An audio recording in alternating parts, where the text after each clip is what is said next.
of violation of model code of conduct because the manifesto was released during the model code of conduct. I mean, if you pick up the recent trends ever since the last 10 years, BJP has done it n number of times. So let's not get into that. This is a minor violation. Political parties should adhere to what has been laid out by the Election Commission. But Election Commission is too weak and too fragile, and at times too partisan, comes across as one, to be able to enforce it. My personal reading about Maharashtra campaign is, and this is what some people told me, that the India Alliance had decentralized the campaign. There were no rallies held, big rallies held by all those leaders appearing together on the stage. It was decentralized and largely confined. It was these minuscule campaigns, constituency specific, left to the candidates and influential leaders of the area who would go there individually and campaign. Whether this works or not, I do not know. But this was caused by the financial constraint that parties were facing. If you have noticed that the opposition mostly and Congress mainly, they start their campaign, aggressive campaign, only in the final days of the campaigning. They are not able to afford a long drawn out campaign. That's what they claim. Secondly, the Bharatiya Janata Party is able to launch a campaign and sustain it for a longer period of time. Now, whether this is on account of resources available or whether it is on account of the cadre available and the enthusiasm of the cadre and the lack of enthusiasm of the Congress, this has to be found out. But yes, the campaign of India Alliance in Maharashtra was not as tangible as that of the BJP. Similarly, in Jharkhand, the driver of the campaign was Shibu Soren, and even in the surveys, it has come out that he's a popular, Hemant Soren, that he was a popular leader, he was a popular chief minister, and that people liked him for his schemes and the way he conducted himself and what kind of treatment he got from the central government. As chief minister, he had to resign. He was sent to jail and then was released. So there is quite clearly, I agree with Smriti that the campaign of the India Alliance in Maharashtra wasn't tangible. And if it wasn't tangible, then how could the voters be mobilized in favor of the alliance? We'll have to see, but the initial trends show that BJP 30 plus and MVH 03. I mean, it seems a rout, but I don't think this trend will sustain until the end. If this sustains, it'll be a washout for the MVA, and maybe then India, my axis, is turning out to be right in its prediction, if insofar as Maharashtra is concerned. Likewise, Yeah, in Jharkhand, you mentioned Access My India. I was just listening to Pradeep Gupta, and one of the reasons, like he mentioned, the Ladki Bahin Yojana in Maharashtra. He mentioned the Maya scheme as well when he, of course, gave those numbers for the India Alliance in Jharkhand as well, where he predicted a clear win for the JMM-led alliance as well. We speak a little bit more about that, but remember, there are by-elections as well, Lok Sabha by-elections, and two of Uttar those Pradesh. results are being counted at the moment. At least the votes are being counted. Wayanad and Nanded in Maharashtra. Wayanad, of course, a big prestige battle now. Rahul Gandhi, of course, vacated that seat. Priyanka Gandhi is contesting from Wayanad. So this is her big electoral debut. We have a soundbite which is coming in from Wayanad. Let's play that out.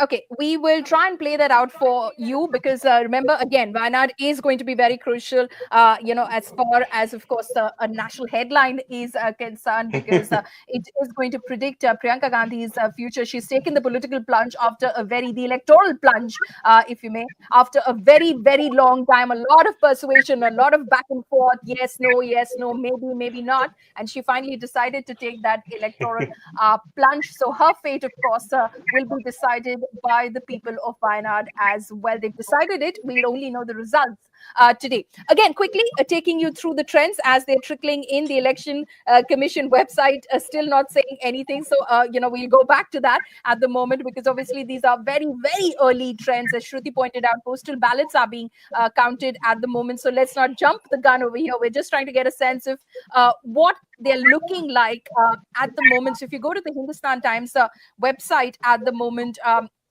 viewers, you will see that for Maharashtra, it stands at NDA 34, Congress 3 at the moment. And as far as Jharkhand is concerned, Congress, I mean MVA. So NDA 34 and 4, the number revised to 4 right now for the NVA, the Maha Vikas Aghadi, the opposition alliance in Maharashtra. In Jharkhand, it stands at 15 for the NDA and 6 for the alliance led by Hemant Soren. Okay, so that is what the Hindustan Times website says at the moment. Quickly taking you through before we play out that soundbite from Wayanad.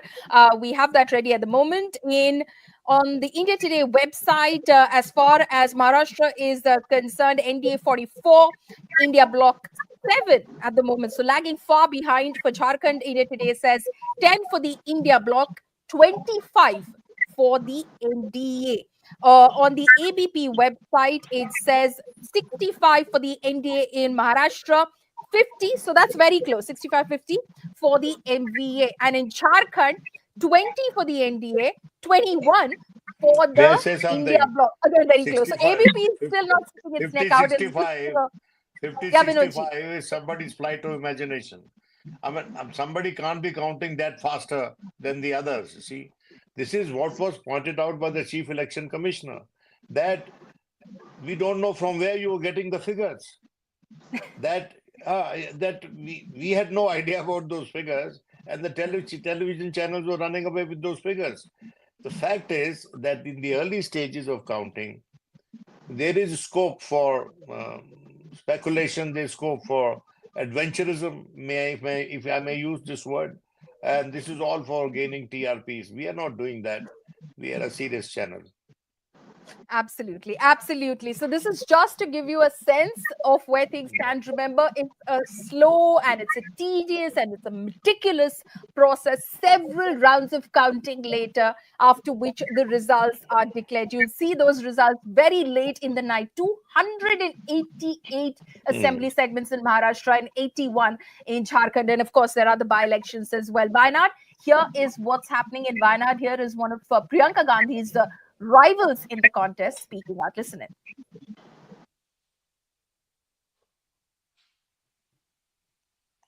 Elected this mandal and just trying to retain Raebareli, and the people is having a higher evasion towards this bipole also. And you could see that the election poll rate had come down for around 8% this time. Yeah, around 8% lower voting percentage has turned up this time, because the people in this pathetic situation where the landslide has said, the people of Wayanad are not actually in a mood for facing an election. That's what we understand from the lesser percentage of this vote share.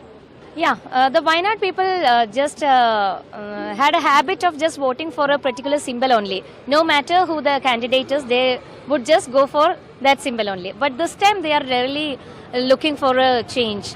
That's what we experienced throughout the election campaign. Wherever we go, we were getting higher good response from the public, and they were coming to me and telling me that there should be a change in this Wayanad Mandal, and they need really a person who could understand their language, because the Wayanad Mandal is the 10% of them is, belongs to the SC/ST community, and 90% of them are farmers. So they speak only the local language. For the last 5 years, they were having a communication gap, because they couldn't address their problems to the MP. So are you confident to win?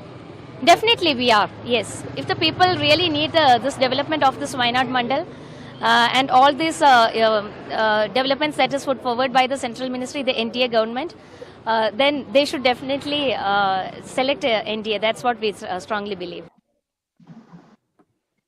So that, in fact, was Navya Haridas, the BJP contender in the Wayanad by-poll race. She, of course, challenged Priyanka Gandhi, and those results are being counted as we speak at the moment. Of course, the big, the headlines will be which way Maharashtra goes and which way Jharkhand goes today. A big battle there for Hemant Soren in Jharkhand. He was incarcerated by the central government on corruption charges in January earlier this year. He was then out on in June later on bail, and then of course he has led the campaign since then. There have been defections from the JMM since as well. Champai Soren, who he installed as the interim chief minister in his place after he resigned as the chief minister, immediately joined the Bharatiya Janata Party, saying that he cannot work with Hemant Soren. Same goes for Hemant Soren's sister-in-law, Sita Soren, as well, who is, of course, one of the contestants in the fray in these assembly elections,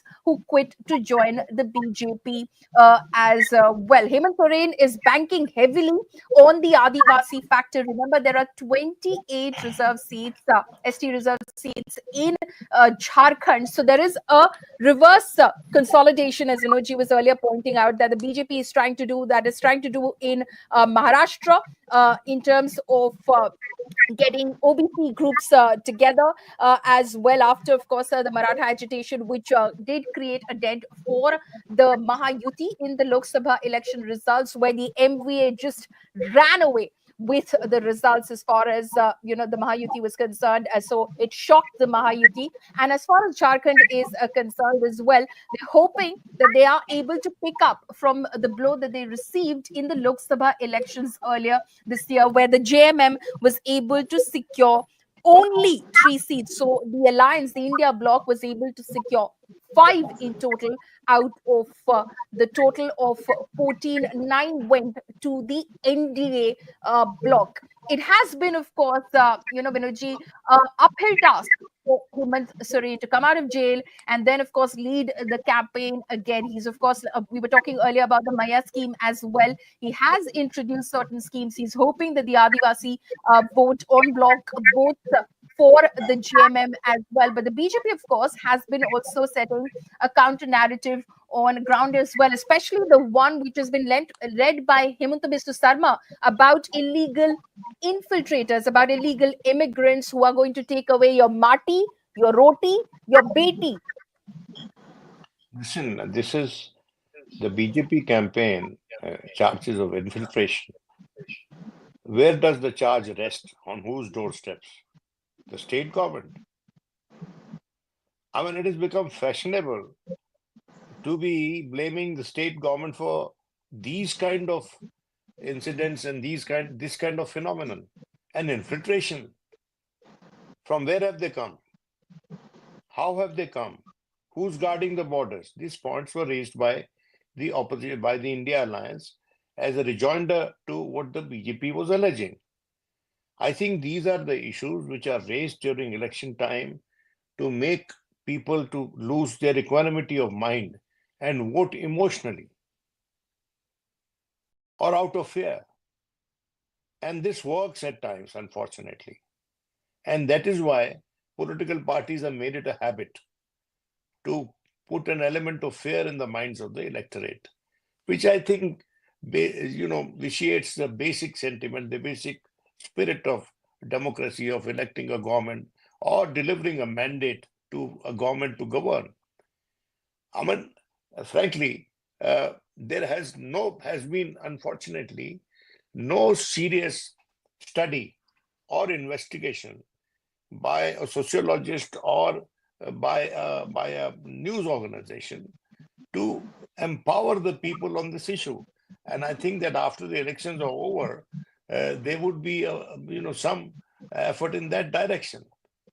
Because why you and I are having this freedom of speech, that we have to purvey the correct information which empowers people rather than disempowers them on issues.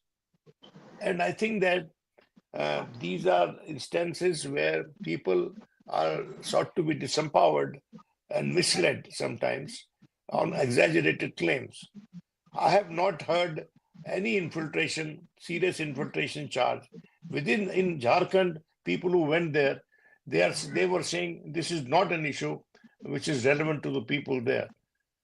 Maybe one or two instances happened, but this was meant to, in fact, one of the prominent BJP leaders called the opposition an alliance of infiltrators. Now, you see, this is one such issue. We'll have to see after the figures are there, results are out, as to whether it worked or not. Issues which will be working there will be the waiver of electricity bills by the chief minister. The issues will be working there will be Maya Saman Yojana. And the issues which will be working there are the schemes promised by the I.N.D.A. alliance. People these days are being swayed by DBTs, direct benefit transfer. And, we have seen that happening. If Maharashtra, the BJP wins, it would be Ladki Behna. It will have a major, because there's been a larger turnout of women, and Smriti can perhaps throw better light on that. There has been larger turnout of women, and women turn out in large numbers. They swing the election. It happened in Haryana. They swing the election. Wherever they turn out in large numbers, this is a good trend, because this is the best empowerment women can have anywhere in the country, anywhere in the world, in fact. But the impulse is what? Easy money. That has to be thought through, no?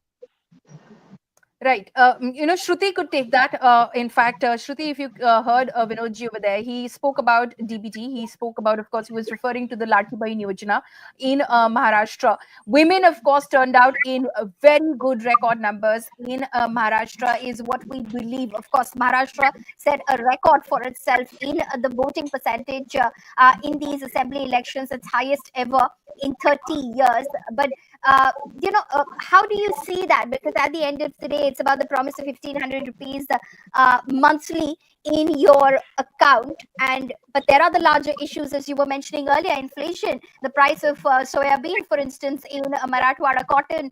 When you're speaking of rural agrarian distress in Vidarbha, in Marathwada, you're talking about soya bean prices, cotton prices, onion prices. How does that play out? Can I add to your question? Smriti, can you? Yes, sir. Can I add to her question?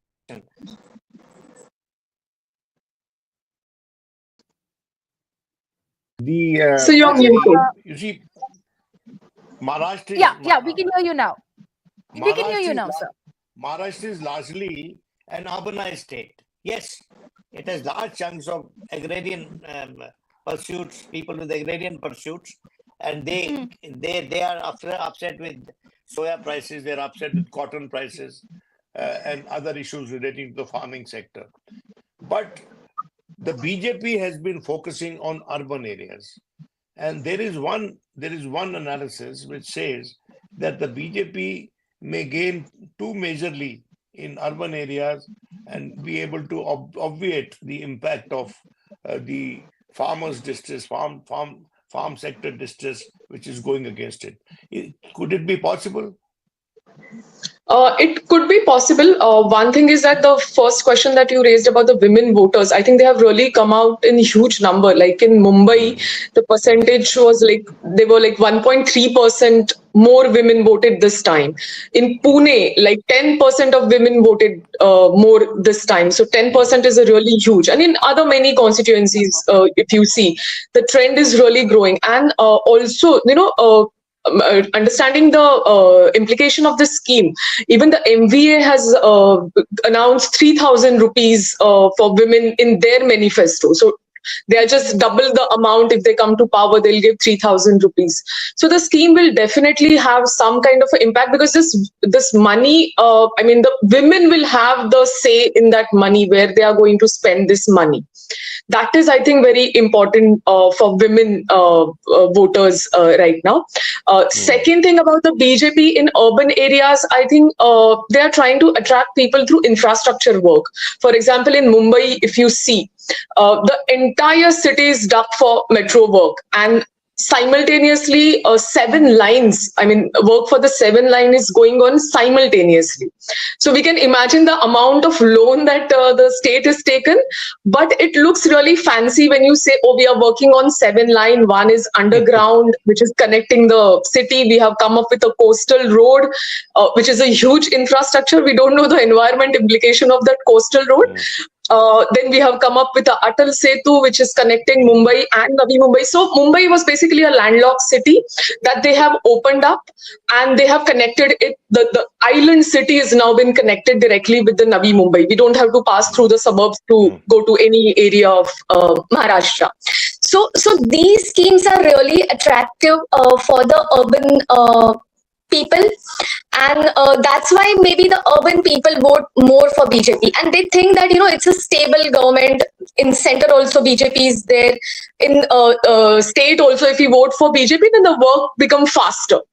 So BJP, I think BJP in any case is a urban party of the urban electorate traditionally. No, absolutely. And about Vidarbha, you see, Vidarbha is a crucial battleground. Yes. Bawan contest from there, Fadnavis contest from there, Nana Patole contest from there, Gadkari contest from there. Now, how is it going to be for them? I was told that Fadnavis was in some kind of a fix in his constituency, but he had some underhand dealing and arrangement with Nana Patole. So Bawan Nana Patole and Fadnavis, they reached an arrangement for easy victories. Is it true? It could be true, because if you see Lok Sabha results in Vidarbha, they were not definitely in favor of BJP, and it is usually said that if Vidarbha, whichever party gets more number in Vidarbha, that party gets the chief minister's post. So there are 62 seats in Vidarbha, followed by Western Maharashtra, which has got 70 seats, assembly seats. So Vidarbha will be a decisive factor, for no doubt that they will really decide the fate of the... Even Gadkari is contested. Gadkari has his constituency there. Yes. And as you see that Fadnavis has been already sidelined by his own party. So he's facing that wrath everywhere in his constituency, in Vidarbha also, because he's not given the full authority of He too had his little revenge. Vinod Tavade is in a fix. Some people are saying... that's exactly the thought I had in my head when you were... I think this is the first time that the kind of money was flowing in Maharashtra that was unprecedented. The numbers people are quoting randomly from different constituencies, I think it has surpassed the Lok Sabha expenditure. It's huge and unbelievable. And they say, and ultimately it is going to cost us our pocket. I know. If you've not got the money, then it's very difficult to contest elections in Maharashtra. 1,000 crore notice has been slapped by Tavade. Is it true? Yes. Yeah. Against Priyanka Gandhi, Rahul Gandhi, and Mallikarjun Kharge. I just quickly, because I just mentioned Priyanka Gandhi, let's bring our viewers up to speed with what we're learning at the moment. Priyanka Gandhi is leading in the Wayanad Lok Sabha by-poll. At the moment, you earlier heard from one of the contenders in the fray, BJP's Navya Haridas. Also, just quickly through leads, Devendra Fadnavis leading in Nagpur Southwest at the moment. Aditya Thackeray leading in Worli. I beg your pardon, Milind Deora trailing in Worli at the moment. Nana Patole is leading in Sakoli. So these are some of the trends that are coming in at the moment. Remember, very early to say anything. It could just swing the other way. But Priyanka Gandhi on your screens right now, she of course had some little time to campaign as such, as a contender in the fray in Wayanad, but she had some experience of the ground, having, of course, been on the ground with her brother previously, who, of course, was a parliamentarian from Wayanad, recontested this time round, won, but decided to vacate that seat to make way for Priyanka to possibly enter parliament. So we'll find out about that, of course, by the end of the day. But, of course, the trends, early trends, telling us that Priyanka Gandhi Vadra is currently leading in the Wayanad Lok Sabha by polls. So, of course, we were talking about so many interesting issues. Maharashtra, of course, continues to be a very, very interesting state because of everything that's at play over there. Let's unpack some of that, because you touched upon many issues, Vinodji and Shruti. Take off from what Vinodji and I were discussing earlier, Shruti, about Jharkhand and infiltration charge by the BJP against the India bloc, and how polarizing that campaign was. In Maharashtra as well, we saw a polarizing campaign by the BJP, batenge to katenge by Yogi Adityanath, ek hai to safe hai by Prime Minister Modi, who tried to, of course, temper down from batenge to katenge, which was, of course, picked up by the BJP leaders as they campaigned across the western state of Maharashtra. But how much of an impact, because the BJP, of course, clearly was trying to consolidate its core Hindutva base in these elections, how much of that resonated with the electorate on the ground, Shruti? Okay, I don't think so. BJP leaders have accepted this at local level. If you see statements by Pankaja Munde, by Ashok Chavan, then by Ajit Pawar, they just refuse to accept this kind of a campaign. And Pankaja, being a BJP member, Ashok Chavan at least switched to BJP, is from Congress. But I don't think so. This communal politics will work in Maharashtra, not at a larger constituencies. And that's why none of the local leaders have accepted this. In fact, if you see at the local level, they have their own issues pertaining to their constituency. As Sir mentioned earlier, that the campaign was left with the local leaders rather than having big rallies. Even Prime Minister Modi's rally at Shivaji Park, the seats were empty. I mean, people did not go. So people are really not responding to these big rallies, which were organized by either BJP or by Congress. So these are basically local issues that people are talking about, or even the local leaders are talking about, which are related to their constituency. So this communal aspect, yes, they tried to do it, but I don't think so. Because when this communal aspect doesn't work, they do the caste politics. But this time, even that caste politics doesn't seem to be working. So they again tried to went back to their core communal issues. But I don't think so they'll be takers for this kind of a politics, at least at this time in Maharashtra. How big of a troublemaker is Ajit Pawar as far as Mahayuti is concerned? Clearly, you mentioned him that he clearly stated that he doesn't agree with the batenge to katenge narrative. He, of course, during the Lok Sabha elections, I remember Devendra Fadnavis expressed his reservations about Ajit Pawar NCP votes being transferred to the BJP and the N.D.A bloc as a whole. How do you see it, Shruti? See, the thing is that Ajit Pawar's politics as an NCP leader, former NCP leader, has always remained anti-Brahmin. So when he joined BJP, the core voters of BJP didn't like it. If you see in especially areas like Pune, from where even Ajit Pawar is partly belonged to. So there was a huge reaction. As long as they are breaking the Shiv Sena and Shinde becoming the chief minister was still okay for the BJP voters. But breaking NCP and especially giving Ajit Pawar as the deputy chief ministerial post really did not go down well with BJP voters and even the BJP party members. So there were so many statements that these votes were not transferred. So then Fadnavis had to clarify, no, we got the vote because of NCP, and NCP really helped, Ajit Dada really helped us. And this time, of course, they are contesting together. And if you see some things like some candidates like Nawab Malik, for example, so BJP alleged him as anti-national and so many things. But today he's contesting from Ajit Pawar's party, and that is an alliance. So BJP has no explanation for this. So these are all political adjustments, I feel. But how comfortable are they going to be, keeping on making these political adjustments. Vinodji, how do you, read into this? Ajit Pawar, someone who has harbored ambitions to become the chief minister of Maharashtra for a very, very, very long time now. But what are his options? Today, say he doesn't perform very well. He got 50 odd seats to contest on. I believe, Shruti, you can just correct me on the number, if at all I've got it wrong. But 59 seats, yeah.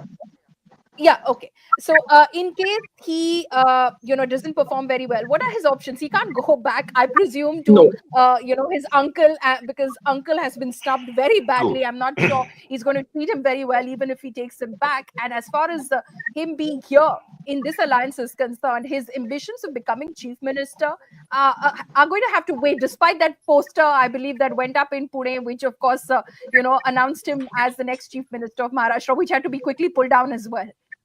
Never put anything beyond the pale of possibility, especially when it comes to a state like Maharashtra. Look at the architecture of the Mahayuti. It's inherently risky engineering, isn't it? Devendra Fadnavis demoted, made chief minister. Ajit Pawar, against whom Devendra Fadnavis' chakki piecing comment, the Prime Minister himself was in the forefront of ridiculing and hurling allegations at both Sharad Pawar and Ajit Pawar. They stopped in their tracks and were not all that shrill about Sharad Pawar, because they realized that it is not paying political dividends. Actually, it could boomerang. You see, the engineering in Maharashtra, insofar as power sharing is concerned, in the Mahayuti, it's flawed. And you see, if the numbers demand, I wouldn't be surprised to see Ajit Pawar returning to uncle and both, kissing and making up. They are still keep on recalling the family is united, politics is different. But his wife contested against Supriya. Now his elder brother, his younger brother or elder brother's son is contesting against him. Real brothers. You see, it's a very close family. And at the same time, it's a very malleable, politically, very malleable family, if I may say so. So anything can happen. And you see, like in plaster of Paris, you can create any shape in no time, and then change it and put it in another form. This is what they do. And because they are BJP, because the BJP historically has never won an election in Maharashtra on its own strength, entirely on its own strength. Never. BJP has never won an election entirely on its own strength. So it needs these little cogs in the wheel. And if a cog comes off, the wheel doesn't move. So I think that, you see, the people have to decide in Maharashtra whether the transfer of power has to be smooth or whether the government formation has to be smooth. People have to decide.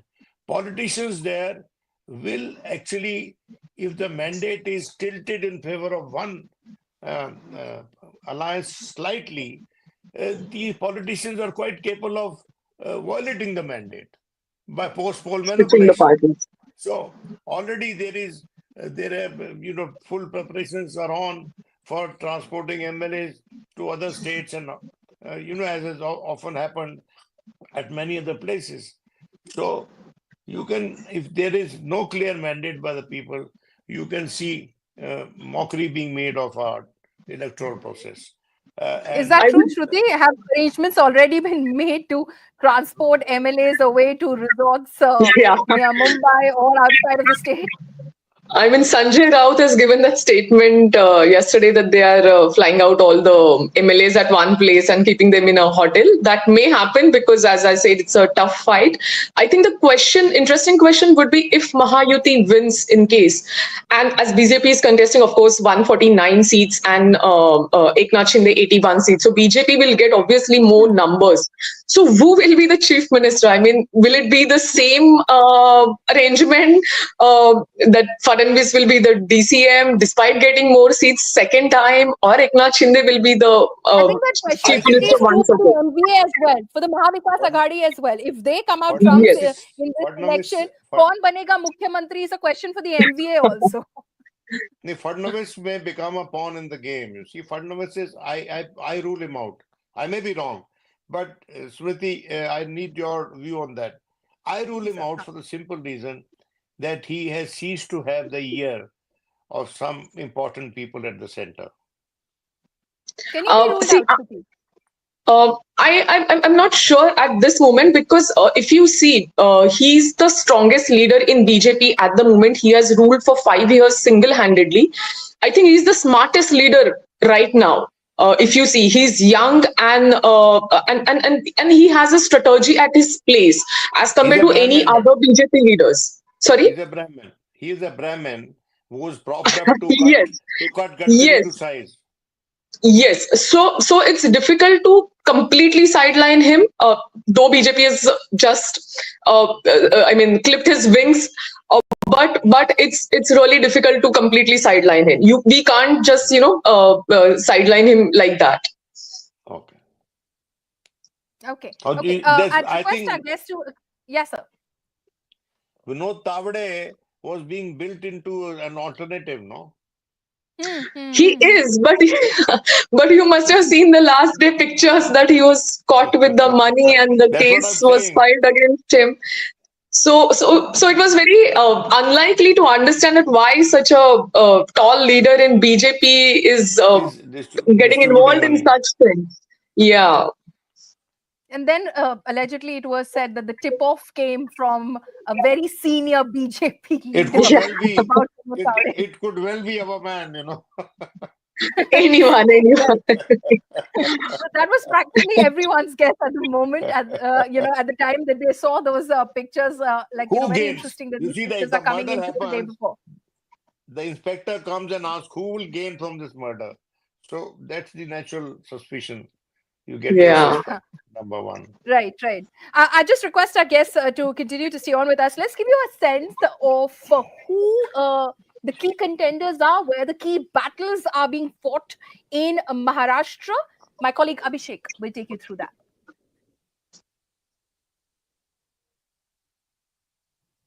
Relationships made sense to describe the Maharashtra election outcome. Because this Maharashtra election is not just about narratives and counter-narratives, ideology versus ideology, political party versus political party, or an alliance versus another alliance. In this case, Maha Vikas Aghadi versus Mahayuti. But about relationships, the political kinds. As you know, in this election, last election's political enemies are friends now, and those who fought together are opponents. And the other reason things are complicated is because depending on the reporter you speak to and the region he or she might have covered, region-wise, very different stories are emerging. But the overarching theme in terms of the predicted outcome is that BJP-led Mahayuti is likely to continue to stay in power, and the Congress, which went into these elections, Uddhav Thackeray-led faction of Shiv Sena and Sharad Pawar-led faction of BJP, will be facing a serious blow. Now let's take a look at some of the key battles. And of course, one of the biggest battlegrounds within Maharashtra is the Kopri Pachpakari seat, where of course Eknath Shinde, who is leading a faction which broke away from the original Shiv Sena and which is now fighting the election in alliance with Congress. And from that seat, Eknath Shinde is up against Kedar Dige of Shiv Sena, which is of course led by Uddhav Thackeray. This is a key battleground, and this is a battle which we will need to keep an eye on, in terms of leads as per various exit polls. Eknath Shinde is expected to win this seat. Now, keep in mind that the Shinde faction of Shiv Sena is not very strong in Mumbai on itself, but BJP and BJP's popularity in Mumbai is helping it. It's giving it a leg up, and it might just be enough to make sure that Eknath Shinde ends up winning this. Now, the next key battleground is, of course, the seat from where Devendra Fadnavis is up against Prabal of Congress, and this seat is Nagpur Southwest. Now, moving to the next one, in terms of the key battlegrounds, the next seat that we're looking at is Bandre East, where is Dishan Siddiqui, whose father Baba Siddiqui was recently murdered, is up against Varun Sardesai of Shiv Sena led by the Uddhav Thackeray faction. And of course, Zishan Siddiqui is fighting from NCP or the Ajit Pawar faction. Now the next key seat is Worli, where Aditya Thackeray is up against Milind Devra and Sandeep Deshpande of MNS. It's a triangular contest. It'll be interesting to watch who's going to emerge as the winner from this seat. Moving to the next key battleground, it is Baramati, where Ajit Pawar himself is up against Yogendra Pawar. And Yogendra Pawar is, of course, fighting from the NCP faction, which is led by Sharad Pawar, his uncle. Now, that is in terms of, some of the key battles, big battles from the state. Now, for those of you who are interested in comparing what the exit polls are predicting versus what actually happened in 2019, which is, of course, the last time when assembly elections were held in Maharashtra, then here are the numbers from 2019 for you.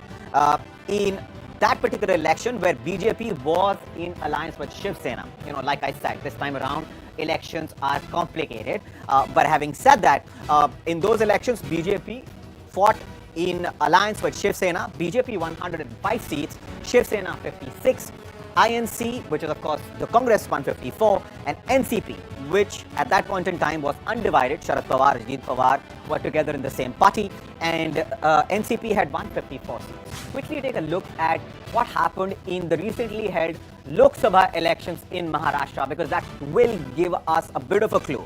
I mean, not necessarily that the Lok Sabha election results are going to have an impact on assembly elections. Often we have seen in case of different states that the results have turned out to be very different from Lok Sabha elections. But just for those of you who are curious in terms of what happened, here is a little reminder. So out of the total 48 seats in Maharashtra, I.N.D.A. had emerged as a winner on 17, India Alliance on 30, and others had backed 1 seat. Giving you a sense of what are the prominent and the key battles that are being fought in Maharashtra. The Election Commission website now finally has updated some of the numbers. Sunetra Chaudhary, who's political editor at Hindustan Times, is also joining us at the moment. Good morning, Sunetra. Morning. So this is what the Election Commission is saying at the moment as far as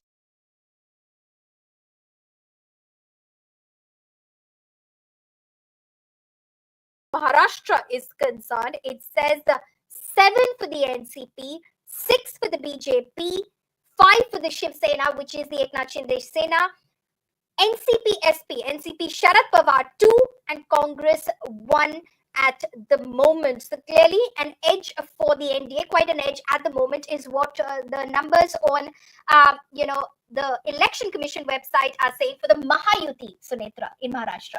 Well, it is quite an exciting election, and I think till yesterday, and I've had phases, if you've been speaking to both sides in the run-up to the elections, from when it started, the campaign started 2-3 months ago, and when they were announced to right now, I've seen very definite phases of huge buoyancy on the Mahayuti side to not so much in trouble when the tickets were announced and there were lots of rebels and things like that. But if there is one thing that has been consistent throughout for the Mahayuti, and since, of course, it's very, very early right now, I think about a percentage of votes have been counted. So it's until we get 10 or 20%, we won't know exact leads.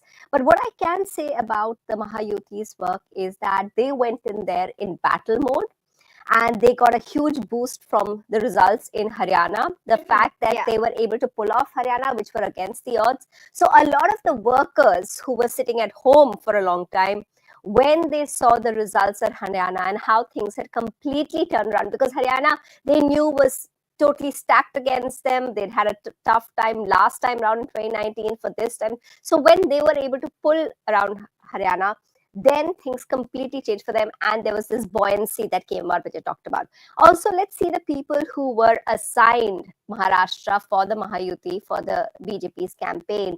Bhupendra Yadav, I remember speaking with managers over there in the strategists in Haryana, in Maharashtra, right from the beginning. He went in there knowing and working out with a clear strategy on how to work this thing. And his strategy was, if what happened in Haryana was the the consolidation of the votes of the non-dominant votes. So in Haryana, it was the non-Jat vote. They went in there saying, we are going to work on the non-Maratha consolidation. This, of course, was a task which was very, very complicated, because in Maharashtra, as we know, the OBC is broken up into so many segments, right? You have the Kumbis, you have Sangars, you have various segments. But what he did as soon as he went there was that he had meetings with various OBC community leaders. Yeah. And this was in September, early September. And he went in, they had community, and he gave them, each of them, a job. So when someone comes in there with this attitude of, look, I have a clear idea of what we need to do to win this thing, and telling and leading from the front and doing that and meeting everyone, meeting all the rebels and things like that, then the message goes down to the community, to the entire party worker, that look, we can do this if we put it in. So there is a fight that was put in. Let me tell you from the other side, which is the MVA side and the Congress, because as we know, in a chunk of the seats, it's a direct Congress versus BJP. So what happens in Maharashtra is going to be a thing of how Congress fares against the BJP. In the Congress, of course, one of the things that they went in, they had the morale took a huge beating about what happened in Haryana, and they were very aware of that as well. They, of course, decided that, look, our problem there was we had too much of a strongman leader, which was the Hudas. So here, our advantage perhaps is we have regional leaders. So they had various people. So he had Nana Patole in one side of the area, you had Balasaheb Thorat, you had all these people working at various parties. So they thought that let's take our disadvantage that we don't have one big face and work on the fact that we won't have that much factionalism, because as we know, not being united has been a problem with them. However, Sunita, we'll just come back to you because I think there's some trouble with your audio line. We'll try and fix that as far as Sunetra's audio line is concerned. I'll quickly, take a question with Vinodji. As Sunitra was pointing out, there are 76 seats in Maharashtra, to be precise, where there's a direct fight between the BJP and the Congress. And, as far as Bhupendra Yadav was concerned, I was speaking to one of the BJP leaders after the exit polls, and they said that if at all, we win, the Mahayuti wins, a man of the match has to be Bhupendra Yadav. Yes. As far as these assembly elections are concerned. Vinodji, there is also the RSS factor. As far as Maharashtra elections are concerned, the same BJP leader that I was quoting right now, we know about the role that RSS played in Haryana as well, and they've apparently had at least close to about 6,000 meetings in Maharashtra. Small meetings, small groups, small, prominent citizens, intellectuals, various such groups as well. And they've played a key role as well. And this BJP leader said that, if after Haryana, we pull off Maharashtra as well and we get Maharashtra in the kitty as well, then, well, that's RSS's answer to JP Nadda, apparently. No, may I say one thing that, yes, of course, part of the credit always goes to the man assigned by the center to be the points person in the states. But if the Mahayuti wins this election, major part of that would go to Eknath Shinde. Okay. Because he has emerged as a leader. It would be a confirmation. Right now, it is a reading. It will be a confirmed reading if he wins, if the BJP wins, if the Mahayuti wins with him as the prominent face of Shiv Sena. You see, in these elections, there are two people who are marked. There are two faces who are marked by the RSS, the Hindutva forces.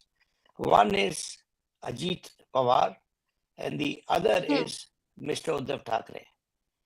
They not just want to win, they want to make sure that they win despite these two.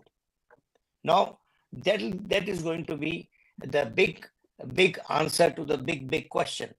Secondly, RSS provides always the foot soldiers to the BJP. It's a force multiplier.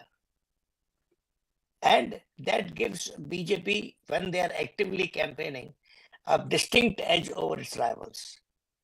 So not only will this give them an edge within the alliance, it will give them an edge pan Maharashtra, and they will stake a claim for the chief ministership. And that could be perhaps a friction point post-election if everything works properly for them, so far as Eknath Shinde is concerned.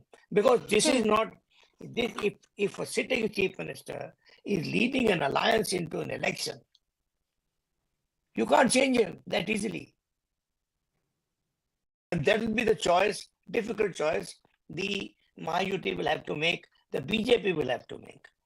Insofar as the but will the BJP be content with playing second fiddle again as far as the government is concerned if they were to win, despite probably emerging as, say, the single largest party in these elections? So, there was that one time in 20, after, of course, when they brought Eknath Shinde on board in 2020, there was that time, of course, but then there is 2024. And this time, if they emerge as the single largest party, would they be okay with playing second fiddle? They are playing second fiddle already. Devendra Fadnavis is what? Deputy Chief Minister, no? I mean, will this arrangement continue?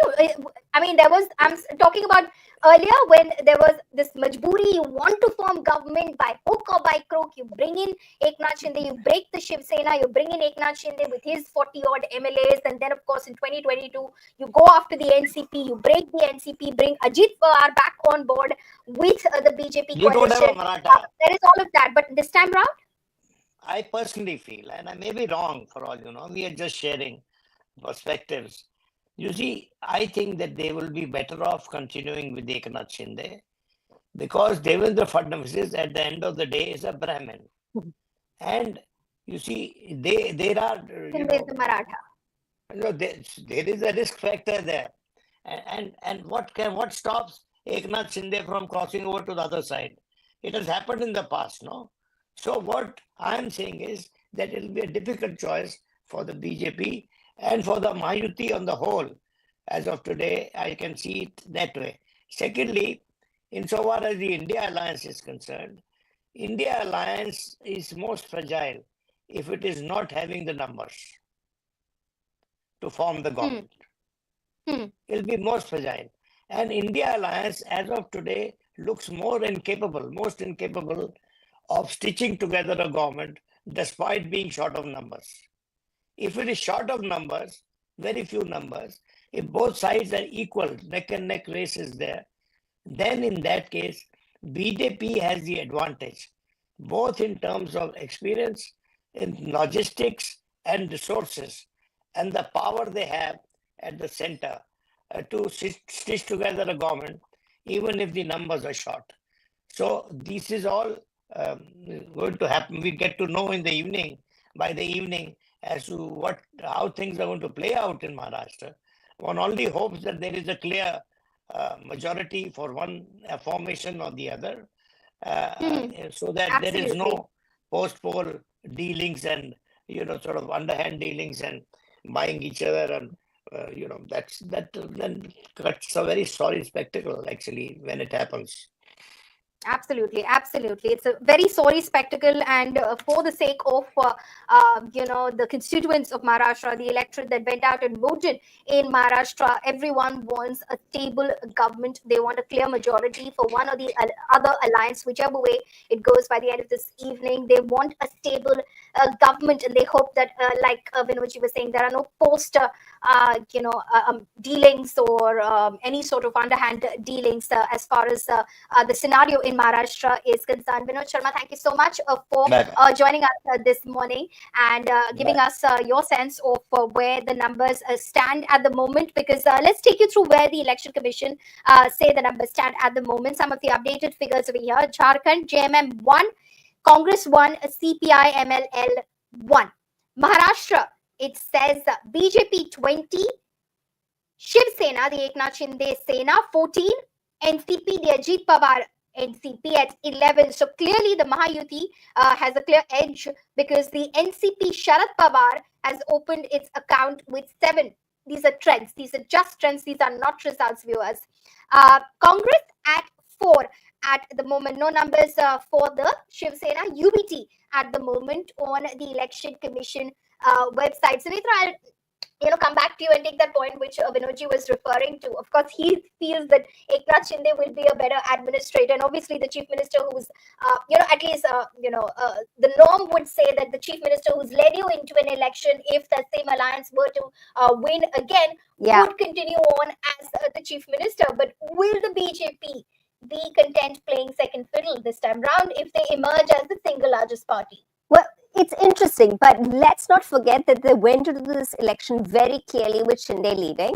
And if you spoke, I know that you're in touch with them as well. If you spoke with the BJP, they were very clear that he was one of their trump cards. Because let's face it, despite the kind of drama that had been there, and despite the fact that the people, as you've been talking about, the people in Maharashtra were sick of this kind of dirty politics. They were upset with all parties about the fact that, people were making governments at early in the morning and all of that. So there was this problem with that. They were very clear when I spoke with them that even though he'd been in the seat for 2.5 years, Eknath Shinde didn't have anti-incumbency, right? Now that is, and it's because of the shorter term or whatever, they knew that he didn't face anti-incumbency. Also, because he had been in that seat, he was also ensuring that, a lot of resources were used into bringing in schemes that are popular, this whole maafi to the toll maafi and things like that, so he brought in Ladli Behna. This has been the X factor in this election. If you speak to the MVA, they're very clear that if the whole kind of uncertainty about how they were going to perform has been the fact that this cash scheme, which had they offered to double it if they right, this did magic in Madhya Pradesh, where they'd been in power for so long, they had so much anti-incumbency, but this just turned things around for Shivraj Singh Chauhan over there, for the BJP over there. So this was expected to work magic. BJP expected it to work magic, and it seems right now, by the fact that BJP has got 20 over there, is the #1 largest party over there. So all of this fact goes into the thing that the Chief Minister Eknath Shinde is extremely popular in his particular thing. Also, as many pointed out, he has that Aam Aadmi factor, that even though, which perhaps wasn't there with Uddhav Thackeray. Uddhav Thackeray is, of course, born into, he's Bal Thackeray's son, he's there in Matoshri, whereas Eknath Shinde is seen someone who is a working class hero, he's made it up over there, and, all his, the statements that he's made about his son, that his son will not get to be minister just because he's his son, this has gone down well with the regular janta on the ground. So these are some of the things that the BJP has to deal with. However, there have been complaints about the fact that because the BJP hasn't got the prime seat, their MLAs haven't got that much resources, which the Shinde Sena MLAs are getting. So with this, that claim perhaps becomes much more legit. We have to just wait and see how it's all. And let's also go by the fact that, it's very, very early. The factionalism part of it, the infighting part of it, perhaps within the Mahayuti is much larger than the MVA. That is debatable, of course, but in Maharashtra, you can definitely see such major personalities within all these camps that the poll factor, what's going to happen after if the Mahayuti pulls it off, what's going to happen, who's going to get fought. Because let's not forget, let's just look at NCP. Ajit Pawar was something that if you talk to people within MVA, they talked about the fact that it's the weakest link. But it doesn't look like, from looking at it, they're leading ahead of Sharad Pawar. And Sharad Pawar at this age had really gone out. He was personally campaigning everywhere. He was the one who was telling people that, look, it's the MVA which breaks up families. It was a very personal campaign on Sharad Pawar's side, talking about his daughter, talking about what had happened. And Ajit Pawar made this, took this entire strategy of not attacking his uncle, not saying anything against his own opponent, who's his nephew, Yogendra. And so they have right now, they're of course aiming for a 50% strike rate in their seats. So if Ajit Pawar manages to have a great strike rate, then he will also be saying that, look, what do I get? He has always wanted to be, the reason why he left the other camp, which is the MVA camp, is because he had chief ministerial ambitions. Will he be happy with deputy chief minister if he gets a great strike rate as well? So you have all these contenders over here within the Mahayuti who are strong contenders, and if they all perform well, who will get to be the chief minister. It's something that the BJP has kept open. Amit Shah has also spoken about the fact. Of course, let's not forget that very interesting press conference where you had Fadnavis. I think it was during their manifesto launch where Devendra Fadnavis was sitting next to Eknath Shinde, and someone asked them, "Who's your CM candidate?" And he said, "He's sitting next to me," and he pointed to Eknath Shinde. So you've had all of these statements. Devendra Fadnavis knows that because of the kind. Post-poll scenarios change. Definitely. Definitely. You'd say that, we're going into an election with so-and-so as the face. The face could change right after the results. Now, speaking of chief ministerial, probables, there is, of course, the incumbent chief minister, Eknath Shinde, who is currently leading with 4,053 votes from the constituency of Kopri Patspakadi, which is in Maharashtra at the moment. His closest rival, of course, is from the UBD faction of the Shiv Sena, Kedar Prakash Dighe. And as far as Devendra Fadnavis is concerned, he of course is contesting viewers from the Nagpur Southwest constituency, and he's leading as well. These are numbers that I'm picking up from the Election Commission website, so from the official website itself. So from the Nagpur Southwest constituency, you can also go and look at these results at any time on the ECI website. Devendra Fadnavis is currently leading by 2,246 votes. Its closest rival from the Congress party, Praful Gudhade. Also joining us this morning, Kailash Adhikari, political analyst, and Nikhil Jain, political analyst as well. Good morning to both of you. At the moment, as of course, the numbers are trickling in, and you're looking at the trends, obviously very early trends, but it clearly shows that the Mahayuti is leading in Maharashtra. I will seek your views on that for the moment. First to you, Kailash, and then Nikhil. Good morning to everyone, and good morning to you, Palmi. As we can see that the early trends are kicking in, and it is clear that the Mahayuti is slated to come back into power, and that too by a considerable margin. As I can see on our screen right now, it's the 119 versus 27, and of course these are just the early trends. But if we can just go by the early trends, we can see that how majorly the NDA or the Mahayuti is coming in. Now the question is that, of course, what we were debating some time ago about the chief ministerial phase. See, now it's not dependent on the fact that why is one particular party the single largest party, or can it have an edge because of the fact, or can it have a negotiating power on the table just because it is a single largest party? Because here, for the first time, it is a very momentous election in Maharashtra, and I come from Mumbai, so I can say that, because it is a 6-party fight. Earlier, it was always a 4-party fight and 2 sides. It's just the NDA and the Congress, but now it's a 6-party fight. Even though there are 2 factions, but 3 versus 3. So we have to always weigh in that how much is the NCP Ajit Pawar faction contributing to that win, how much is the Eknath Shinde faction with the incumbent chief minister contributing to that win, and of course the BJP as the single largest party. So post-poll alliances, now with the early trends coming in, seems a little off the hand, because we can see that the Mahayuti is at a comfortable majority as of right now, as of this moment. But yes, what is most important to see is that will the Mahayuti go ahead with Mr. Eknath Shinde as the chief minister, looking at the fact that 2.5 years being as a CM now, these are the results which are coming in, or will there will be some different kind of negotiations with reference to 2.5 years, or breaking up that 5 years within the 3 parties. Absolutely, absolutely. So it's not all over just because the Mahayuti may have gone with Eknath Shinde as the face of the alliance into these elections. We can't yet say that he's going to be the chief minister quite naturally if the Mahayuti were to win this assembly election. Shifting focus a little bit, Nikhil, of course, I'll get your thoughts in first in Maharashtra, and then we'll shift focus to the Jharkhand numbers as well. Nikhil.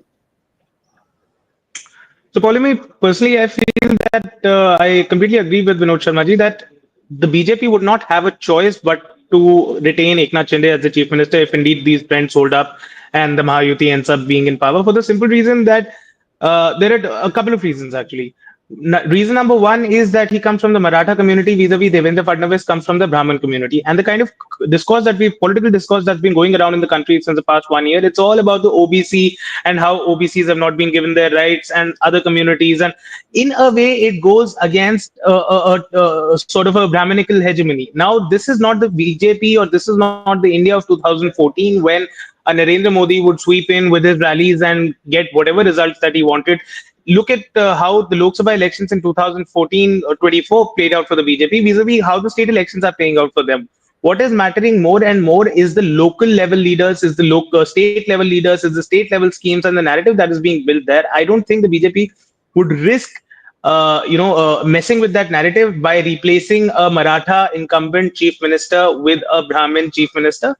That being said, even if they were to replace it, even if they were to replace Eknath Shinde with somebody in the BJP faction, whether it's Devendra Fadnavis or somebody else, the problem would be there would be nothing stopping Eknath Shinde from moving over to the Maha Vikas Aghadi, joining hands with the other three players, and again becoming the chief minister or deputy chief minister or something like that. So I think the BJP would be stuck in the same situation as it is in Bihar, that despite being the single largest party, it would still have to make the CM of a party that is much lesser in terms of the vote share, in terms of the seat share. That all that being said, I am still not sure whether these trends are going to hold up, because I'm still reminded of Haryana from just a month ago when by 10 a.m. everybody thought that the Congress had made a clear victory, and then by about 12 p.m., 12 noon, it was a complete turnaround. I'm not quite sure whether these trends are going to hold up or not.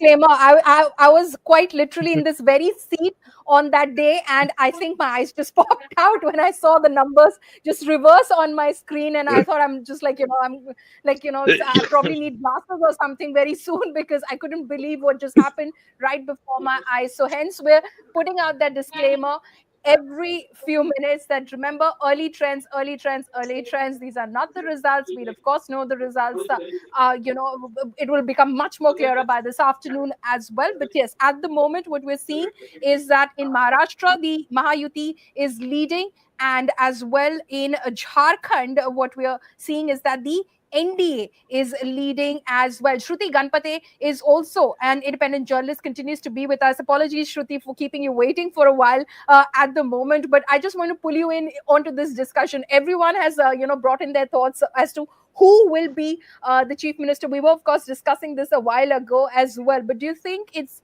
going to be Eknath Shinde as well, because of these various factors that have been listed by our various panelists as well? What are your thoughts? Because you've got a better sense of the politics of the state.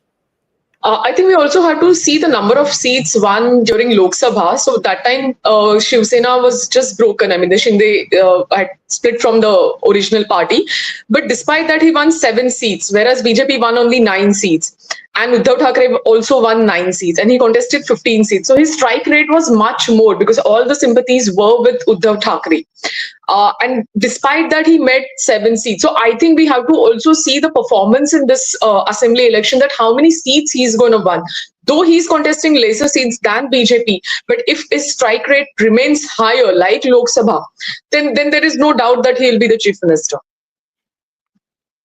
Okay. So there is no doubt that he will be the chief minister. Let's just shift focus to Jharkhand for a bit. We shouldn't forget that Jharkhand results are also being counted at the moment. And on the Election Commission website, it says that, as far as Jharkhand is concerned, I'll try and pull up that number for you, as seemed to some trouble with the website. Okay, it's back up. It says 3 for the BJP, 2 for the Congress, 2 for the RJD. Remember, this is the Mahagathbandhan as such, the India bloc in Jharkhand. So, 2 for the RJD, AJSUP 2, JMM 2, CPI-ML 2, MLL Leninist 2, and JLKM 1, and others and independents 1. So it's currently very interestingly split at the moment as we look at it. So very early numbers, just 15 seats as far as Jharkhand is concerned. This, of course, Kailash, is quite a prestige battle for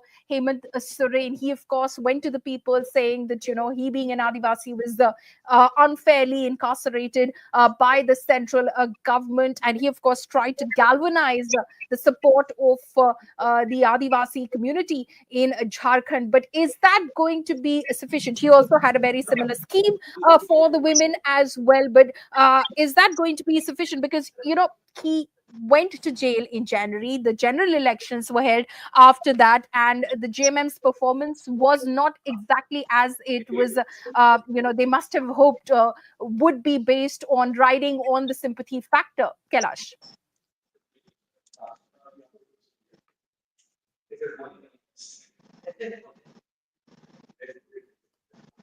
Kailash, am I audible? Yes, now I think I'm on screen. Yes. Yes, I've heard your question. Yes. So, Paulami, the political landscape is completely different if you say Maharashtra and Jharkhand. And now, since we are talking about Jharkhand, a lot of other factors do also play in. Now, Hemant Soren must have played a sympathy card because of the fact that he was troubled by the agencies or etc. etc. He was in jail and finally had come out. But we can see that during that particular point of time, also the sympathies were not with him during the Lok Sabha elections. And right now, also, the BJP has played a very smart card with the Champai Soren factor coming in. And if we look at the last term of BJP in Jharkhand, they had Raghubir Das as the chief minister, and that was the first time the Jharkhand had a non-tribal chief minister. Now the BJP having Champai Soren in its fold currently plays a very different card, because now that entire tribal void is now filled in. A. So B, this becomes a very different factor altogether, even for the voters of that particular state. And just because of the fact that Hemant Soren can play the sympathy card won't go down well. Just even Babulal Marandi, who they appointed as state president, not go down well.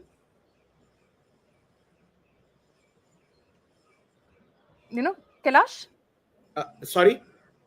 You were talking about the tribal factor. Babulal Marandi as well, former chief minister, first chief minister of the state of Jharkhand, who the BJP recently appointed as state president as well. That's going to be an important factor as well in the projection that we've got. Faces from the Adivasi community in terms of Champai Soren, who's come in, Sita Soren, who's come in as well. Absolutely. That is the main point. BJP understood that since a very long time in Jharkhand, while fighting alone independently, it lacked that kind of tribal appeal which is required in a state like Jharkhand. Now with Babulal Marandi, as I said, Champai Soren, then Sita Soren, that entire equation has changed. And that the people of Jharkhand, for the voter of Jharkhand, naturally the optics are now quite different. They feel that, and as Nikhil mentioned just before, after I spoke about the fact that of a Maratha CM and the Brahmin CM. Now, if you catapult that into Jharkhand, it's about the same. It's about a tribal CM and a non-tribal CM. So that void which was there in the Bharatiya Janata Party in Jharkhand for a very long time, now that is quite filled in. And we can see in that in the early trends, as we all rightly said, that sitting at 9:45 a.m. here, it is just the early trends, and we do not know by noon to what manner it swings. But just to believe in that early trends, yes, BJP has filled in that void very well. And for Hemant Soren or for anyone, even in Maharashtra or in general, Palmi now, playing the sympathy card is not a very big factor that you can trump in now in a democracy. Just because you feel that a sympathy card is with you, people do not go with you. The voter is a quite informed voter, and he knows that a sympathy card would get him the results and the good governance that he or she wants from a government. Right. Nikhil, do you want to weigh in on that as well quickly? Then I'll go back to Maharashtra, because the numbers seem to be, as far as Mahayuti is concerned, they're quite big numbers as far as Maharashtra is concerned. Again, early trends. But as far as Jharkhand is concerned, do you want to weigh in on the Hemant Soren campaign, and of course versus the BJP's campaign that they're going after your Mati, your Beti, your Roti, the infiltrators are going after that, and then of course speaking about the corruption in the Hemant Soren government as well? See, Polumi, I largely agree with what Kailash has said that I don't think the sympathy card works in Indian elections anymore. Whether it's Aam Aadmi Party playing that card in 2024 Lok Sabha, Sharad Pawar or Uddhav Thackeray doing that in Maharashtra 2024 state elections, or indeed Hemant Soren doing that in the state elections now or the Lok Sabha elections earlier. But one thing that I disagree with in terms of what Kailash has said is I don't think the voters are particularly or necessarily choosing good governance. I think voters today are very transactional, and it is essentially boiled down to a factor of who is going to put more money in my pocket. Now, that may or may not be good governance. I've always been in favor of giving subsidies to the poor, giving social welfare measures to the poor. But if you are going to have unconditional cash transfers right in the pockets of people without them having to work for it, without there being a direct developmental goal linked to it, as was in Manrega or as is in a lot of other cash benefit schemes, but is not the case in the Ladli Behna Yojana or the Ladki Behna Yojana in Maharashtra. I think voters today are opting for schemes like that because up until 3 months ago, nobody was giving this election to the Mahayuti. But if indeed these trends hold up, the Mahayuti is going to sweep this election.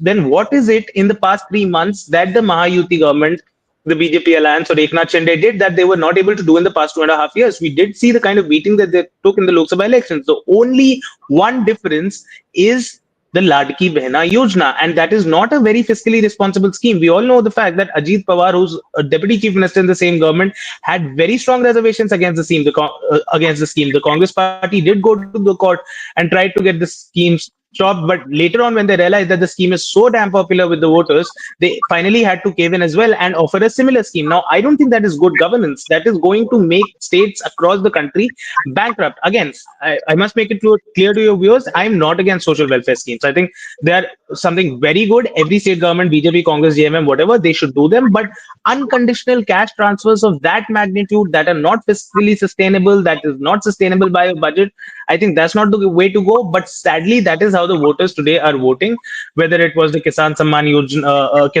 Nidhi by the Prime Minister in 2019 Lok Sabha or this Ladki Behna handouts in Maharashtra or Ladli Behna handouts in Madhya Pradesh. I think that is what it has essentially boiled down to, along with the last minute election management. How many people can you actually pull to the booth? How many people can you reach out in terms of your messaging? How can you use state resources to your advantage? I think that how many dummy candidates can you prop up? Like if you have a Polumi Saha from party A contesting, how many other Polumi Sahas can I find in that constituency? How many other people can I get a similar symbol allotted? I think this is what is, winning elections for parties today. Right. Because stay on with us. I'll bring in Shruti again because we're going back to the Maharashtra numbers at the moment. Let me just pull that up from the Election Commission website. It is as far as the Shruti, I'll just calculate that very quickly to give a sense of where Mahayuti stands at the moment and where MVA stands at the moment. So as far as Mahayuti is concerned, BJP is at 71. Eknath Shinde Sena is at 34 and Ajit Pawar's NCP is at 27. So that's 132. As far as the MVA is concerned, Sharad Pawar NCP is at 19, Congress is at 15, and UBT Sena is at 13. So that stands at 47 at the moment. Others and independents, Shruti, at 17. Are they suddenly going to become very key to which way things roll? But at the moment, of course, it looks like Mahayuti is looking at a comfortable win over here, but then again, not calling it, not saying anything, because we've all learned our lessons from Haryana. We're not saying anything. These are early trends. Shruti. Yeah, I think MNS is also contesting on 125 seats. Vanchit Bahujan Aghadi is contesting on 200 seats. Mayawati's party is also contesting on 235 seats. And there are 2,000 plus independent candidates. So MNS, people are expressing doubt that they will get elected even a single candidate, but they will cut into the votes. If you see the Dalit votes, which were last time transferred to Congress and Shiv Sena, MVA, are somehow this time going to Bahujan Vanchit Aghadi. So they will be also cutting in votes this time for MVA. So all these factors are really going to affect the MVA in a way. And what we are seeing, the early trends, I can say that, BJP is leading and followed by Eknath Shinde. So it could be a result of that we have to take into consideration these independent and the smaller parties in Maharashtra. They may not win the seat or the candidate, but yes, they will cut into votes. They will cut into votes as well. We of course saw a very heated campaign in Maharashtra, several controversies from the polarizing campaign which was led by Yogi Adityanath, when he of course coined that phrase batenge to katenge. The prime minister came in and said ek hai to safe hai. There was the bag checking controversy. Uddhav Thackeray said, why are election commission officials only checking my bags, why aren't they checking other Mahayuti leader and their bags as well? So there were videos being released about Devendra Fadnavis's bags being checked, Amit Shah's bags and his chopper being checked as well. And then of course came that last controversy, Vinod Tavade in a hotel in Virar sitting and allegedly distributing cash before election day, and then the BJP responding with a Bitcoin controversy, saying Nana Patole, Supriya Sule, in some ways monetized Bitcoins from a fraud cryptocurrency scam and used that money for the election campaign, allegations which were refuted by Supriya Sule and Nana Patole as well. As far as the campaign, Kailash, in Maharashtra is concerned, it was like I said, there were it was a very heated campaign, but the BJP strategy seemed very clear about, of course, consolidating the Hindutva votes. At least it seemed, with a campaign that was led by Yogi Adityanath. While some, of course, Shruti did point out that some didn't agree with it. Ajit Pawar, Ashok Chavan, Pankaja Munde didn't agree with that campaign, and they voiced it very vocally as well. And on the other hand, of course, bringing together the non-Maratha, votes as well, in the way that the BJP did in Haryana, bringing together the non-Jat votes. Kailash. Palmi, you're absolutely right. See, every party has a political discourse and they have a certain ideology that they follow to. So while campaigning, the Bharatiya Janata Party, be it the Eknath Shinde or the NCP Ajit Pawar, they had a certain a go-to audience, and in order to capture that go-to audience, there is a certain means of communication and there's a certain language of communication that they're attributing to. Now, the Chief Minister of Uttar Pradesh spoke about batenge to katenge, or the Honorable Prime Minister spoke about ek hai to safe rahenge, ek hai to safe hai, that speaks about in the larger prospect, it speaks about unity. Now, naturally, there will be opposition speaking about the fact that they're only talking about, or they're trying to polarize the elections by talking to their particular majority base of the voters. Now, this is a peculiar characteristic of Indian elections, not just Maharashtra elections, which we see across, be it any state election or be it any national elections in the past or going forward. So that is a particular reality that I think we all must have to live with. But at the end of the day, what resonates with the voter is most important. Be what a communication it be it the kind of language that one uses or any party uses. At the end of the day, what does the voter feel and whom does the voter feel for in his particular constituency? See, there are various issues that a voter may vote for. It could be infrastructure issue. It could be the issues that Nikhil just pointed out in the beginning, that what he is getting or he or she is getting at the end. But there are certain other voters who vote for the larger and the broader issues also. So, I mean, the voter base is so large in the largest democracy like ours, and that too for a state like Maharashtra. I think 9.7 crore registered voters, about 6.5 or 6 crore voters, they exercise their franchise. So it is very difficult to pinpoint on a particular factor for any faction. Okay, Shruti, I was just reminded of one of the questions that I was asking Sunetra earlier, I believe. About the RSS factor. How much of a role did the RSS play? I mean, it does play a role, many elections, and, we've heard about how they've bolstered the BJP's campaign. You heard a lot about their re-energized campaign in Maharashtra this time around in the assembly elections. What do you have to say about that? What did you pick up from the ground, Shruti? Yeah, I think RSS has been always been supportive to BJP, and their campaign is not something new, whether it is a local body election or Lok Sabha or assembly election. So yes, they have. I mean, they have their core constituency. They have their core people whom they really pass on that message. And if you see in last few years, as BJP supporters are growing in Maharashtra, the numbers have definitely went up, and even the vote share of BJP has went up in Maharashtra.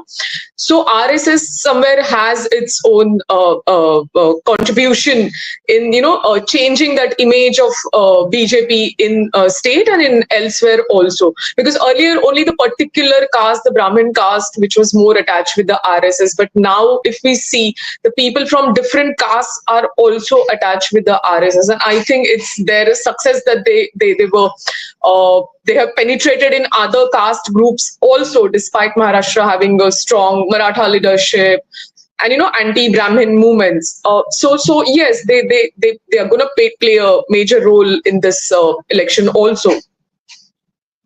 Shruti, just to narrow this down a little bit, earlier we were speaking of Mumbai, Bombay, the Mumbai city and the constituencies that fall within Mumbai, the 36 seats. There are several where direct fights are being fought. Like the Shiv Sena, of course, has held a sway over seats in the past, but this time there are, of course, Worli being the most prominent, where Aditya Thackeray of the UBD faction of the Shiv Sena is facing off against Milind Deora of the Eknath Shinde faction of the Shiv Sena. How much of these have become like big prestige battles? Because these battles were fought during the Lok Sabha elections as well, and clearly the UBT faction came up with an upper hand in the Lok Sabha elections. So if you could just paint a picture of the contest across the assembly constituencies of Bombay for us, Mumbai city. So there is, I think, Worli, you have already mentioned, there is Bandra East and Bandra West. Bandra is Jishan Siddiqui is contesting against Varun Sardesai. So Jishan was the sitting MLA, but then he switched to NCP. And Varun, we know that he's from Shiv Sena and cousin of Aditya Thackeray. Another constituency is Bandra West, which is contested by Shelar. He's a BJP bigwig. Then there are a few constituencies outside. Then also Anushakti Nagar, from where Nawab Malik is contesting against Abu Azmi, because Nawab Malik was arrested by the same government, alleging with so many, charges labeling against him. But the same politician has been given ticket by the alliance. So that is also going to be a very different fight. If elsewhere in Maharashtra, if you see, especially in Konkan, we have not spoken much. Mankur, Shivaji Nagar, and Anushakti Nagar is his daughter, Sana Malik. And yes, Anushakti Nagar is daughter. Shivaji Nagar, Mankur, he is contesting. Elsewhere, we have not spoken about Konkan region. If you see, both the Narayan Rane's sons are contesting from Kankavli and Kudal. So that is also going to be a very prestigious election for Mr. Rane. Then in Bhokar, Nanded district, Ashok Chavan's daughter is contesting for the first time. Former Chief Minister Prithviraj Chavan's Karat constituency in Western Maharashtra is also going to be a really, really prestigious. And of course, Yevla in Nasik region, where Mr. Chhagan Bhujbal is contesting against Manikrao Shinde. So these are some 10-15 major prestigious constituencies that we are seeing in Maharashtra. And they will definitely give us, I think, surprising results, because these are all bigwigs that they are contesting. And in short time, we'll come to know who's going to win, who's going to lose. There's Mumba Devi as well, from where Shaina NC is contesting. Yes. A BJP leader on an Eknath Shinde ticket. Yes. That's a very interesting arrangement as well, as far as the Mahayuti is concerned. Yes, I think the coordination was pretty well on some of these constituencies while it was about the seat distribution, if you see. So the adjustment was really good. So yeah, we could see that, from BJP, she's switched to Shinde group, and she's now contesting against Amin Patel of Congress. Right. We'll just come back to the Mumbai, the battle in Mumbai with our guests Nikhil and Kailash as well. Champai Soren, who's in fact the former chief minister, briefly held the position when Hemant Soren was in jail. He, now a BJP leader contesting from Saraikela, has spoken out. Let's listen in.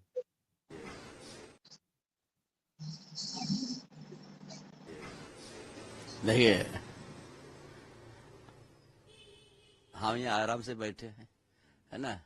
आज से 8 बजे से शुरू होगा। हमको पूरा विश्वास है,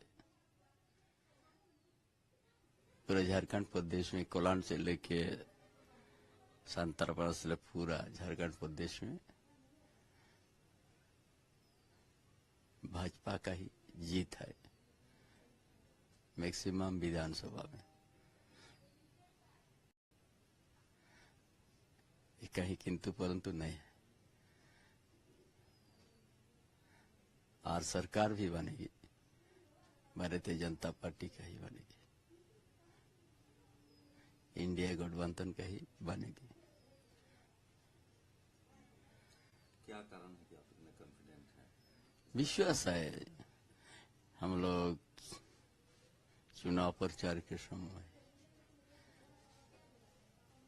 से ही संकेत मिल चुका है। हर गांव, हर टोला, हर शहर से भाजपा के पक्ष में वोट हुआ, भाजपा गठबंधन के पक्ष में वोट हुआ। इसीलिए आप लोगों ने बहुत मेहनत की। क्या मुद्दे हैं जिनको लेके आप इतने विश्वास?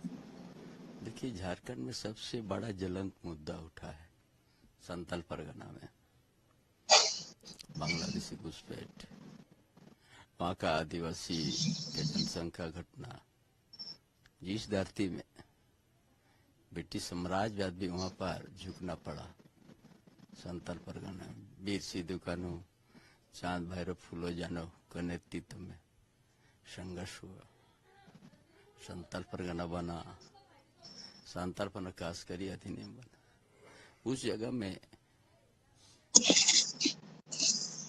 Okay, so that was Champai Soren, who's speaking out, and he, of course, is expressing, his confidence that the NDA alliance will win in these elections after, of course, the results are announced today, that the NDA will come out as a winner. Now, going back to the state of Maharashtra, Nikhil Jain, Kailash Adhikari, Shruti Ganpate continue to be live with us. Going back to the city of Mumbai, Nikhil, earlier, as far as 2019 assembly results are concerned, the whole political landscape, of course, of Maharashtra has changed between 2019 and now. There was the undivided Sena, which contested in 2019. There was the undivided NCP, which contested in 2019. And now both parties stand divided. The undivided Sena then won 14 out of the 19 assembly segments in Mumbai city that it contested at that point of time in the area.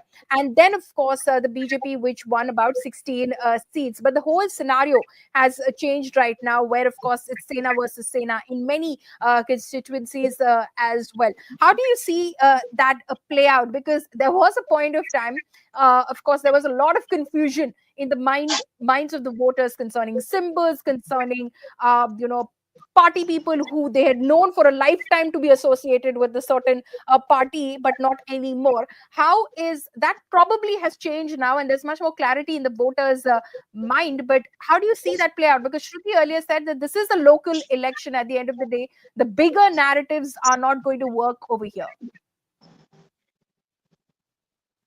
Follow me, is that to me? Yeah, Nikhil, go on. Yeah, I'm sorry, your audio broke in the middle, so I could not hear the entirety of your question. But from what I could understand, you basically wanted to gauge the impact between Sena fighting Sena and how the symbols and all that confusion that happened during the Lok Sabha elections is going to pan out today. Now, I feel certainly the situation for the Shiv Sena Uddhav faction and the NCP Sharad Pawar faction today is much better than it was in the Lok Sabha. But I feel in a country where a large number of voters are either rural or are not as politically or socially aware as one likes to think they are, I think symbols still matter a lot, and you would find a lot of voters still voting for Sharad Pawar but pressing the symbol of a clock, or still voting for Uddhav Thackeray but pressing the symbol of a Dhanush and Ban. Of course, the impact of it would be lesser than that in the Lok Sabha. I won't deny that. One thing I would also want to point out for your viewers is that it's rather unfortunate that when we're talking about elections in a state as large as Maharashtra, with so many complex issues, with a diverse economy ranging from agriculture to service sector, financial, industry, everything, based all the points that we've been talking about, all the narrative that was played by both the sides is essentially political rhetoric.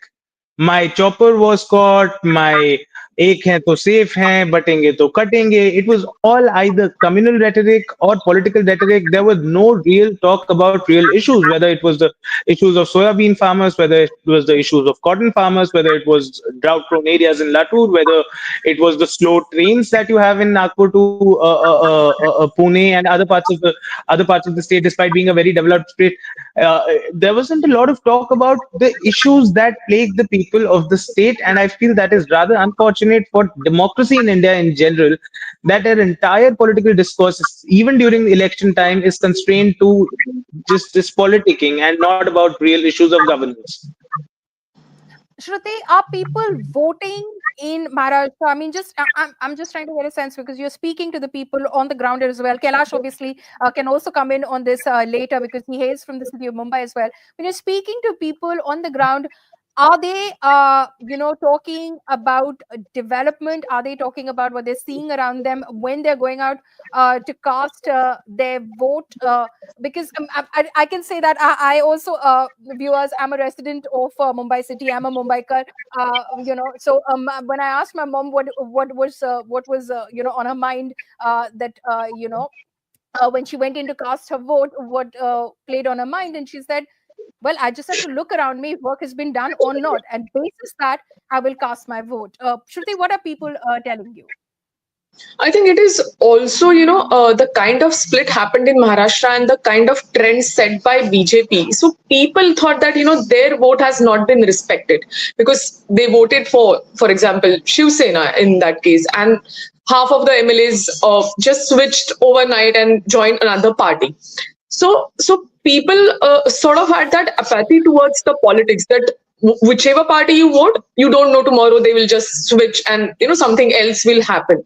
So that is one major issue I think that people are concerned about, that their vote is really, does it really have any value? Is it been respected or not? And there is that anger among people for not having that stable government for a longer period of time, because in that first NDA alliance for 2.5 years, people were quite happy. It was a COVID period and things were moving, and Uddhav Thackeray was doing so many things. He was talking with people.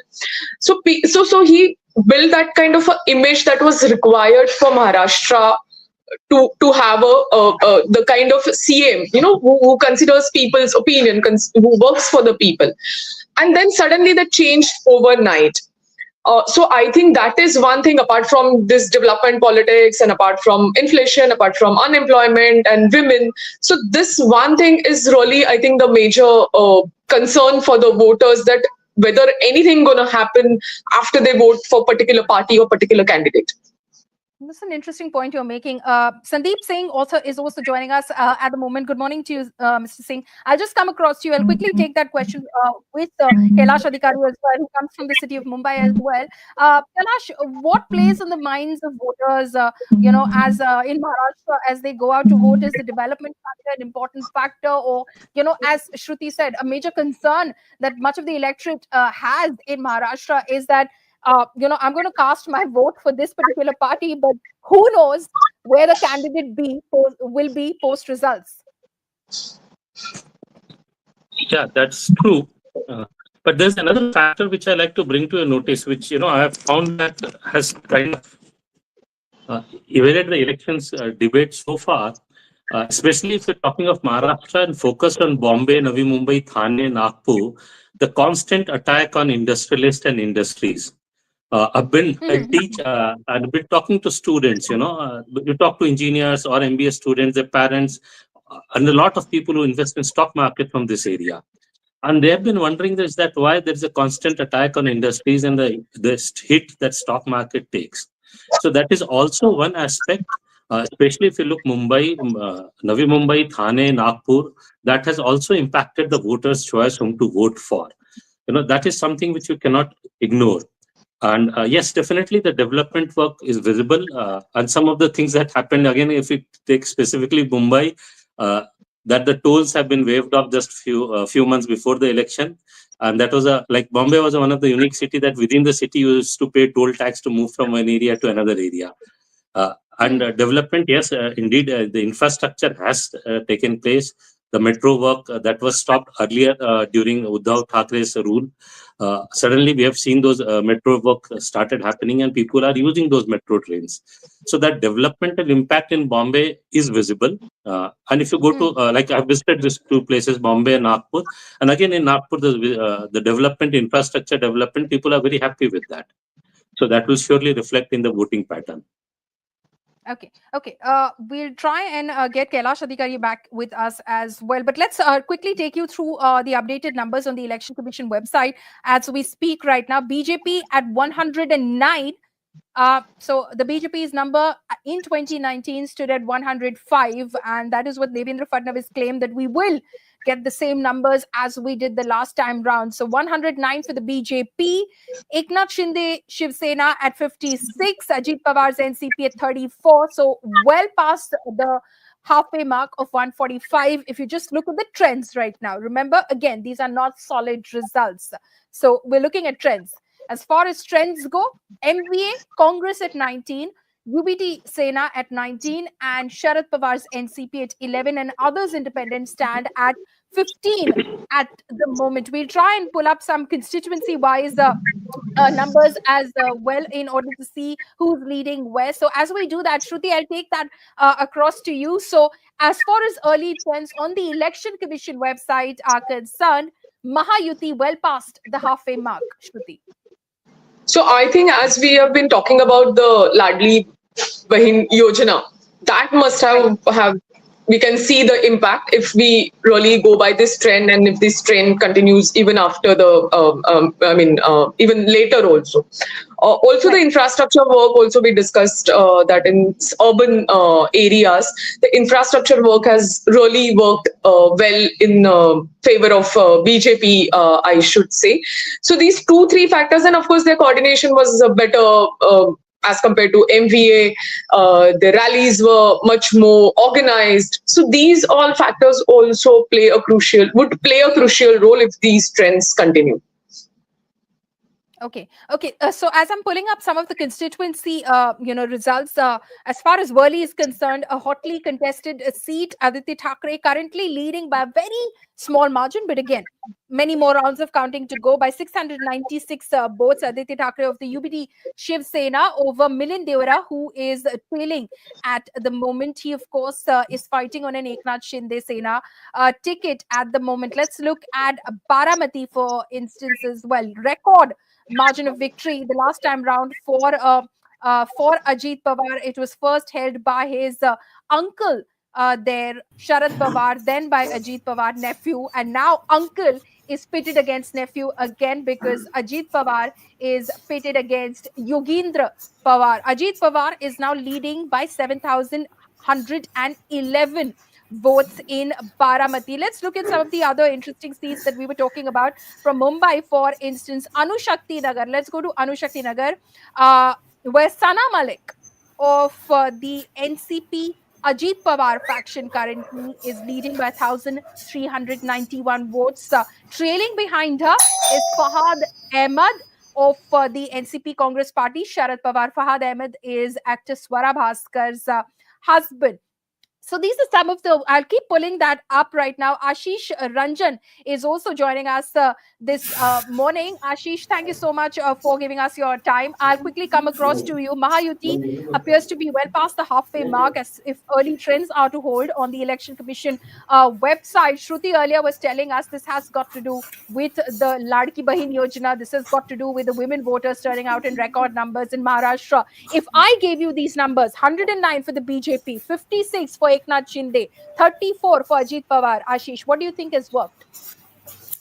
Apart from the result, first, thank you so much for ST and polemic. Apart from the result, just look at the 3 major things in both Maharashtra and Jharkhand, which is the common thing. First, at the both the place there is a women-centric schemes. One Maya schemes, Maya Sammani schemes in Jharkhand, and the Larki Bahan in Maharashtra. I mean, these are two the states which is just not the initiated first time. It happened in the Ladli Behna and Lakshmi schemes in Karnataka as well. However, these are the two states which first time initiated that kind of large scale of direct benefit transfer. And it is clearly seen, we can see in the trends that both the states has been, or the incumbent has been gaining that benefit.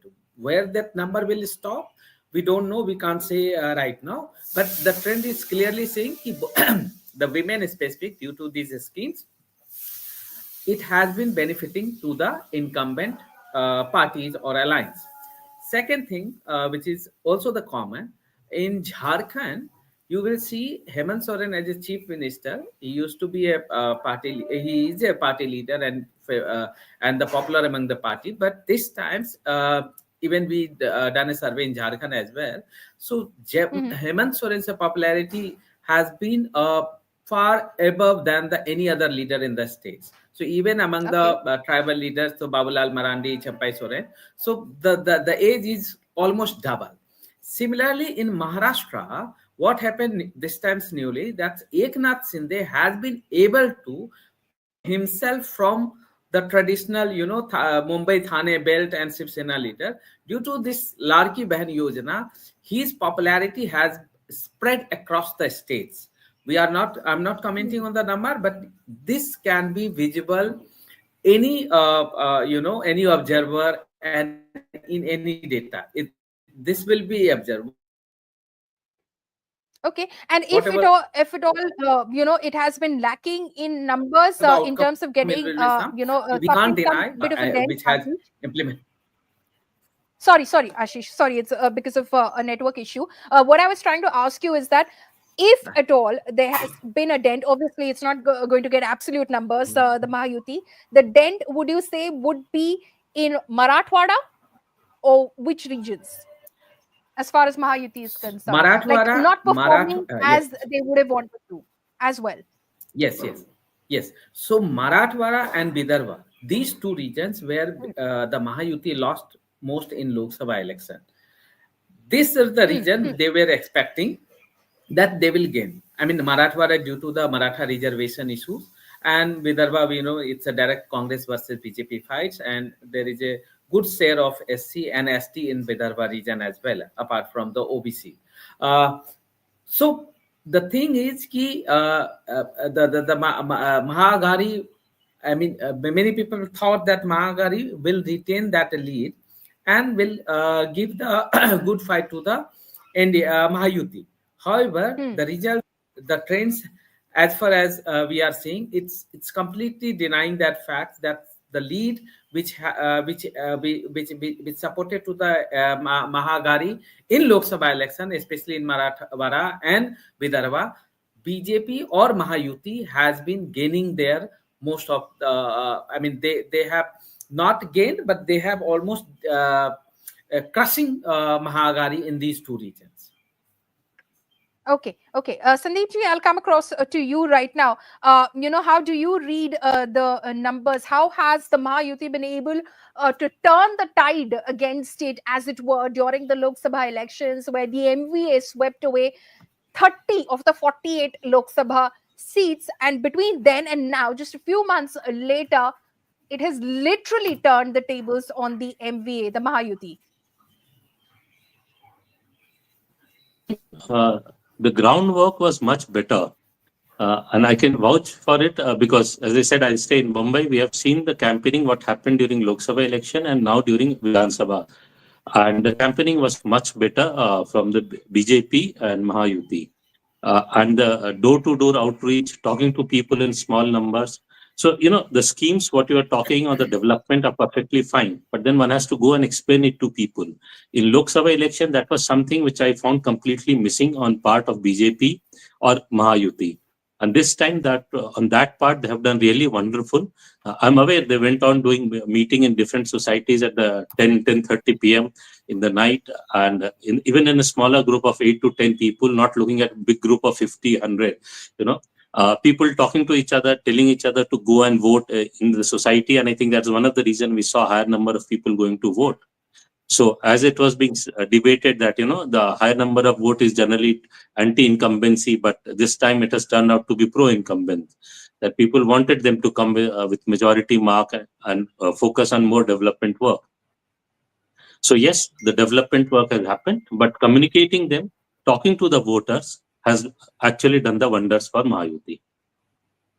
Do you think the BJP turned this into not very obviously so, because it will not exactly help them, but into a Marathas versus OBC sort of a fight, because they tried to consolidate the non-Maratha OBC vote bank in Maharashtra, given that they knew that Manoj Arange Patil will continue to be quite the headache for the Mahayuti, despite the promise of 10% reservation in jobs and education for the Maratha community, which Jharkhand Patil, of course, dismissed. I look at it slightly differently than what you said. I think BJP took it to the next level when they said "batoge to katoge." So they said, forget the caste divide and come together. So I think that line actually helped them to prevent that split into OBC and Maratha votes. And they managed to convince a lot of Marathas that, you should, on that slogan, what they coined, "batoge to katoge." And that people came as by evening or tomorrow we'll know the number of voters which has come and the vote share, and that this theory will be tested. But I think Marathas have also come and voted for Mahayuti and BJP. And that is why in many pockets where BJP was traditionally not winning or has not won in the Lok Sabha is now doing well. This would not have been possible without getting Maratha votes.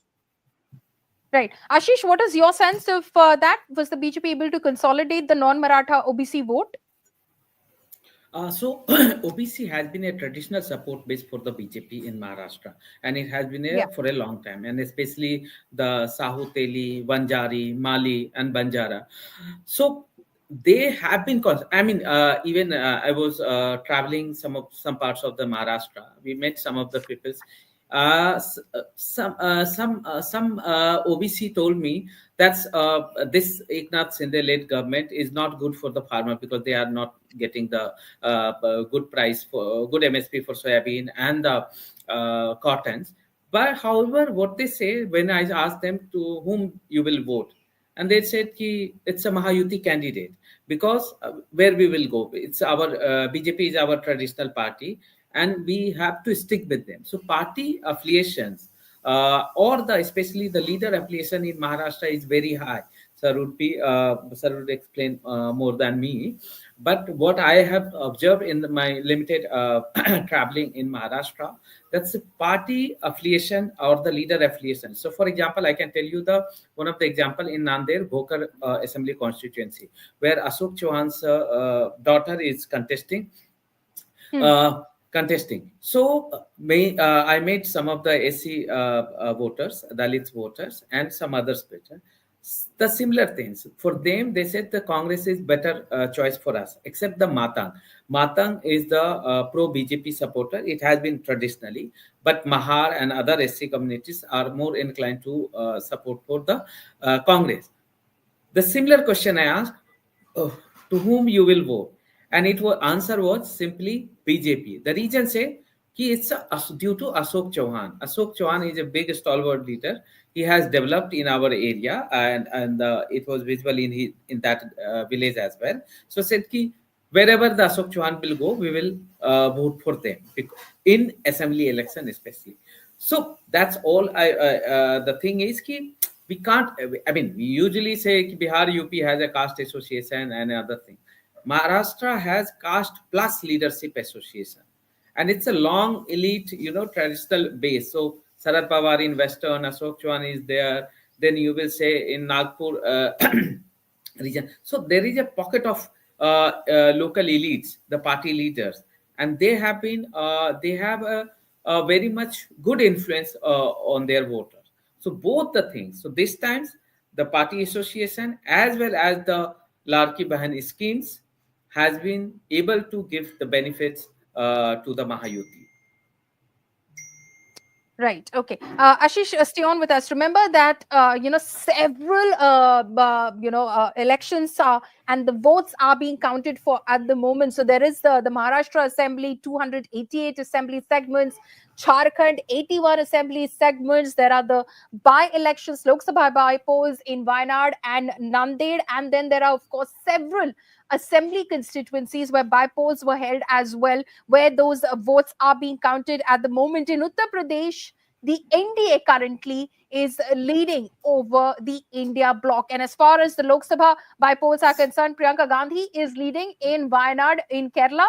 And in Nanded, it is the BJP, contender who is in fact leading over his nearest rivals. So that those are the numbers. Ashish and Sandeep ji, will shift focus a little bit to Jharkhand as well at the moment. Let me pull up the latest numbers on Jharkhand on the Election Commission website. It gives 28 to the Jharkhand Mukti Morcha, 28 to the JMM, 24 to the BJP, 12 to the Congress, 6 to the RJD. So as far as the India bloc is concerned, it looks better positioned right now because 12 for the Congress, 6 for the RJD, 28 for the JMM. And as far as the NDA bloc is concerned, 24 for the BJP, 2 for the AJSUP. So over here, it seems, Ashish, that Hemant Soren and Team Hemant Soren seem to definitely have a lead in this. We'll try and pull up some constituency leads as well. Ashish, just take us through your sense of the numbers in Jharkhand, where the India bloc clearly seems to have an edge over the NDA. Yes, of course. And if you compare, if we are talking about the Ladki Bahan in Maharashtra, it's a completely Maya Samman schemes in Jharkhand.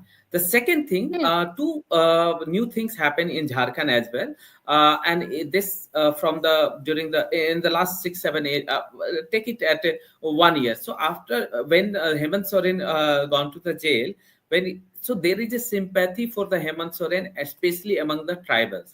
And please remember, there is a 26% tribals population there, 15% Muslim population. So JMM alliance, so India alliance has been already has been a strong base. So 40% is strong base there. And since there is a 26% tribal population, 28 seats are reserved for the STs. Last time in 2019, JMM Alliance won 26 out of 28. So it was expected due to the jail incident to the Hemant Soren. And second thing happened with the Maya scheme. And third thing, which is the first in this election, it was the entry of Kalpana Soren. I mean, we did the survey. And here is a shocking update on that, because she seems to be trailing in her constituency of Gande in Jharkhand. Munia Devi of the Bharatiya Janata Party is currently leading with 3,128 votes. So Kalpana Soren at the moment is trailing. So that's bad news for the JMM. Hemant Soren is leading from his seat of Barahet, and Champai Soren is trailing from Saraikela. Basant Soren, brother of Hemant Soren, is trailing from Dumka as well. Babulal Marandi is in fact leading from Dhanwar. So it's a split in terms of prominent faces are concerned. So some hits, some misses. Hemant Soren, thumbs up. Kalpana Soren, thumbs down. Basant Soren, thumbs down. That's the JMM camp for you. Champai Soren, thumbs down. Babulal Marandi, thumbs up. So Ashish, your thoughts? I can't say for each and everyone, but I can say Kalpana Soren will be able to pull out because the demography is also in favor of her. There is a good chunk of Muslim voters are there. So I mean, it's a 10:30 only. So, but the final, it might be close. But Kalpana Soren will be able to win that election, as far as I understand, because I went to that constituency as well. The second thing, what I wanted to say about the Kalpana Soren, we asked 3 questions about the Kalpana Soren. Did you heard? 74% people say they have heard about her. Then we asked, do you think Kalpana Soren is a potential future leader for Jharkhand? 51% people said yes. And when say, will you vote for them with JMM Alliance due to Kalpana Soren? there is a significant share of people say they will vote. Think about the Kalpana Soren is not a leader. Think about the timing of her entry in the electoral domain.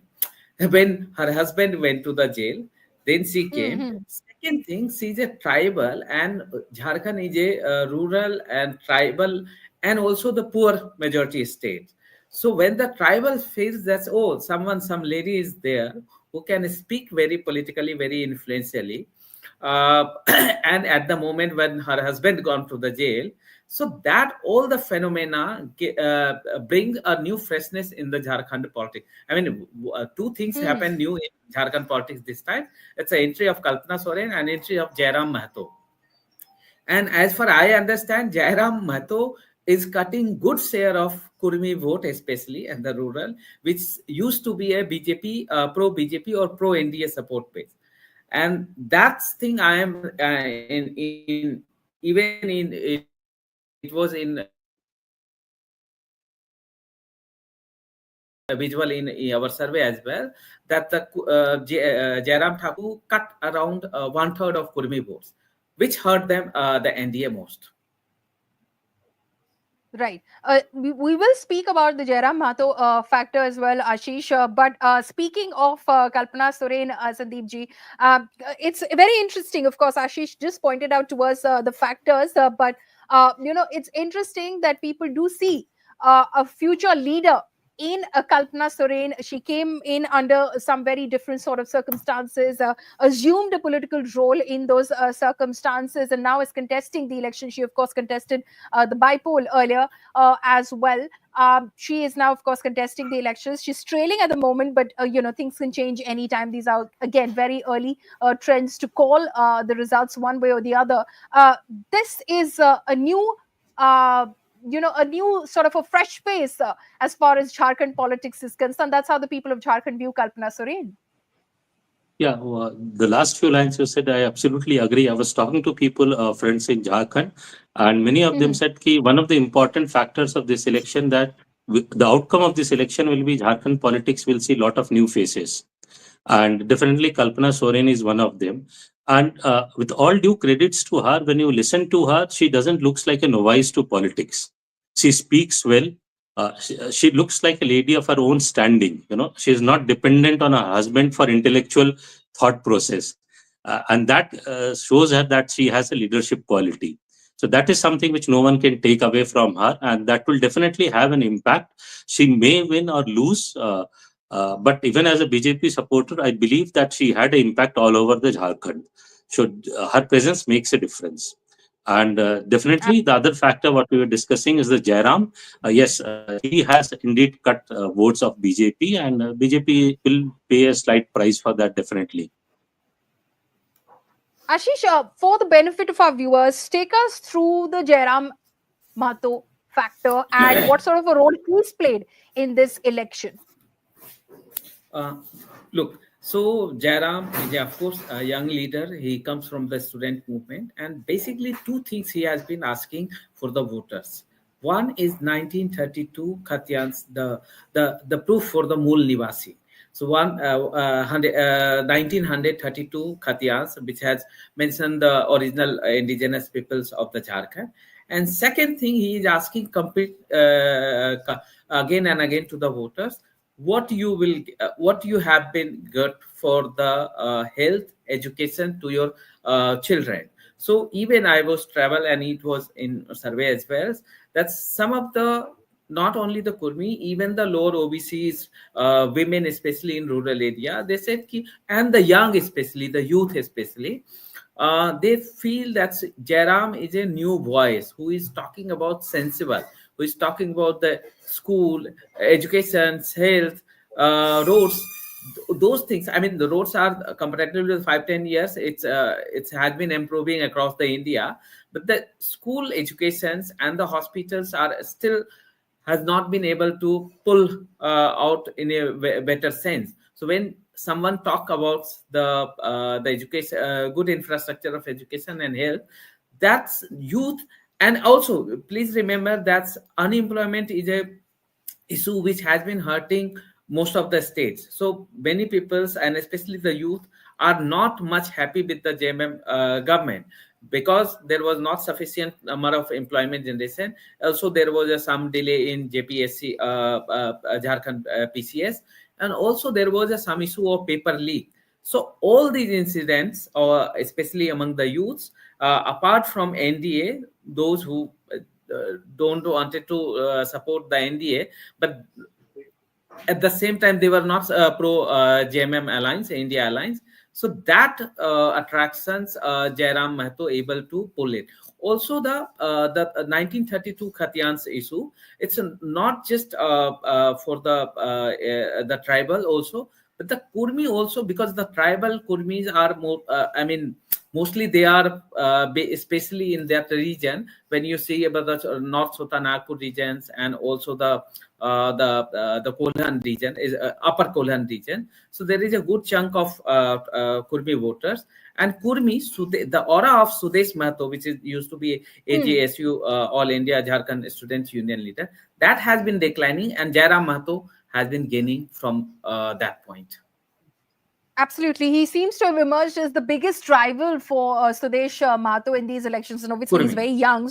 So he's obviously, got a long political future ahead of him. Speaking of numbers, JLKM, which is Jairam Mahato's party, has already opened its account in early trends with one seat if we look at Jharkhand. So that is where Jharkhand stands at the moment. Viewers, let's go back to the larger state of Maharashtra now. Maharashtra, as you know, 288 assembly constituencies where counting is currently underway. And if you just look at the leads in Maharashtra on the Election Commission website itself, BJP currently standing at 118, the Eknath Shinde faction of the Shiv Sena at 56, Ajit Pawar's NCP at 37, so not doing very badly for itself. Could this mean, daggers out for the chief minister's position? Let's see how that pans out eventually.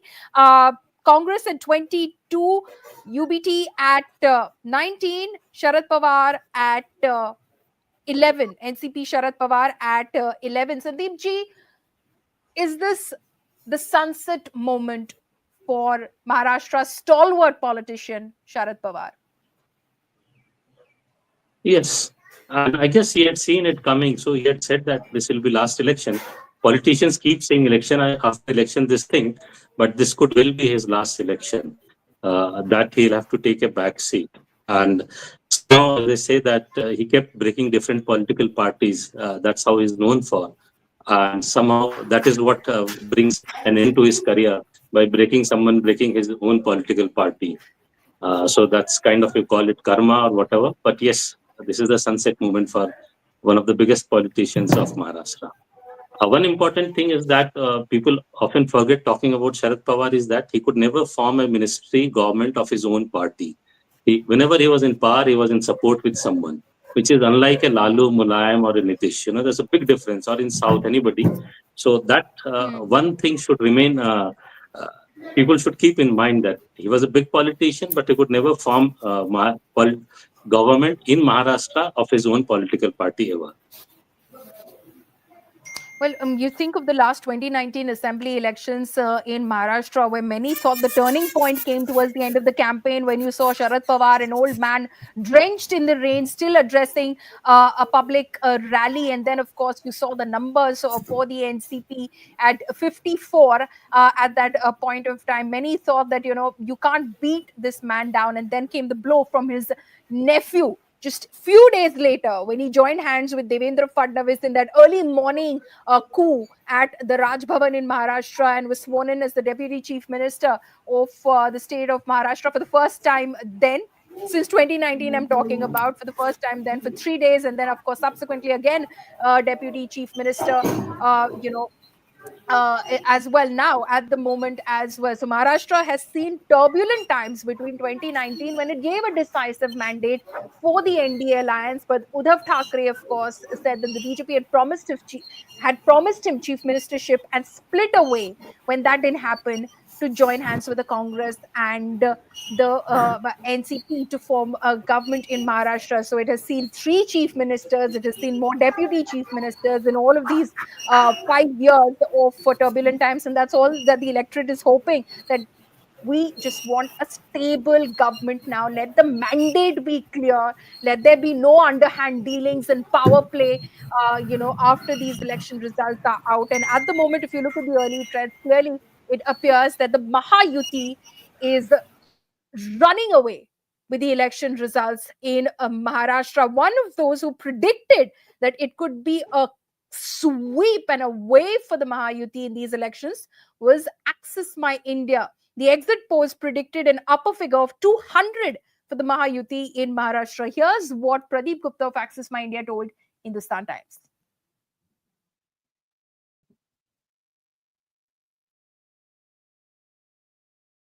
Okay, we will try and pull up that over there, and the factors that he as an exit pollster thought as far as why would he give that number for the Mahayuti, where he gave decisive numbers for the Mahayuti and for the JMM-led alliance in Jharkhand as well. Remember, exit polls have been quite marred with a lot of controversy. The last time around, everyone, including us, the media, fell flat on our faces was in Haryana. So everyone's very cautious now in terms of predicting numbers. But here is what Pradeep Gupta said, and this is about Jharkhand. We'll play out the Maharashtra bit as well. But Jharkhand, he predicted a win for the JMM-led alliance, the India bloc. Here's what he said about Jharkhand. Currently, that is what the scenario looks like. By now, you must have heard what the pollsters are saying. Most, actually all, are giving Maharashtra to the BJP-led Mahayuti alliance. And now, I should say most, see the NDA crossing the halfway mark in Jharkhand, except Pradeep Gupta of Access My India, who believes JMM, Congress and RJD combined, or the India alliance, will sweep. Yes, sweep Jharkhand. Mr. Gupta believes the India alliance will not just get the necessary numbers to form the government, but has also put the alliance much north of the halfway mark in the Jharkhand assembly. He's with us. Let's ask him why. Mr. Gupta, thank you for joining us. And before anything, let that be the first question. Why your numbers in case of Jharkhand are so different from other exit polls? So, 2-3 things, Abhishek. Thank you for having me here. अब सवाल आता है कि ये जो number हम दे रहे हैं वो क्यों दे रहे हैं. So, मेथोडोलॉजी की 1 मिनट के लिए बात कर लूँ कि अबाउट 12,078 लोगों से बात की हमने. जो हमारी मेथोडोलॉजी सिस्टम है कि वो हर एक विधानसभा में जाते हैं, कंस्टिट्यूएंसी में हम फेस टू फेस बात करते हैं with representative demography and geography. And we have conducted these interviews in 540 cities and villages of Jharkhand, and we have traveled across about 16,000 kilometers during that time. Now, what had worked in favor of JMM, which is likely to win, or in your terminology, sweep the election, उसकी मैं थोड़ी सी चर्चा करूं और बताऊं. जैसे कि और भी राज्यों में इंक्लूडिंग महाराष्ट्र, लाड़की बहन योजना महाराष्ट्र में, यहाँ पर भी मुख्यमंत्री मैया सम्मान योजना, जिसके चलते 1,000 रुपये लोगों के अकाउंट में, महिलाओं के अकाउंट में पहुंच रहा है अगस्त से अभी 2024. एक वो बड़ी वजह है, और उसके कारण वुमेन का, महिलाओं का जो है पुरुषों के मुकाबले वोट बीजेपी को 4% इंडिया अलायंस या JMM प्लस को ज्यादा मिलता दिख रहा है. So women factor is one factor. Now second factor is that Adivasi Asmita. What does it mean in the context of this election? आप यदि 5 साल पहले देखें जो बीजेपी की सरकार थी, उसमें नान आदिवासी जो रघुवर दास जी हैं वो CM थे, और उसके बाद ये पिछले 5 साल तक JMM की सरकार रही, और ज्यादा समय तक हेमंत सोरेन रहे, और बीच में चंपाई सोरेन थोड़े समय के लिए बने. और उसके पहले हमेशा से ज्यादा करके आदिवासी मुख्यमंत्री रहे, चाहे बीजेपी की बात करें अर्जुन मुंडा जी और बाबूलाल मरांडी. तो कहने का मतलब ये है कि आदिवासी अस्मिता, और हेमंत सोरेन जी के फादर भी, शिबू सोरेन भी चीफ मिनिस्टर हैं. तो आदिवासी अस्मिता का एक बहुत बड़ा सवाल था. और झारखंड की बात करें और आदिवासी की बात ना करें, जो कि 26% डिसाइसिव निर्णायक भूमिका में आदिवासी समुदाय आता है, और करीब 15% जो है वो मुस्लिम है. तो ये जो ग्रुप है वो 41% यहीं पर ही बन जाता है नंबर 2. उसके बाद जो अरेस्ट भी हुई, एक आदिवासी की अरेस्ट, जब आप किसी को पसंद करते और चाहते हैं तो उसके खिलाफ जो भी चीज जाती है तो वो उनको अच्छी नहीं लगती है, आदिवासियों को खासकर. तो तो एक उसका भी असर उसमें थोड़ा बहुत इजाफा हुआ और नजर आया। अब बीजेपी प्लस या एनडीए के पॉइंट ऑफ व्यू से बात करें तो यहाँ पर अभी एक नई पार्टी का इमरजेंस हुआ है जिसका नाम है JLKM, Jharkhand Loktantrik Krantikari Morcha, led by tiger Jairam Mahato, जो कि बड़ी संख्या में 8% हमारे इसमें वोट शेयर उनको मिलता दिख रहा है। और इस 8% का 90% जो है ओबीसी और महतो समाज से मिलता हुआ दिख रहा है, जो कि बीजेपी का एक बड़ा पाई था, जो कि ज्यादा करके जो दूसरे एजेएसयू के महतो हैं उनके साथ होता था। बट इस बार उन्होंने बीजेपी के साथ गठबंधन किया, जो कि उनको भी 8%, जब उन्होंने पिछले चुनाव में अलग वोट लड़ा था तो बीजेपी की हार का एक कारण तभी भी यही भी था कि इन्होंने वोट को स्प्लिट किया था। अब इनकी जगह ले लिए जयराम रमेश ने, जो कि 4% वोट उन्होंने लोकसभा में भी लिया। 4% बहुत बड़ा नंबर है लोकसभा के कॉन्टेक्स्ट में, प्रदेश के कॉन्टेक्स्ट में। तो इसकी बड़ी वजह दूसरी जो है ये भी थी। और जैसे मैंने बताया कि सामाजिक ताना बुना इस तरह से है कि 41% तो केवल आदिवासी और मुसलमान हो गए, 12% के करीब दलित हैं, जो हमारे सर्वे में करीब करीब आधे आधे दोनों पार्टी को मिलते हुए दिख रहे हैं। तो 53% यदि इधर से हट जाता है तो बाकी का जो 47% रखा ओबीसी और जनरल क्लास का, यादव भी उसमें 5% है, जो भी करीब करीब आधे आधे मिलते दिख रहे हैं। जहां भी आरजेडी लड़ रही है वहां पर आरजेडी के फेवर में ज्यादा जाते हैं, जहां पे आरजेडी नहीं है वहां पर बीजेपी प्लस या एनडीए को वोट मिलता हुआ दिख रहा है। तो इसकी वजह जो है प्रमुख, ये मैंने गिनाने की कोशिश की, जिसके चलते जेएमएम प्लस आराम से जीतती हुई नजर आ रही है। अच्छा, जब आप इलेक्शन की बात करते हैं तो आप अक्सर कहते हैं कि आप इलेक्शन को एंटी इनकम्बेंसी और प्रो इनकम्बेंसी के नजरिए से देखने की कोशिश करते हैं। आपके सर्वे में जो एक बात और उभर के आई है वो ये है कि हेमंत सोरेन को ज्यादा से ज्यादा लोग राज्य में चीफ मिनिस्टर बनते फिर से देखना चाहते हैं।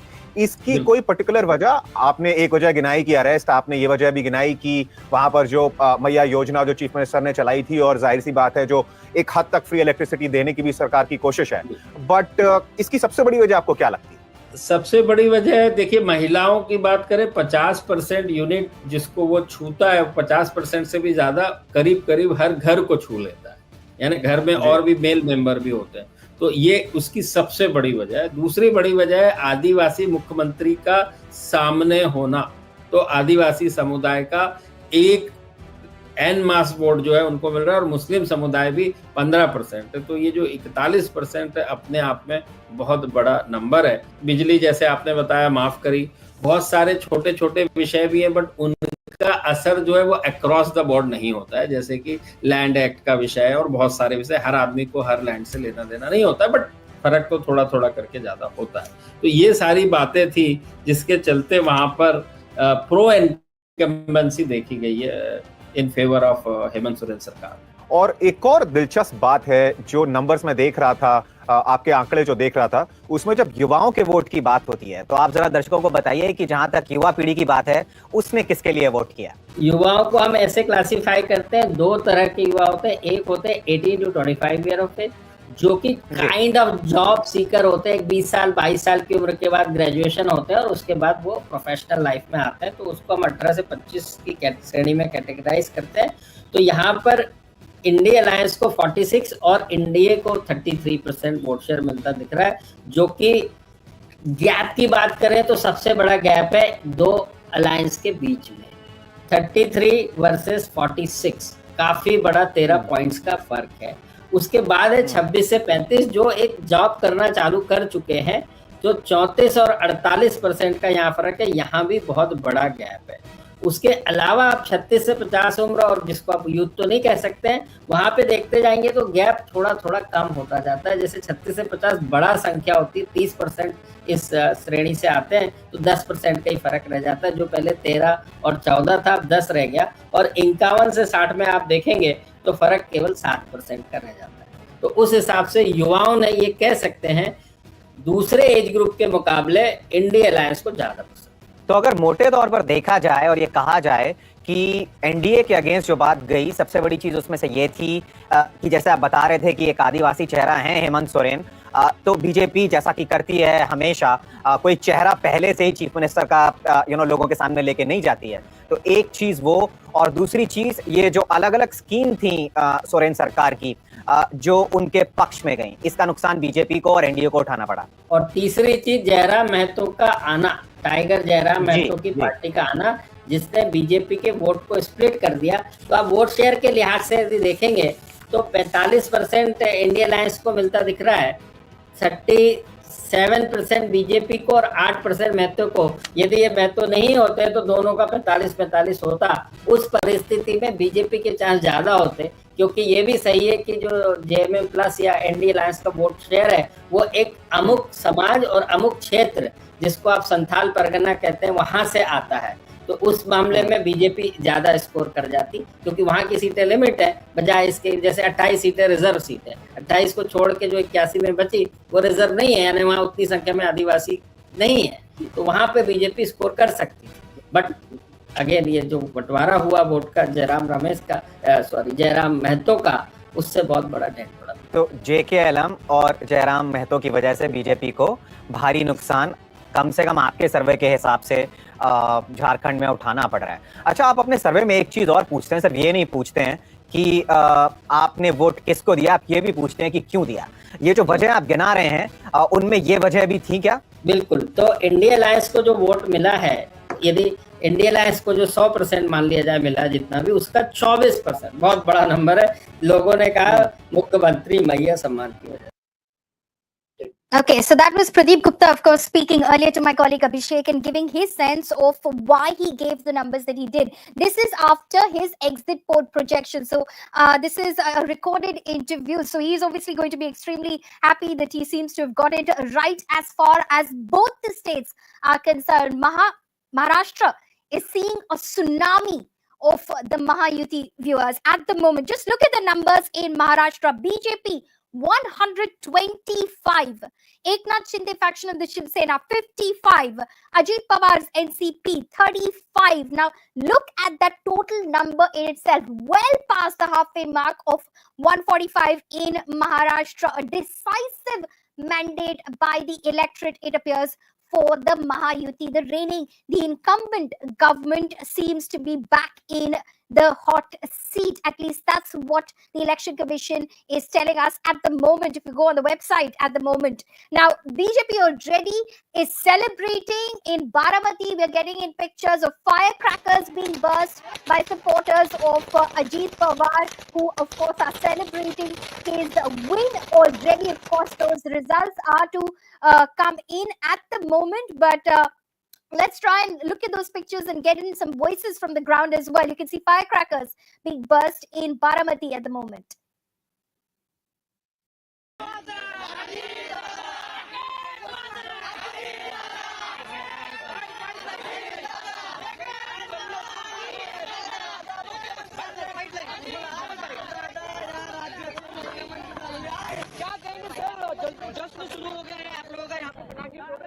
दादा का लीड 25 रुपये हो गया है, 25,000 के ऊपर हो गया, इसका मतलब 1 लाख के ऊपर जाने वाले अभी 15 फेरी बाकी, 15 फेरी में ये पूरा लीड जो रह गया वो लाख के ऊपर रहेगा। इसके वजह से हमको जानकारी थी कि ये होगा, इसलिए हम फटाके फोड़ के वो जल्द कर रहे हैं अभी।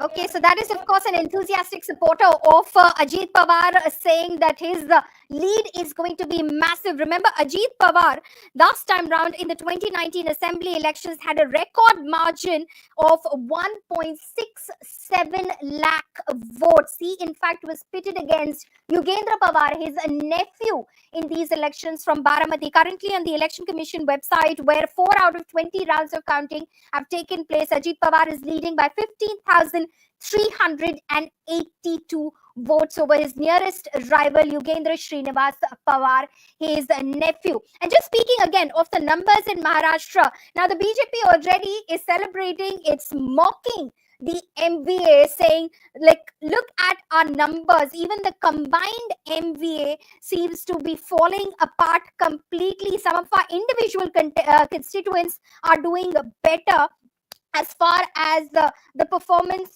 is concerned. So the BJP in itself saying, our seats by ourselves, 125 is much ahead of the combined MVA. So the BJP mocking the MVA over there, saying even others and independents, if you look at the Election Commission website at 20 right now, are much more than Sharad Pawar's NCP at 13, UBT at 17 at the moment, Congress just one above at 21. So as far as others are concerned, even they seem to be doing well as far as comparison is concerned with Uddhav Thackeray's Shiv Sena or Sharad Pawar's NCP. Sandeepji, I'd like to bring you in over here. Earlier we saw a victory, we saw an edge maybe, but this is a landslide as far as Mahayuti is concerned in Maharashtra. Yes, and just look at the BJP. Actually, there are 17 candidates of BJP who have fought on Uddhav on Shinde Sena's ticket. Like China NC is one of them. So if we add those numbers to BJP's tally, BJP might be getting majority on its own. So that's a huge thumping victory indeed for BJP. And as far as Ajit Pawar, it's like finally coming of age. It's not only his victory because his party's victory and his party's victory over his uncle's parties. So that calls for that will be coined as a coming of age for Ajit Pawar. It's a big achievement for him indeed. And now the interesting part will be that how this Mahayuti goes forward, because now they have three very powerful constituents, and BJP being very close to being majority on its own. So there'll be again a lot of churn in Maharashtra politics, as I see. There will be a lot of winning candidates will be again moving to the winning party. So that might bring more misery to the Maha Vikas Aghadi party, that what they have been facing so far. So a lot of people will desert those parties. Some people will get into oblivion. Their political career is over. So yes, a lot of new changes will happen in Maharashtra politics.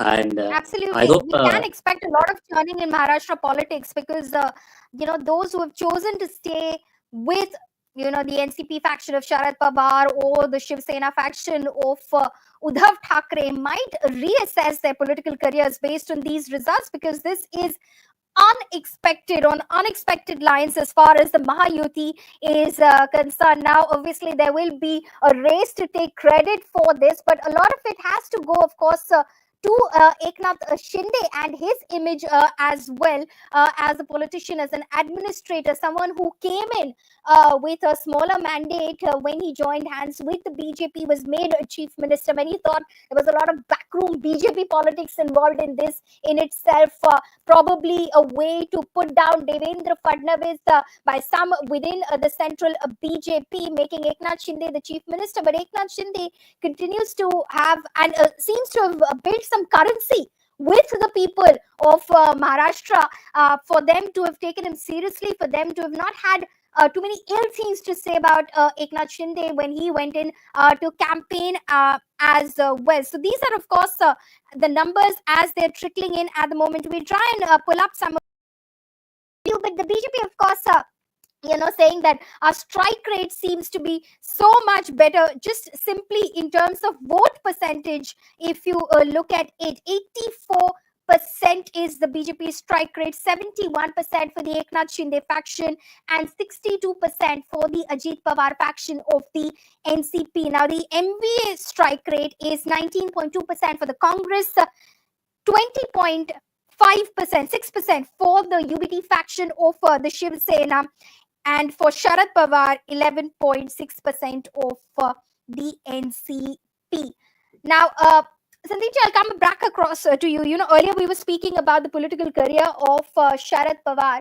What about Uddhav Thackeray and his career, and the gamble that he took while splitting away from a natural ally like the BJP to join hands with the Congress and the NCP that many thought was an unnatural alliance, which is why Eknath Shinde said he split away and joined hands again with the BJP to now. What about the political career of Uddhav Thackeray? Yeah, he'll have to go back to the drawing board very seriously. Like he gave up his ideological stand for which Shiv Sena was known for. We have heard Chandrakant Dada Patil today morning and yesterday evening saying if people want to come back, we'll welcome them. So we don't know which way the politics will go. Well, Uddhav Thackeray come back to the BJP again. As you said, whether Uddhav Thackeray comes back or not, his winning MLAs may. And that is, he'll have to think what happens to his political party. Actually, he's been reduced to almost MNS level, where he'll be completely insignificant player. Which means leading, if you extrapolate this, he's going to lose the BMC election, and which is very powerful thing. And that kind of Shiv Sena existed because of Shiv Sena used to win BMC elections. And now if they lose BMC elections also, which if this trend continues, they will, then obviously Shiv Sena, Uddhav Thackre's existence is in question mark. Along with Sharad Pawar, his career might be over as a individual politician of Uddhav Thackeray. His son might keep winning his elections, but as a political party, yeah, the days are over. Yeah, the knives are going to be out in the UBT Shiv Sena for sure after these election results. Many will start questioning the choices and the decisions that have been made by Uddhav Thackeray as far as his political graph is concerned in terms of alliances and joining of hands with the Congress and the NCP earlier on in 2019 are to be concerned. Now, let's listen in to what UBT Sena leader, Rajya Sabha member Sanjay Raut has to say, because he's already questioning the results. गड़बड़ तो है, क्या है मतलब अभी में गड़बड़ है? अरे भाई ठहरो, फंडिंग हुआ है, पूरे नतीजे आने तो हम बाद में बात करेंगे ना, क्यों नहीं करेंगे? पैसा तो ऐसा है कि हर चुनाव क्षेत्र में नोटों की मशीन लगाई थी। अरे शिंदे का एक भी उम्मीदवार सिटिंग एमएलए गिरता नहीं, और शिंदे ये बोल रहे थे हमारा एक भी सिटिंग विधायक गिरेगा नहीं। आपको मालूम होगा तो मैं इस्तीफा दूंगा। ऐसा होता है क्या चुनाव में? कभी हमारा एक भी नहीं गिरेगा। ये कौन सा भरोसा है? ये कौन सी है? ये कौन सा लोकतंत्र है? 200 के ऊपर किसी को चुनाव में नतीजे मिलते हैं क्या? जिस देश में, जिस राज्य में सबसे बड़ी बेईमानी हो गई है, इस राज्य की जनता बेईमान नहीं है। ये नतीजे ऐसे दिए आपने कि आपने राज्य को, जनता को बेईमान ठहराया है। इस राज्य की जनता बेईमान नहीं है। जो नतीजे आ रहे वो महा विकास आघाड़ी को कबूल है नहीं, आगे की क्या भूमिका रहेगी? नतीजे कबूल नहीं है, मैं मानता हूँ जनता को भी नतीजे कबूल नहीं है। जनता को भी, जनता का निर्णय नहीं हो सकता है। मैं बार बार बोल रहा हूँ और मुझे बार बार आप वही सवाल पूछ रहे हैं। लेकिन जो महा विकास आघाड़ी के कुल आंकड़े दिखाई दे रहे हैं, कुल संख्या दिखाई दे रहे हैं, उससे ज्यादा शिंदे गुट के कैसा हो सकता है? आप अपने मन को पूछे, आप पत्रकार है, आप अपने मन को पूछे क्या महाराष्ट्र में संभव है? आप अपने मन को पूछे कि महाराष्ट्र में शिंदे को 60 सीटें मिलती है, संभव है क्या? ये अजीत पवार को 40 सीटें मिलती है, क्या ये संभव है? भारतीय जनता पार्टी को 125 सीटें मिलती है, क्या संभव है? क्या इस राज्य की जनता भी बेईमान है? इस राज्य की जनता बेईमान नहीं है, इसके ऊपर हमारा विश्वास है। चलिए, thank you. Okay, so that was the very agitated Sanjay Raut saying हमको ये results हमको मान्य नहीं है, because it's not possible that Eknath Shinde Sena gets 60 seats in Maharashtra, 40 plus seats Ajit Pawar के आ जाते हैं, 200 के पार चली जाने वाली है महायुति। ऐसा हो सकता है क्या? Is what Sanjay Raut is questioning. Joining us right now, Yuvraj Pokharna, political analyst, Jiten Gajaria of the Bharatiya Janata Party. Jiten, I'll come across to you first. Good morning. Congratulations. It appears I can be possibly say it at the moment. Jiten, okay, is yet to be connected with us. We'll try and reconnect with him. He, of course, is a spokesperson for BJP Maharashtra. He will be joining us shortly. Yuvraj Pokharna, a landslide for the Mahayuti. Did you see this coming? Other than Pradeep Gupta, I don't think so anybody predicted this for the Mahayuti in Maharashtra. What went down and how did it happen? Jiten, I believe, is with us. We'll try and fix that frame so that we'll take that with Jiten shortly. But Yuvraj, first to you.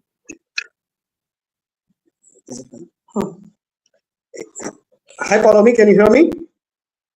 Yeah, Jiten, I'll come across to you. We can hear you. You're audible. Yeah, Yuvraj, go on.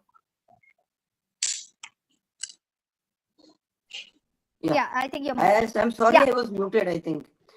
This landslide victory that we are witnessing right now is nothing short of a vindication for Pradeep Gupta for starters, because I admire the man and I've seen him crying on national TV. So this is a big watershed moment for him. Second, this election has proven that Hindu votes are consolidated and that are safely now in the kitty of the BJP, and the Maha Vikas Aghadi has safely been deemed as Muslim or Mullah Vikas Aghadi, that the campaign that BJP tried. And the last, it is very clear that there is no dispute or scuffle in the BJP and RSS ranks and files, and the campaign that we witnessed is a sort of vindication to the media hype that was created, the speculations that were created that there is some kind of rift between BJP and RSS. And I am sure that BJP will safely cross 125 mark. Mark my words. BJP in itself is, vying for 125 seats. This is my limited intervention as of now, and will continue as the discussion furthers. Okay. Yuvraj, stay on with us. Jiten Gajaria, spokesperson for BJP Maharashtra, is joining us at the moment. This is a tsunami, Jiten. 128 for the BJP, 55 for Eknath Shinde Shiv Sena, 35 for Ajit Pawar. What do you credit this to, Jiten?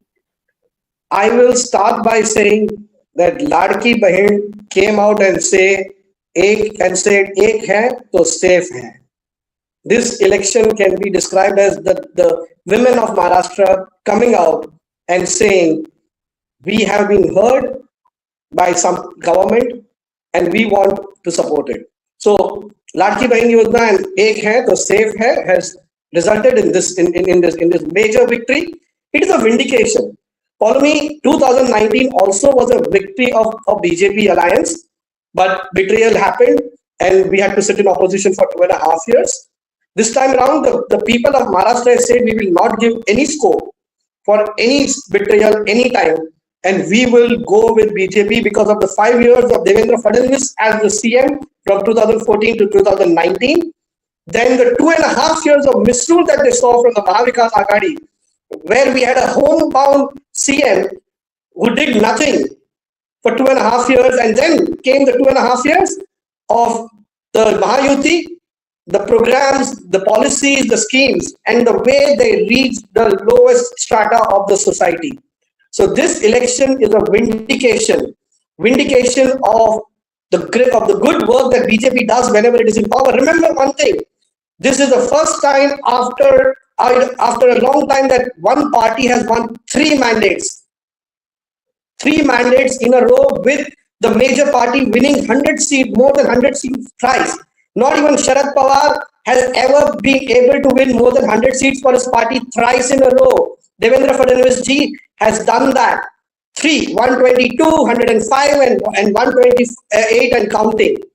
So this is a vindication of the pro-incumbency, the faith that people of Maharashtra have in BJP and its allies.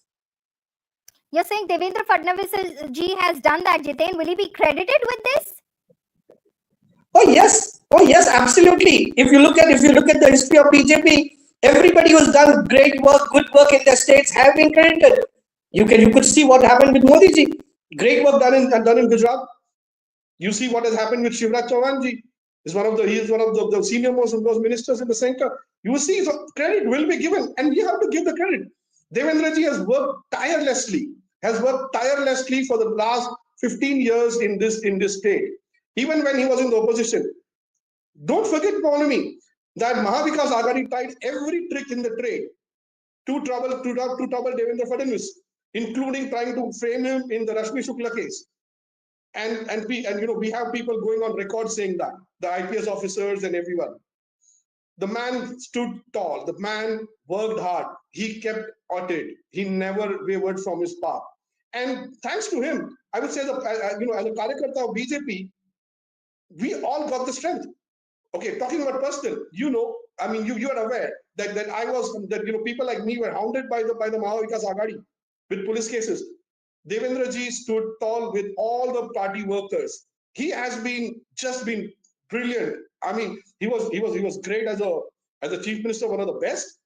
He was brilliant as a leader of opposition. And when he came back with his large heart, when he came back as deputy CM, he kept on ensuring that the schemes reach the thing. So yeah, he definitely has to be credited. And I will give a credit, while I'm on the show, I'll credit even the allies. But many saw it as shocking to Devendra Fadnavis as well. Probably something he didn't see coming at the time that he must have been told that not he, but Eknath Shinde will become the chief minister of the state and he'll be a deputy CM. So politics is not like a T20. Politics is a test match. Okay, one over will not decide how the player has played. So it is a test match. Yeah, at that point of time, a lot of people were surprised, including me. But when we looked at the larger picture, we realized it was done, and he himself said that whatever was needed for the party will be done. So I think so. We have to say that while it was disappointment maybe at that point of time, the party galvanized. And we can see the results today. Having said that, I will also give credit to the allies. They understood, they realized, unlike in NVA, where the two partners of Congress bickered bitterly with Congress over seats, and you see the results right now in Mahayuti, both Shinde Sena as well as Ajit Pawar faction of NCP understood that BJP was in driving seat, and that's why BJP fought 148 seats.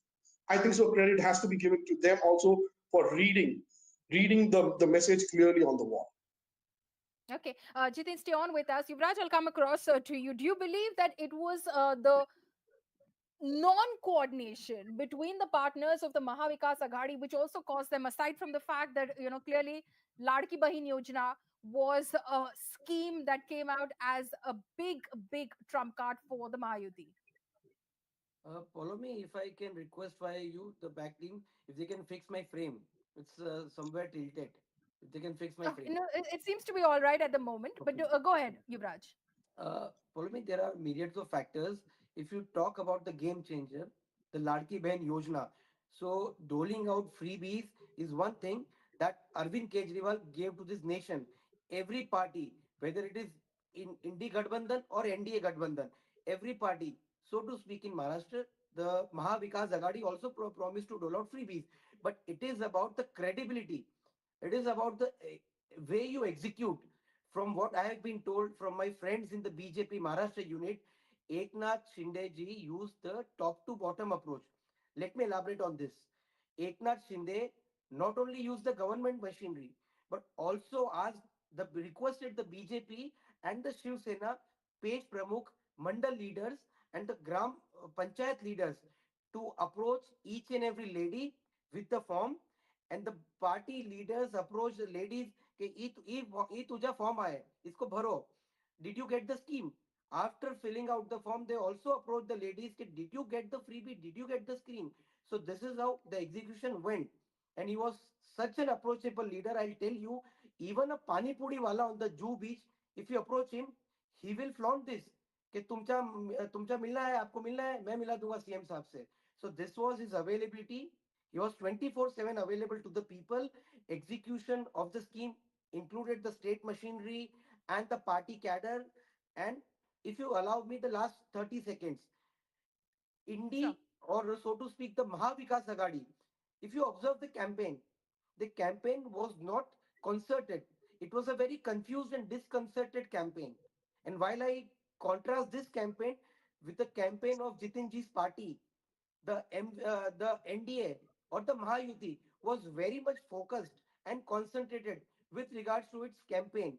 Ek hai to safe hai. This was the entire campaign, and from Mandal Pramukh to PM Modi, everybody was in unison with regards to the campaign. So kudos to you, Jitenji, and your party for bringing out such a massive landslide victory. And we did not predict it. Trust me, I gave you barely 90 seats. और आप लोग और कितने surprise देंगे, God knows. Jitin, I'll come across to you.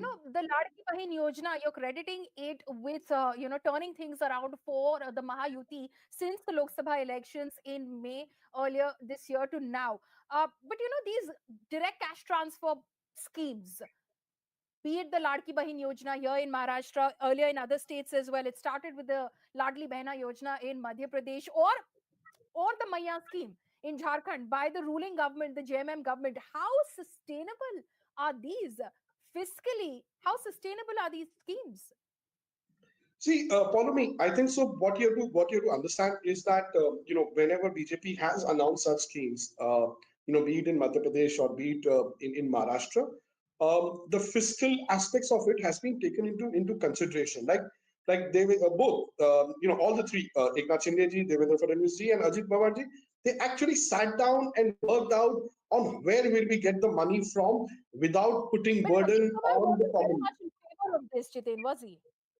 No, once he was given the logic, and once he was given, he completely understood it, and he was the finance minister, and he completely backed the yojana. And listen, when it comes to fiscal matters, Devendra Fadnavis has actually shown in his 5 years as CM on how his grip over the fiscal matters is pretty strong. We have a very clear, we have a one of the most clear points about Maharashtra economic is that we are leading in the FDI and we are leading in the investment. If we need to do such scheme, we need to bring in more investments, and for which you need the government, which is actually trying to bring in more and more investments, approachable to foreign investors, foreign governments, and that is what you have seen in 2020, in 2020. Maharashtra for the first time lost its #1 position as the top FDI destination. But as soon as the government came, Maharashtra again went back to it. So there are the fiscal aspects of it. Throughout the campaign, of course, clearly it wasn't a very successful campaign, but one of the criticisms was कि सारी industries Gujarat भेज रहे हो आप. Because it was a fake campaign. That's why it didn't work. Follow me. See, listen, even in Lok Sabha, what two factors which hurt BJP in Maharashtra? One was the Muslim consolidation in a lot of minority-dominated parliamentary seats like be it Dhulia or Amravati or Mumbai Northeast. Second was the Samvidhan thing.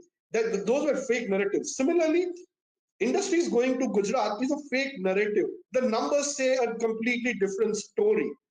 More actually, industry had gone away to Gujarat mainly during Uddhav Thakere's regime, because his regime was a regime of vasuli and inefficiency, and that's why a lot of this, even Foxconn, which was said the first one that went to Gujarat, the decision of Foxconn to go to Gujarat was actually taken even before Mahayuti's government came to power. It was during Maha Vikas Aghadi. So it was a complete fake narrative. Now you can run fake narratives once or twice. It worked in Lok Sabha. It completely did not work in Vidhan Sabha. In fact, in belts where this narrative that industries are going to Gujarat should have worked, Ubata, Uddhav Thackere's Shiv Sena has actually got completely wiped out. So people understand.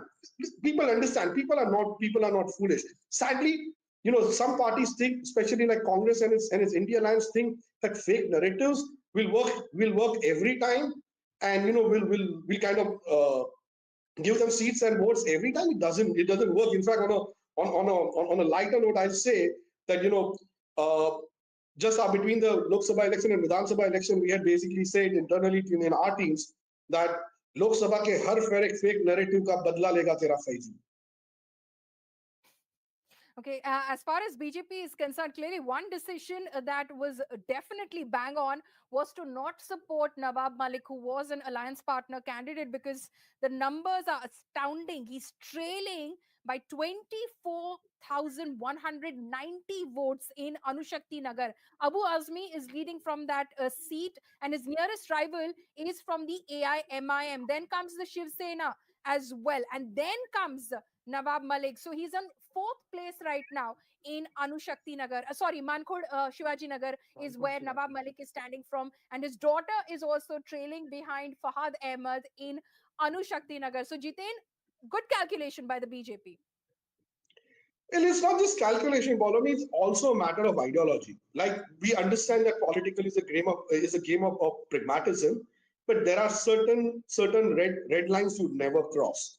And BJP is pretty sure that it will not cross those red lines. Now, for example, the same red lines were crossed by Uddhav Thackeray, who claims to be the inheritor of Bala Saheb's Hindutva legacy.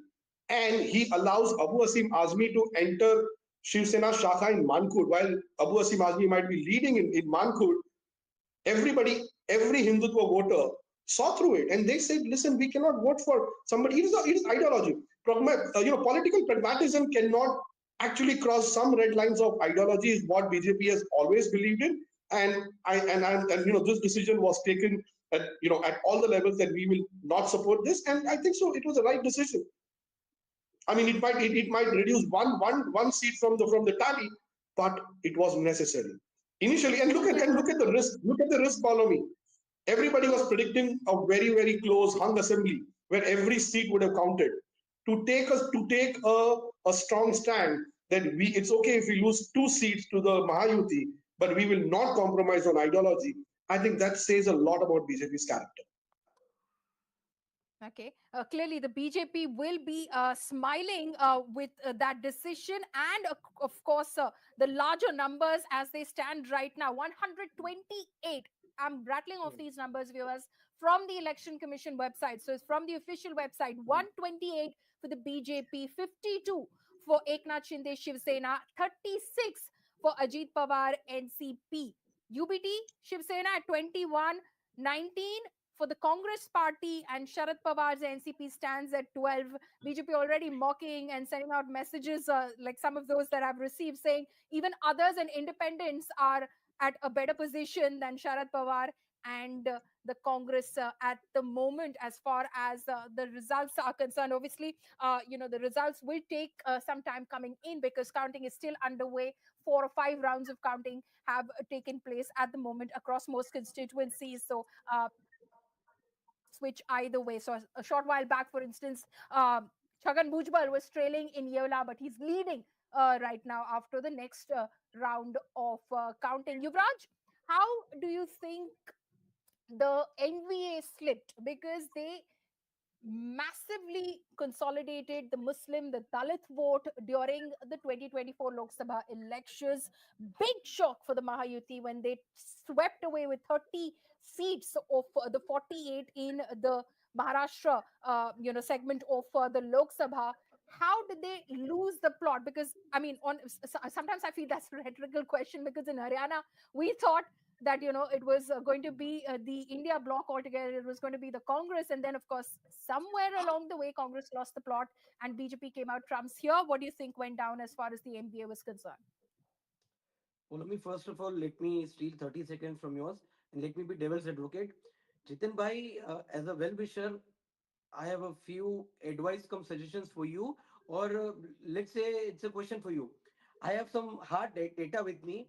Just because of doling out freebies, Karnataka state is under a debt of 5.53 lakh crore. Telangana as a state is under a state debt of 6.71 lakh crore.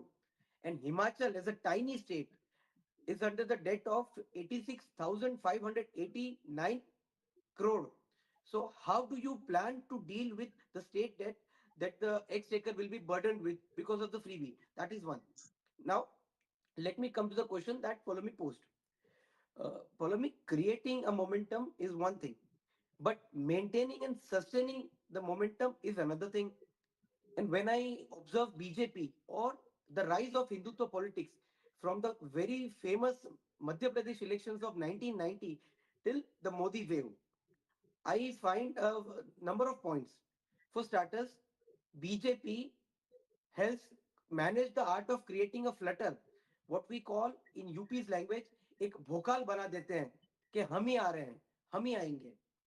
BJP has a legion of star pracharaks, whether it is Devendra Bhau, Yogi Adityanath, or the man, the myth, the legend himself, PM Modi. And BJP has an organizational structure. So BJP is a very live organization. They are very fast in course correction. And from Lok Sabha election till this Maharashtra election, BJP has successfully course corrected and underlined the single only factor that their cadre, the BJP, which is supposed to be cadre oriented party, but I'm sorry Jiten ji, आपकी party का cadre आलसी हो चुका था. It was very much complacent because of that clarion call that Modi ji gave 400 par. So the party cadre was very much overconfident and complacent. But to very good fortunes of Jiten Bhai, in the last 3 to 4 months, BJP has successfully course corrected and वो लोग ground पे गए. And as I said, the party machinery switched out of social media and switched to the real ground mode. And yes, polarization indeed works. जब उन लोगों ने मुस्लिम तुष्टीकरण की बात की, they've started appeasing Muslim vote bank. BJP has successfully given us the slogan of एक है तो safe है. And last 30 seconds, Polomi, if you see from Jawaharlal Nehru to PM Modi, India as a country, you and me as voters, we have never voted for ideologies. I'm sorry. We have never voted for parties. I'm sorry. We have always voted for individuals. Whether it is PM Modi, Atal Bihari Vajpayee, I'm going in the reverse countdown, Indira Gandhi or Jawaharlal Nehru. We have always voted for individuals. We have always voted for slogans. Garibi hatao, ek hai to safe hai, Samvidhan khatre mein hai. So this is what I feel. So here, Modi ji worked, Yogi ji worked, Devendra Fadnavis worked, Eknath Shinde worked, ek hai to safe hai worked. So this is my limited intervention of this issue. Yeah, I'm not sure about that, whether it's about the individual or is it about the schemes on the ground and how the BJP Karyakarta re-galvanized itself after the Lok Sabha debacle in Maharashtra and then worked. Jiten, I'll come across to you and you will answer that question about the fiscal implications as well that Yuvraj posed. But before that, remember Sanjay Raut has questioned the numbers that are coming in from the Election Commission. The BJP has now responded. Let's listen in. कहा था मोदी जी हार गए हैं, लेकिन चाहे महाराष्ट्र हो चाहे और स्टेट में गड़बड़ की है. महाराष्ट्र के नतीजे भी उससे ज्यादा आने वाले थे अच्छे. हमारी 4 या 5 सीटें लोगों ने चोरी की है, मैं आपको बता रहा हूं. पर राउत साहब, अब दिख रहा है कि महाराष्ट्र के विधानसभा में विपक्ष के लिए भी कुछ, मतलब विपक्ष यही लोकसभा के 2 चुनाव में 2014-2019 ने मोदी और शाह ने यही किया था कि विपक्ष का नेता कांग्रेस को नहीं मिलना चाहिए. इस बार भी वही स्ट्रेटेजी महाराष्ट्र में की है कि विधानसभा में कोई विपक्ष का नेता नहीं रहेगा. ये हमेशा बीजेपी की स्ट्रेटेजी रहती. लेकिन आप कह रहे हैं कि कुछ गड़बड़ है. गड़बड़ तो है. गड़बड़ क्या है? मतलब अभी ईवीएम में गड़बड़ है? अरे भाई ठहरो, फंडिंग हुआ है, पूरे नतीजे आने तो हम बाद में बात करेंगे ना, क्यों नहीं करेंगे. पैसा तो ऐसा है कि हर चुनाव क्षेत्र में नोटों की मशीन लगाई थी. अरे शिंदे का एक भी उम्मीदवार सिटिंग एमएलए गिरता नहीं, और शिंदे ये बोल रहे थे हमारा एक भी सिटिंग विधायक गिरेगा नहीं. आपको मालूम होगा तो मैं इस्तीफा दूंगा. ऐसा होता है क्या चुनाव में कभी? हमारा एक भी नहीं गिरेगा. ये कौन सा भरोसा है? ये कौन सा लोकतंत्र है? 200 के ऊपर किसी को चुनाव में नतीजे मिलते हैं क्या? जिस देश में, जिस राज्य में सबसे बड़ी बेईमानी हो गई है, इस राज्य की जनता बेईमान नहीं है. ये नतीजे ऐसे दिए आपने कि आपने राज्य को, जनता को बेईमान ठहराया है. इस राज्य की जनता बेईमान नहीं है. जो नतीजे आ रहे वो महा विकास आघाड़ी को कबूल है नहीं. तो आगे की क्या भूमिका रहेगी? नतीजे कबूल नहीं है. मैं मानता हूं जनता को भी नतीजे कबूल नहीं है. जनता को भी जनता का निर्णय नहीं हो सकता है. मैं बार बार बोल रहा हूं और मुझे बार बार आप वही सवाल पूछ रहे हैं. लेकिन जो महा विकास आघाड़ी के कुल आंकड़े दिखाई दे रहे हैं, कुल संख्या दिखाई दे रहे हैं, उससे ज्यादा शिंदे गुट के कैसा हो सकता है? आप अपने मन को पूछे. आप पत्रकार है, आप अपने मन को पूछे क्या महाराष्ट्र में संभव है? आप अपने मन को पूछे कि महाराष्ट्र में शिंदे को 60 सीटें मिलती है. संभव है क्या ये? अजीत पवार को 40 सीटें मिलती है, क्या ये संभव है? भारतीय जनता पार्टी को 125 सीटें मिलती है, क्या संभव है? क्या इस राज्य की जनता भी बेईमान है? इस राज्य की जनता बेईमान नहीं है. अभी तो उनका विमान जमीन पे लैंड करने की आवश्यकता है. केवल गाली गलौज करके विजय हासिल नहीं होता है. ग्राउंड रियलिटी समझना चाहिए. महाराष्ट्र की जनता ने विकास के बाजू में मतदान किया.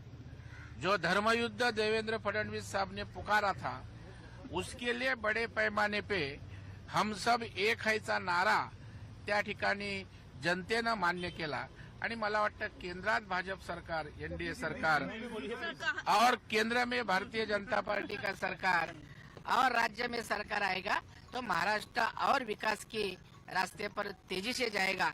इसलिए जनता जनार्दन ने भारी कौल देने का निश्चय किया। आपने 200 तक क्रॉस किया है, महायुति ने 200 क्रॉस किया, कैसे देखते हो इसको? मुझे लगता है हम लोग कौन से शब्द में महाराष्ट्र के मतदारों का अभी आभार मानेंगे समझ में नहीं आ रहा है, क्योंकि हमें भी विजय की तो खतरी थी, लेकिन इतना ग्रैंड आशीर्वाद महाराष्ट्र की जनता देगी। मैं तो बोलता हूँ मेरी लाडली बहना है, उनको मैं सैल्यूट करता हूँ, उनके मैं नतमस्तक होता हूँ कि यह विजय में उनका बड़ा रोल है। कौन सी शिवसेना असली शिवसेना है? कौन सी शिवसेना असली शिवसेना है? अभी कौन सी असली नस्ली, इसका जवाब लोगों ने दिया है, शिव सैनिकों ने दिया है, और एकनाथ शिंदे साहब के पीछे सब शिव सैनिक और मराठी जनता रहती है। एक मैं बताना चाहता हूँ कि महायुति का ही सीएम बनेगा, और बट ऑब्वियस जिस पार्टी बड़ी है उस पार्टी को ज्यादा चांस रहता है, और भारतीय जनता पार्टी आज 125 के आसपास जाने की शंका अपना चांसेस है, और मुझे लगता है भाजपा का सीएम बनेगा तो हमारे देवेंद्र फडणवीस साहब ही इस महाराष्ट्र के मुख्यमंत्री बनेंगे। Okay, so that is the BJP saying कि जिसकी ज्यादा सीटें आती हैं, ज्यादातर ऐसा ही होता है कि वहीं उसी पार्टी से मुख्यमंत्री भी चुना जाता है. So clearly the BJP wants Devendra Fadnavis back in the hot seat of the chief minister, given that the BJP's numbers currently stand at about 127 as far as trends after a few rounds of counting go on the Election Commission's website. Chetan Chauhan, our National Affairs editor at Hindustan Times, is also joining us at the moment. Jiten Gajaria of the BJP Maharashtra spokesperson is still with us as well. Chetan, just the numbers at the moment. How do you see this landslide victory as it appears for the Mahayuti? Your reading of it? No, I think many factors played in favor of Mahayuti in Maharashtra. One was a very weak campaign of the Congress. They didn't have any issues, any narrative in the polls, except the corruption, Adani. They did not find any issue which basically brought the people issues to the forefront and linked the alliance with people. On the other hand, the Mahayuti, since the setback in the Lok Sabha elections, they have been with people. Their scheme for women, direct benefit scheme for women, in which some households, the Dalit households, got up to 5,000 rupees because they started in the back date, was a huge amount of allurement for the voters, especially from the backward communities and Dalits. So it appears, apart from women, the BJP-led Mahayuti had got votes from all the different communities, Marathas, OBCs. So the plank of MVA to target the Marathas, saying the Maratha reservation has not been given, and some sections of OBCs, it appears that it has not worked at all. And as per the mandate, so far more than 200 seats, almost 3/4, is one of the biggest mandate any party has won, or the alliance has won in Maharashtra for the last 2 decades. So it appears that the BJP's election machinery was much more efficient. They were on the roll for the long time, and they have effectively delivered a state to BJP. And there is no doubt that the BJP leader would be the CM, because they would be getting, I think, more than 125 seats in a 288-member house, and getting a huge number gives a huge advantage to BJP. If you see the numbers, then without even one of the alliance partners, for instance, Shiv Sena, they can form the government, but I don't think that will happen. But in this case, I think that the BJP leader Devendra Fadnavis is in the front race for the chief minister's post. So another upset, I would say, that like in Haryana, where the Congress had done really well in the Lok Sabha elections, in Maharashtra, and we did reasonably well in the Lok Sabha elections, but 4-5 months down the line, they have totally floundered on the whatever advantage or whatever narrative they have set. So basically, it appears that the MVA did not learn much from the mistakes it had committed in Haryana. One big factor which went against MVA was they took almost 2 months to decide on the seat sharing, and there was a lot of confusion, lot of bickering in the public in it. Some of the Congress leaders also admitted that they should have decided on the seat sharing much ahead, and it was done in phases. Like earlier, they said 85 seats each. Then they give distributed 5, 5, 7, 7 seats. So it gave BJP narratives to tell them that okay, see how they are fighting among themselves. They're not even in the government, in opposition also. They can't even decide the seat sharing. So that sort of a narrative was set, and I think Congress contested lesser number of seats, and UBT got much larger number of seats, which many people believe that UBT contested much more a number of seats. It was not as per the strength. So in a way, the narrative or on the issues, the MVA lost the polls much ahead. They had nothing to counter the Ladki Behna scheme of Shinde. They offered some money, but the guarantees also were not publicized properly. So on ground, their campaign was very, very weak. It was basically they left it to the candidates to campaign, and the party didn't do much. Right.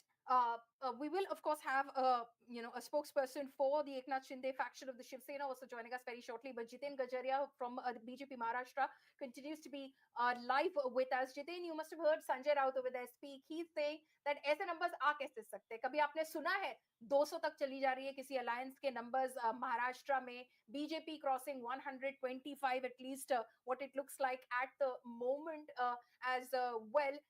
It is all पैसों का खेल, says Sanjay Raut. Jiten. Is Sanjay Raut trying to say that people of Maharashtra are corrupt, that they would, take money and vote for a party? Second, I would like to remind Sanjay Raut that even in 2014, BJP had 122 seats. Okay, so BJP has done that earlier, and BJP has done that again. 2. 3, I think he was extremely frustrated. And Poloni's frustration has to be looked at two levels.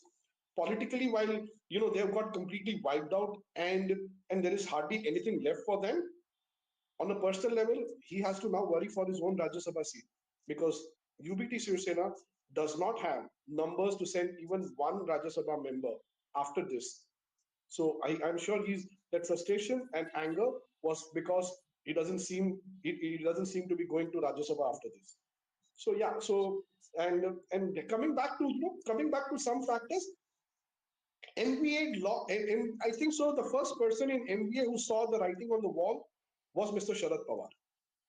That's why Sharad Pawar said that I will be retiring after this election, because somewhere Sharad Pawar Saab was pretty sure that his party might not get the numbers which are needed to send somebody to Rajya Sabha. And then getting to a situation where he does not have numbers to go to Rajya Sabha and not going to Rajya Sabha, it is better to take a dignified exit from the politics.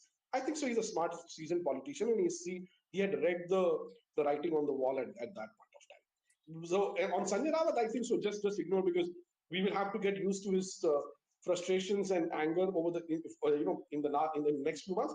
I actually agree with Mr. Chavan on what he said. Congress and these guys played entire election only on two things: Adani and Gujarati.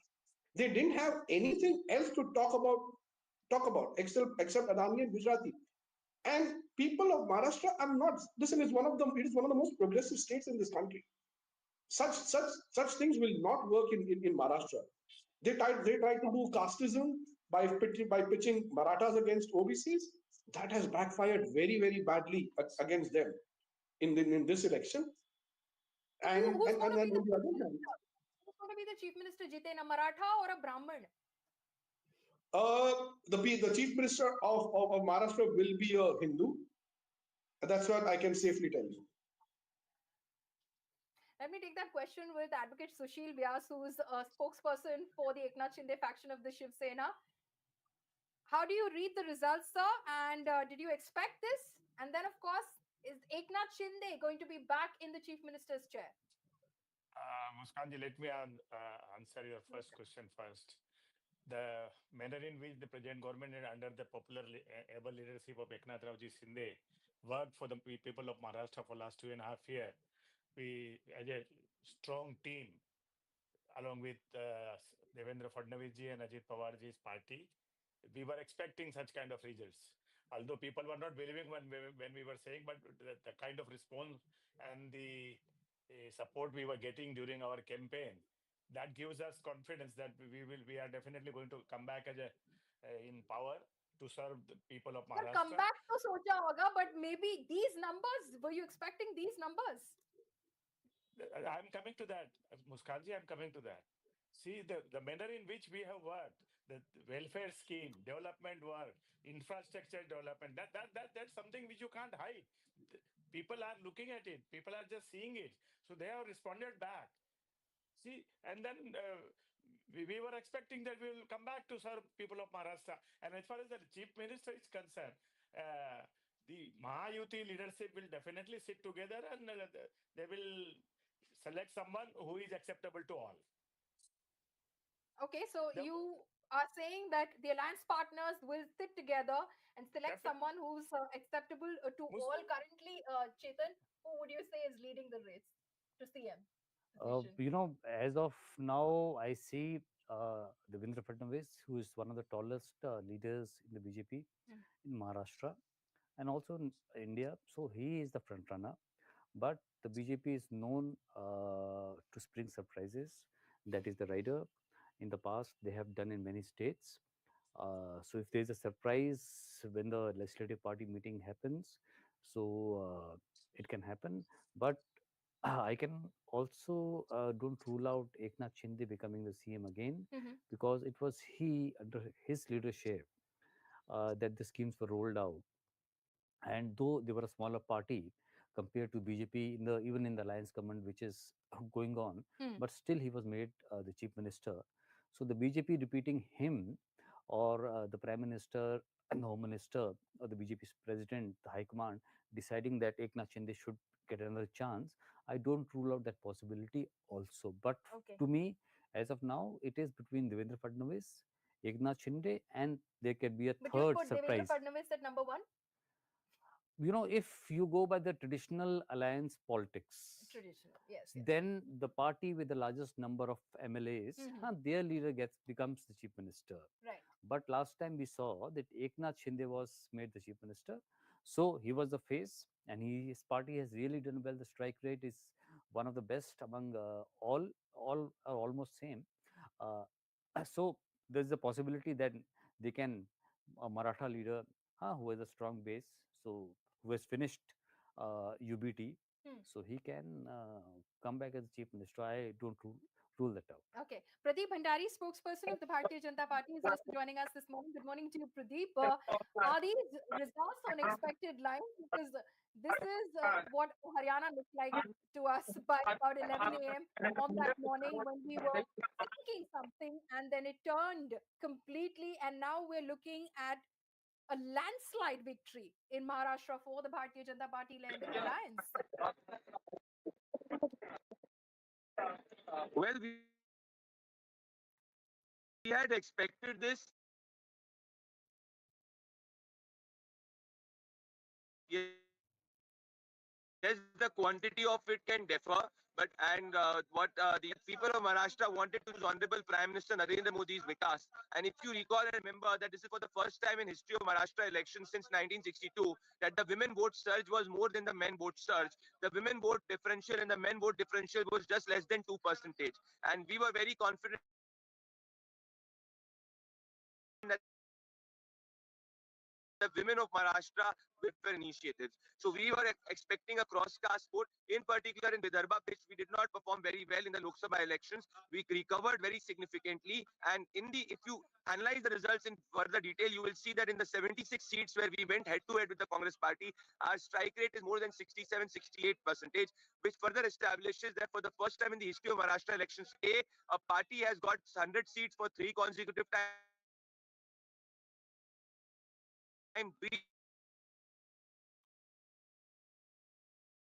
Okay, Pradeep, we seem to be having some trouble with your network. Yeah, go on. Yeah, I was saying towards the end that for the first time in the history of Maharashtra election, A, a political party is elected for 3 consecutive times as the single largest party. B, an alliance has crossed 200 seats. C, that Mr. Uddhav Thackeray has gone to number 6.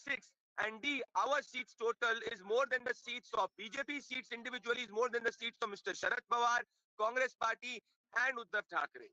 And so overall, it's a huge surge of development as it was in Haryana. And we have seen in the past other elections where we continue to surprise the common analysts.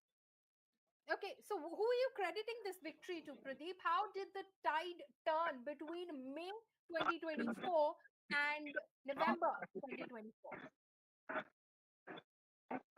Well, it was a collective effort under the leadership of Honorable Prime Minister Narendra Modi, strategy by Home Minister Amit Shah, Devendra Fadnavis, JP Nadda, Eknath Shinde, and Ajit Pawar. So it is a united effort. It was not an effort in isolation, but yes, all of us are guided and inspired by our Honorable Leader Prime Minister Narendra Modi. Do you think it will be easy taking this alliance forward as a unit, as a cohesive unit? Because Ajit Pawar, It will on be various occasions, has questioned several so it will be a decisions. very, He very went smooth ahead ride. and put Nawab Malik, for instance, when the BJP clearly said ideologically we cannot support this candidate. Well, this is a more for ideology. Those who had surrendered their ideology, which is Mr. Uddhav Thackeray, they are now at point at 6, which has never happened with Mr. Uddhav Thackeray. So this is a vote for ideology and not just sail through. We will comfortably sail through with more than 200 seats. This is as good as it can get. No, but I'm talking about the alliance and its future.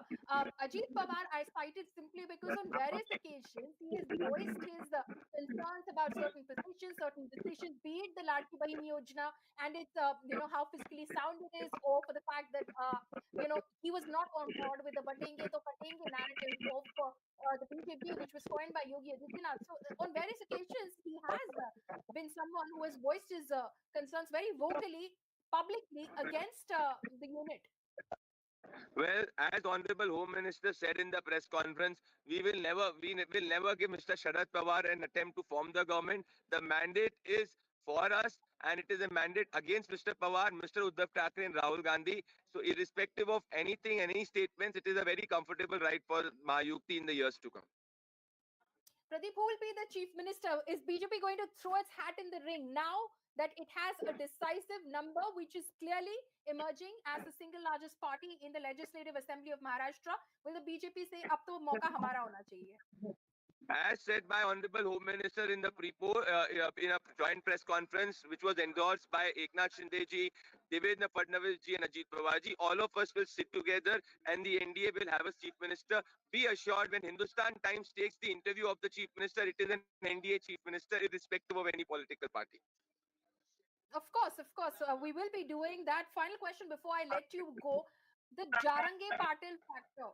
You may have dented it in Marathwada. Clearly, at least the numbers are indicating that we'll get a closer sense of the data when it is in. But it is a headache which, if I may, is not going away anytime soon, because he is very clearly to the ruling government the solution that was offered by Eknath Shinde, voicing his discontent with Devendra Fadnavis specifically as an individual. How are you going to tackle that? Well, everybody has a right of freedom of expression in democracy. They can express their discontent and difference. But let me tell you what the people of Maharashtra today have voted for. They voted for an extremely stable government. They voted for welfare. They voted for development. They want Maharashtra to be a $1 trillion economy. So yes, Mr. Jarange Patil, we are cognizant.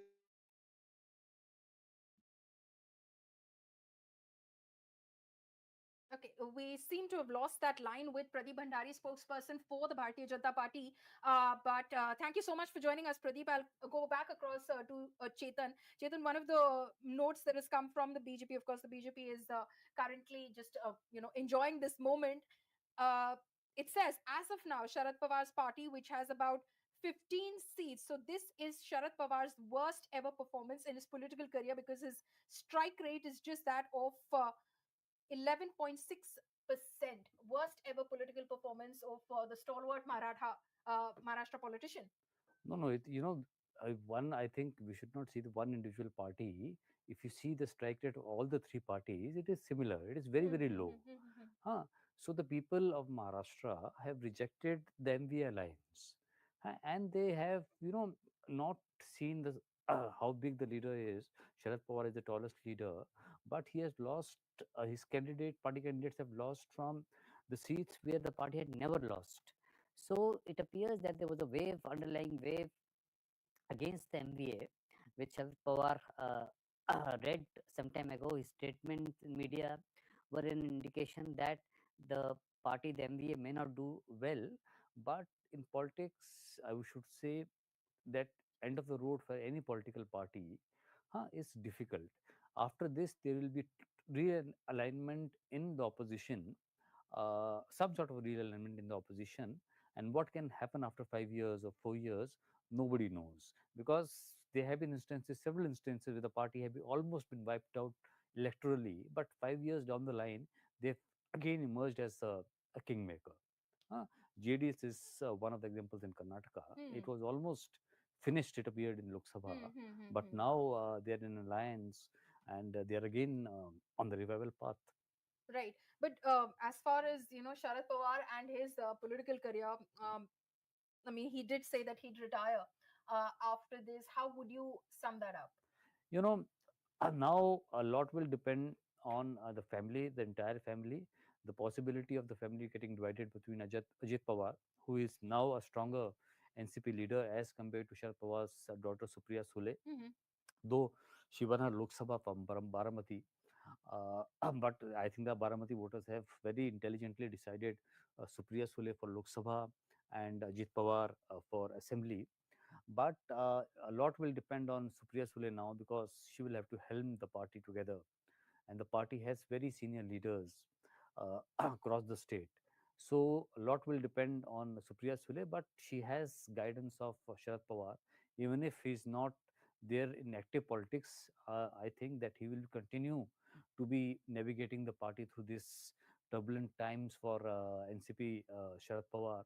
And but it is difficult time for saying that the worst, I think, is for UBT. UBT, okay. NCP can revive, the Congress can do better, but for UBT, it is a clear shift that their voter has shifted to Eknath Shinde and the BJP, which ideologically is their partners. NCP and Congress for a Shiv Sainik is not their ideological alliance partners. They fought against them for years. So how they will vote for them for a Congress candidate, it is very difficult. So it also appears that in many places the vote transfer in the Mahayuti was very smooth. Smooth, yeah. And in which case was an of area of concern in the Lok Sabha elections. yeah, in case of MVA, Yeah. it didn't happen. Especially the Shiv Sena vote did not go to the MVA candidates, because if you see, this is a bipolar election, mostly a bipolar election. If you see the voting percentages, the BJP has 53-54%, which is huge number, but the MVA vote share has not dipped dramatically. So they have their votes, but that edge of 4 or 5% or 6% votes that they needed from the Shiv Sainiks, that I think did not come to the MVA candidates, and that made a huge difference. Because in the bipolar contest, even 1 percentage point difference of vote share can have a huge impact. Like in case of Haryana, Right. it was only 2 percentage points, and you see the difference in number of seats. So in case of Jharkhand also, like in Jharkhand, a similar election, quite similar to Maharashtra in a way. Jharkhand, just before elections, Hemant Soren started this Maya Saman scheme, in which Yes, direct transfer was of given course. to women, similar like Maharashtra. And if you see, of 81 seats in Jharkhand, in 68 seats, women voters turnout was higher than men, and most of these seats has gone to the India bloc. So the women voters is, and the welfare scheme, the direct money to the bank accounts of the people is the narrative of this assembly elections.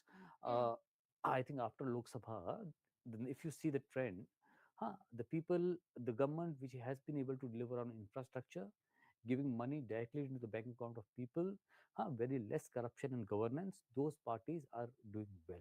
Okay, we'll come back to the Jharkhand question. Jiten Gajaria, if he's still with us, I'd like to take a question with him as well, as far as the BJP is concerned, because a lot of churning is going to happen within Maharashtra politics. Yes, Jiten is with us right now. Jiten and Sunil Vyas is also with us very quickly. If I'm just throwing scenarios out there right now, because as Chetan was pointing out, this is going to be the biggest blow as far as if blows are to go. The biggest blow has been dealt to UBT Shiv Sena in this election. If Uddhav Thackeray wants to come back into the NDA fold, will the doors be open for him? Well, in politics, you never write off anything, but then, the kind of statement which Uddhav Thackeray and his party has made in the last 5 years after 2019, the way he just kicked his father's legacy, the way he treated Hindutva. Follow me, do you know that in Maharashtra, in the last 3 days, the biggest narrative on the ground was that he actually betrayed the entire Hindu community by apparently going and saying certain things at Malegaon to the Muslim community, and that was pretty big on the ground. I don't think that is true, right, Jiten? I think No, many no, I'm just factors coming that there. No, I'm inside. just well, whether it was true or not, that's a later story. But the fact that people believed it means that his credibility is at the lowest. I think so Uddhav Thackeray will have to do a lot of introspection to do, especially on how much of leeway is he giving to his son Aditya Thackeray to run his party ideologically, because it is Aditya Thackeray who has taken who has actually converted Uddhav Sena, I call it Uddhav Sena, to a literally a Maharashtra Muslim League. It is Aditya Thackeray. I think Uddhav Thackeray has to take a tough call on, basically, if he does not really get his son out of the politics or the party, then I think his party is history. That's my personal advice to Uddhav Thackeray. You're blaming it on Aditya. Yeah, absolutely, because he's been running the party on the ideological level, and as we call it, the Bal hut has caused Uddhav Thackeray very, very badly, and Uddhav Thackeray has undone everything that his father had done, or the credibility his father had gained over the years, and not just amongst the allies but also amongst the voters. I think so. He needs to do a very serious course correction. The road ahead for him to make a comeback, to again come to the Hindutva fold or anything, is going to be extremely long, and it would be a painful one. But he will have to take extreme harsh decision. Yeah, in politics you never write off anything, but now the ball is in his court. What does he want to do? Does he want to go back to the Hindutva fold, or does he want to continue? He says, I personally believe that he now would sense that he is the one with Sharad Pawar retiring. He feel that he would hold the Congress and the NCP Sharad Pawar thing. The so-called secular. He would like to be the messiah of the seculars in Maharashtra. Is what would be an easier task for him to do. And my first gut feel and my personal opinion would be that he would go there. But yeah, as of now, the doors are shut for him. As of now, the doors are shut for him. And in fact, speaking of Sena versus Sena, if we look at the Worli constituency in Mumbai, where Aditya Thackeray is facing off with Milind Deora of the Eknath Shinde faction of the Shiv Sena, Aditya Thackeray at the moment is trailing by a small margin of 597 votes after the fifth round of counting of a total of 17 rounds of counting. So it can switch and go either way. But I'll take that question across to Advocate Sunil Vyas as well. This must be these results for the Eknath Shinde faction of the Shiv Sena, as it were. This must be vindication for Team Eknath Shinde. Muskanji, trailing of Aditya Thackeray. Oh, sorry. Hello. Yes, sir. Go ahead. The trailing of Aditya Thackeray himself from Worli, his stronghold, that itself shows who is the real Shiv Sena. So the people have endorsed the leadership of Eknath Shinde, the manner in which he has taken forward the legacy of Hindu Hriday Samrat Bala Saheb Thackeray, and the manner in which he has worked for the people of Maharashtra. That has been today endorsed by the people of Maharashtra. So this is a real Shiv Sena. There is no confusion of any nature whatsoever is remained now in the mind of anyone, those who knows the politics. So now people must realize that the Shiv Sena is with Eknath Shinde and under his leadership. So you just now informed us a very good news that even in Worli, Milind Devda is leading by maybe by of 600 votes, but the lead will go on increasing by round by round. Still there are 11 rounds left. So we hope and trust that we will become more stronger. Okay. Advocate Sunil Vyas and Jitin Gajaria, thank you so much for joining us this morning. Sunil, Sameer Bakre, spokesperson of the BJP, is also joining us at the moment. So there's good news and there's bad news for the BJP in these two assembly elections. As far as Jharkhand is concerned, it seems like Hemant Soren will be back in the hot seat. But as far as Maharashtra is concerned, it's not just good news, it's probably great news for the NDA, Mr. Bakre. Yes, actually, it's a great news for NDA led by our Honorable Prime Minister Shri Narendra Modi. See, in Maharashtra, you can see that it's a spectacular turnaround. Since the days of Lok Sabha elections, we got 9 seats only. From that time, we were working hard on government front as well as our organization front also. So, whatever fake narratives were floated by the opposition who had only a negative agenda, they never talked about any development or any Vikas or any infrastructure development or any agenda related to women, farmers or youth. They had only negative agenda. So our first task was to just puncture these fake narratives, and we were able to successfully puncture those narratives which had taken at that time of Lok Sabha. So with this background and with the background of the Mahayuti's government performing exceedingly well on all fronts, be it for women like Ladki Bahin Yojana, or be it for youth, that is Yuva Prashikshan Yojana is there, or be it for farmers, Kisan Samman Yojana was there, there are loan waivers, MSP. So every aspect and every sector of the society was covered by our Mahayuti government. If you carefully analyze the results, now you can see that BJP-led Mahayuti is performing exceedingly well all across the state of Maharashtra. It is always said that the state of Maharashtra is divided into and every region votes differently. But this time, you can see be it Vidarbha, be it Maharashtra, be it Uttar Maharashtra, be it Mumbai, Konkan, everywhere our performance is exceedingly well. Marathwada also we are winning in a big way. So this is basically we respect and salute the people of Maharashtra for understanding who are going to do Vikas for them, who are going to do a better life for them. So overall, I can say that it's a mandate which we respectfully accept, and I can say that it casts more responsibility on us to perform even better, because the people have given a landslide victory to the Mahayuti government in Maharashtra. Right, Mr. Bakri, stay on with us. Chetan, what does this say about the future of election campaigns? Because it now appears to be it's the same sort of campaign strategy which is being used by political parties, be it in Maharashtra and the Ladki Bahin Yojana or the Maya Samman scheme in Jharkhand. Women voters, direct cash transfers.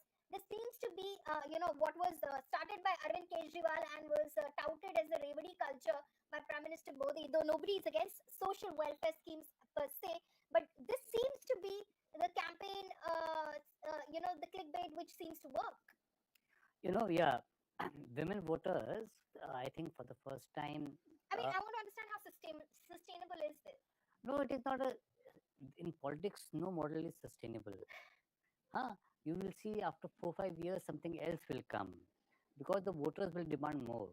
Because if you remember in 2009, when UPA came back, Manrega was credited as the scheme for return of Manmohan Singh government. Then the corruption. So now in the direct benefit transfer, they also started, but the Congress was not able to benefit from. This is unconditional transfer of money into your account, right? Yeah, this is for women. This is for the name of this Rajasthan. Ashok Gehlot did a similar thing, but he lost the election. So, and in Madhya Pradesh, when Shivraj Singh Chauhan was the chief minister, they increased the amount. In Madhya Pradesh, this scheme was started, I think, few months after Rajasthan started a similar scheme. They initially called it a Menghai inflation camp. and then transferred money to the account of women to get relief from inflation. The similar scheme, Madhya Pradesh also started. In Rajasthan, the Congress lost. In Madhya Pradesh, they won. This scheme, with an effective election machinery on ground, helps because delivering the message to the voter, reaching out to the voter, is very essential for elections. The BJP is very, very effective in that. So that's why in Jharkhand also, Jharkhand JMM is a cadre-based party. JMM has a cadre in every village. Even in the seats where they are not contesting, they have people. So they were able to deliver that message effectively to the women, to women voters. In Jharkhand, one factor which I think the BJP may not have taken into account is Kalpana Soren. She was a star campaigner for the India bloc. Her demand for campaign was even more than Hemant Soren. So her popularity, the BJP was not able to form any sort of a counter there. Even though the BJP tried to match the Maya Saman scheme money, but JMM, I think, because of the tribal vote bank, the Muslim votes, was able to ride over the BJP-led Kalpana alliance. Soren is still trailing. Do you think this will turn? This will turn. In Gandhi, this will turn. She is contesting from a general seat. She is not contesting from a reserved seat. So it will, I think it will turn. Okay. Yeah, but JMM has done not well only in the tribal seats, even in the general seats.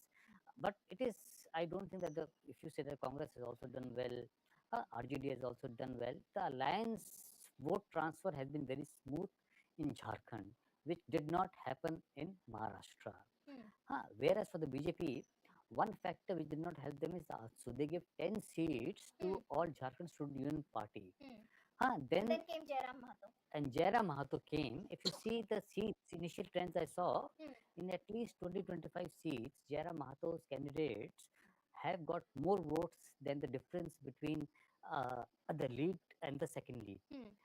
So his factor has dented BJP more than JMM. JMM also has a sizable Kurmi Mahato vote bank, but ASU was a party which was considered the party of Kurmis Mahatos. And the BJP had thought that they will bring the Kurmi Mahato votes to BJP. Where ASU was not contesting, I think the Kurmi Mahato votes transfer to BJP has not happened. Those votes have gone to Jairam, and JMM has been able to retain some of its Mahato votes. JMM is considered a tribal party, but its founders were Mahatos and tribals both. So the big narrative, I think, for this election, from assembly elections in the last few months, is that if you transfer money directly to people, it has a huge impact. And the timing of the transfer is also very, very essential. In case of Maharashtra, it happened just before polling. In case of Jharkhand also, it happened just before, few days before polling. You said it's about the implementation and the execution of it on the ground. It has to be smooth. You have to give money to all. Yeah, you have to give money to all. You have to go and tell everyone. You have to speak to everyone. Have you received the money? Have you received the money? You have to tell people you have benefits and the governance. If the governance is smooth, there is less corruption in Haryana. What was one of the biggest factors in elections, apart from the money, was that the people felt that for the first time they were getting government jobs without any corruption. So if that thing can happen, if you can deliver government schemes or government programs, recruitment without any corruption, so the people will vote for you. People want cleaner this thing. They don't. I don't think that they matter whether how much corruption the individual leader is doing for himself. It doesn't matter. If you are able to deliver to people what we have promised. And Mahayuti, what they had promised, and they gave much more than what they have promised, and that was the reason that in Maharashtra, they have swept the polls, and MVA failed to build any sort of narrative. And in Jharkhand, it was a similar thing. The Congress was a minor player there. Everything was decided by Hemant Soren. The candidates, the number of seats. If you see, Tejasvi Yadav was there in Ranchi for days and saying that I will contest 10 seats. Last time he had contested 7. So Hemant Soren was able to convince him that you will have to give 1 seat because this time CPIML is also contesting as part of the alliance. And not a bad decision if you look at it. Right. CPIML has a vote. Last time their 2 candidates were number 2. So it was a very intelligent decision to have them in the alliance. And they have been in the alliance in Bihar also, and their strike rate in Bihar was the best among the RJD-led alliance. Among all parties, their strike rate was well because they have a dedicated vote bank. Yeah, If you know, in Jharkhand, if you see in 60, 70 assembly constituencies, CPI-ML has 30 to 40,000 voters, and they will vote to the party which the leadership wants.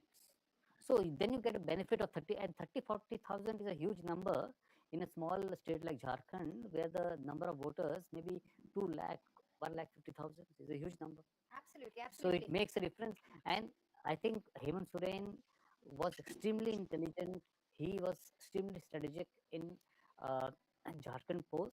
He understood what the BJP is up to. The BJP's narrative, I think, as the BJP leaders from Maharashtra is saying, accusing MVA of a negative campaign, Jharkhand campaign of BJP was negative. On the developmental agenda, their campaign was very less. They just did tribal Muslims. What does this mean for Hemant Biswa Sarma is a question I'm going to ask you next. But let me just give you, because we were talking about Jharkhand, viewers, the numbers right now as they stand. Jharkhand Mukti Morcha, JMM, stands at 29 in terms of leads. Remember, there are 81 assembly segments in the state of Jharkhand. BJP at 26, so not very far behind between the two parties. But the Congress, which is in alliance with the JMM, 15, RJD, 5 again, the CPI, Marxist-Leninist Liberation at 2 at the moment. AJSU Party, which is AJSUP, which is in alliance with the BJP at 1. And then there is the LJP at 1 right now. Janata Dal United at 1 and Independent 1 at the moment. So the India bloc comfortably positioned in Jharkhand at the moment. Going back across to the state of 1 minute, I want to, Maharashtra. one thing. Yeah. In Jharkhand, the BJP is contesting 68 seats. Yes. JMM is contesting only 43. Yeah.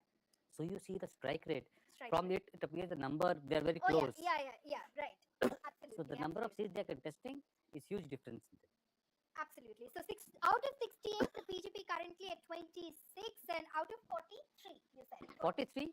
For the JMM, it It is stands at 29 right now. So obviously, JMM has a better strike rate than the BJP.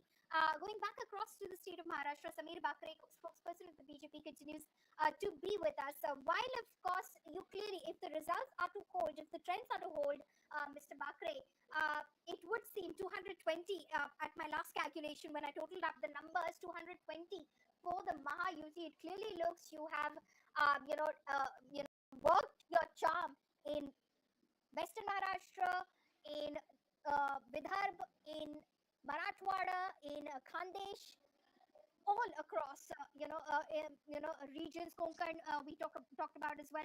So it has worked, but there will remain the issues, because while there is all very well with the direct cash transfer, the issues of agrarian distress, rural distress in Vidarbha, in Marathwada, talking about soybean prices, talking about cotton prices, talking about, of course, the Congress made the promise of MSP on, of 2,000 rupees per quintal on soybean, but that didn't work.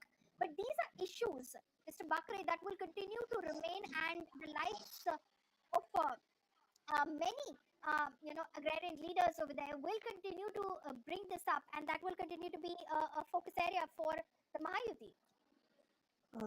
I agree with you. There are a lot of issues to be still addressed for the people of Maharashtra.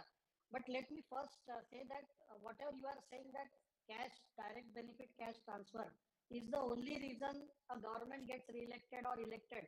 I will like to differ very respectfully with you, with the contention that the person, people also see which party is making the promise, whether they have a credible past. Like you say, from 2014, BJP has never gone back on any promise which they have promised to the people of India or people of any particular state. In contrast, you see in Karnataka or you see in Himachal, Congress has promised so much to the people, and now they are not able to deliver their guarantees, or they are increasing the taxes on other fronts.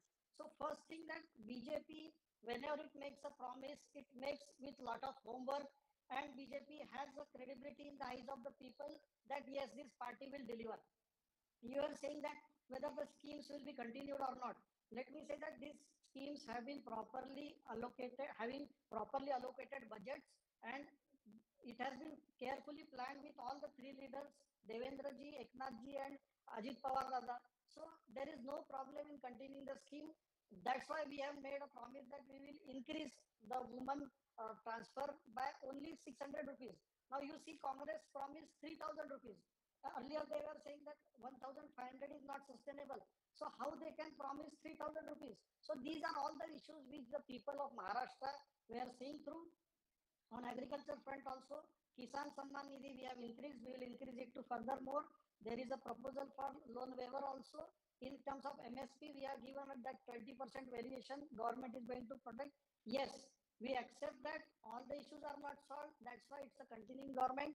And with this mandate and with this responsibility, we will work day and night to solve all the remaining issues of the people of Maharashtra, especially in agriculture sector. So Okay, let's take you raised a point. Let's take that with the Congress. Meeta Chakraborty of the Congress Party is also joining us at the moment. How do you see the results in Maharashtra? Because very unexpected lines, it appears that the Mahayuti has swept the assembly elections in Maharashtra. Much of it is being credited to the Ladki Bahin Yojana of the Mahayuti. But then the Congress, like Mr. Bakre was pointing out earlier, you said this is not sustainable. The promise of 1,500 rupees and monthly in the accounts of women, it's not very sustainable. And then eventually, you also promised to double that if the Congress and the MVA were to be brought to power. So clearly, it worked on the ground, but nobody heard your promise of doubling that. Okay, good afternoon to all your viewers and to the fellow co-panelists as well. First of all, congratulations to the NDA for the emphatic win in the state of Maharashtra, and I wish them all the very best. And I hopefully they will fulfill the promises that they have made before this assembly elections. And also in the state of Jharkhand, we're excited that there is a considerable amount of lead, given that it's a smaller state with only 81 constituencies, and we are leading currently in 49. So I think it's safe to call out that state that we are in a pole position to form the government there. And there's a pro incumbency in the state of Jharkhand, so it's kind of it's a validation for the kind of work that has happened under the previous regime. So yes, we won in one of the states. We lost out in the other state, which is the biggest state, and we accept that gracefully. Uh, However, having said that, in Maharashtra, my limited query is, had the incumbent government been so confident of their welfare schemes, of their Ladli Behna schemes, of their governance, then what was the need of the hyper polarization and the religious divisiveness that we saw from none other but from the most senior leaders of the BJP, including the Prime Minister, including the Chief Ministers? Slogans like "Batenge to katenge." My limited query is "Kon katega?" Are you kind of suggesting a civic unrest here? Comparing an assembly state election to a dharm youth. It's no, sir, it is not a dharm youth. It's just a state election to elect a state government. Two set of political formations have gone with their visions to the people of Maharashtra, and the people of Maharashtra will choose one vision over another. It is not a dharm youth. Even in Jharkhand, things like land jihad, love jihad, as how people are indulging in love jihads to get grab tribal lands, all of this being played out, this hyper communalization of this election that we saw, this communalization went up several notches, and it were not only the local MLA aspirants who were doing it, mind it, it was coming straight from the Prime Minister, from the Home Minister, from the UP's chief ministers, from some of the most senior leaders of the BJP. That shows that they were not that confident about their Ladli Behna scheme or their welfare scheme. Yes, the welfare schemes were there, but there was a communal plank on which this election was fought, and the results are there for us to see. And this is very, very unfortunate, because in a state like Maharashtra, which kind of takes pride in social reforms, which has a history of leaders who were social reformists and activists, now we have a campaign that is being completely being run between by us versus them. And we all Okay, would know that hate is Mr. a very Bakre will strong answer. emotion. Mr. Bakre will answer to that. Why was the need to communally polarize the election when Not only that, you if I could would just have quickly been, finish should my have been last confident point, about your welfare just scheme? in 10 seconds. Yeah. Yeah. Not only that, there was this communal plank that was being played out, but also this excessive use of money power and muscle power. We saw BJP General Secretary Vinod Thaure caught on camera distributing cash. So, use of central investigating agencies, use of cash for votes, use of communalization, they have gone to No, any but length. Meeta Chakraborty, are you saying that the voter of Maharashtra was bought out by the NDA? Was bought out by the NDA, and that's why this mandate? Is it not a fact that unprecedented amount of money was pumped into the Maharashtra election? And I'm singling out Maharashtra. It didn't happen in Jharkhand, but in Maharashtra, unprecedented amount of money was being spent by the NDA candidates. And we saw as how BJP's general secretary, which is a very senior position, that Are you effectively saying that the voter cash sold himself or herself out for money in Maharashtra? Is that what you're saying? Can I just reply? Yes, Mr. Bakre, come in. Come in. Actually, listen, the Congress spokesperson is actually creating a narrative that people were bought or there was a communal divide in Maharashtra. Before answering her question, let me first remind her that in lot of Muslim organizations and lot of ulemas were openly canvassing for the Maha Vikas Aghadi. They have identified around 25 seats where they were calling upon Muslims to vote for Maha Vikas Aghadi. So what kind of argument she is putting about communalism? And second thing, money power. Our Honorable Vinod Taudeji was not distributing money power. He has clearly explained the total whole incident, and on that only he has given legal notice to Mr. Rahul Gandhi and Mr. Kharge, who will have to explain their allegations now. And about the money being pumped, there is a huge Bitcoin scam which is going on, where the names of Supriya Soya and Nana Patoliji have come up. So what kind of the double thing you are talking, ma'am? Actually, communal polarization you were doing, money power you were using, and the there is a slogan which you fundamental said. difference. One second. Let me complete. The Prime Minister only said that ek hai to safe hai. What's wrong in it? We have been canvassing since 2014 that sabka saath sabka vikas. So ek hai to safe hai, that it's a call for the countrymen to unite. What's wrong? What's communal in it?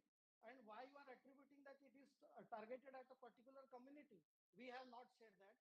We have clearly said that because of the ek hai to safe hai 2014, we have become a fifth largest economy in the country.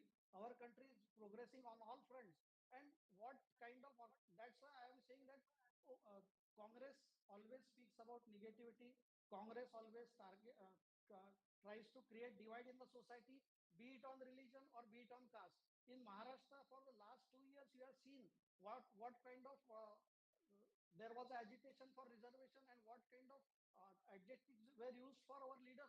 But we never reacted because we thought that people of Maharashtra are smart enough, they have wisdom to understand the whole game, what is being played. And today I am very happy. Yes, we have promised and delivered to people because it's our duty to do. It's not that we are trying to buy the voters. If you do for women, if you do for farmers, if you do for youth. When Mr. Rahul Gandhi promises khatakat, he is saying 8,500 per month. That time, that is not a thing for buying the votes. We have actually promised what we can deliver. Congress always promises what it can't deliver. So there is no communalization in Maharashtra. It's a very forward-looking state.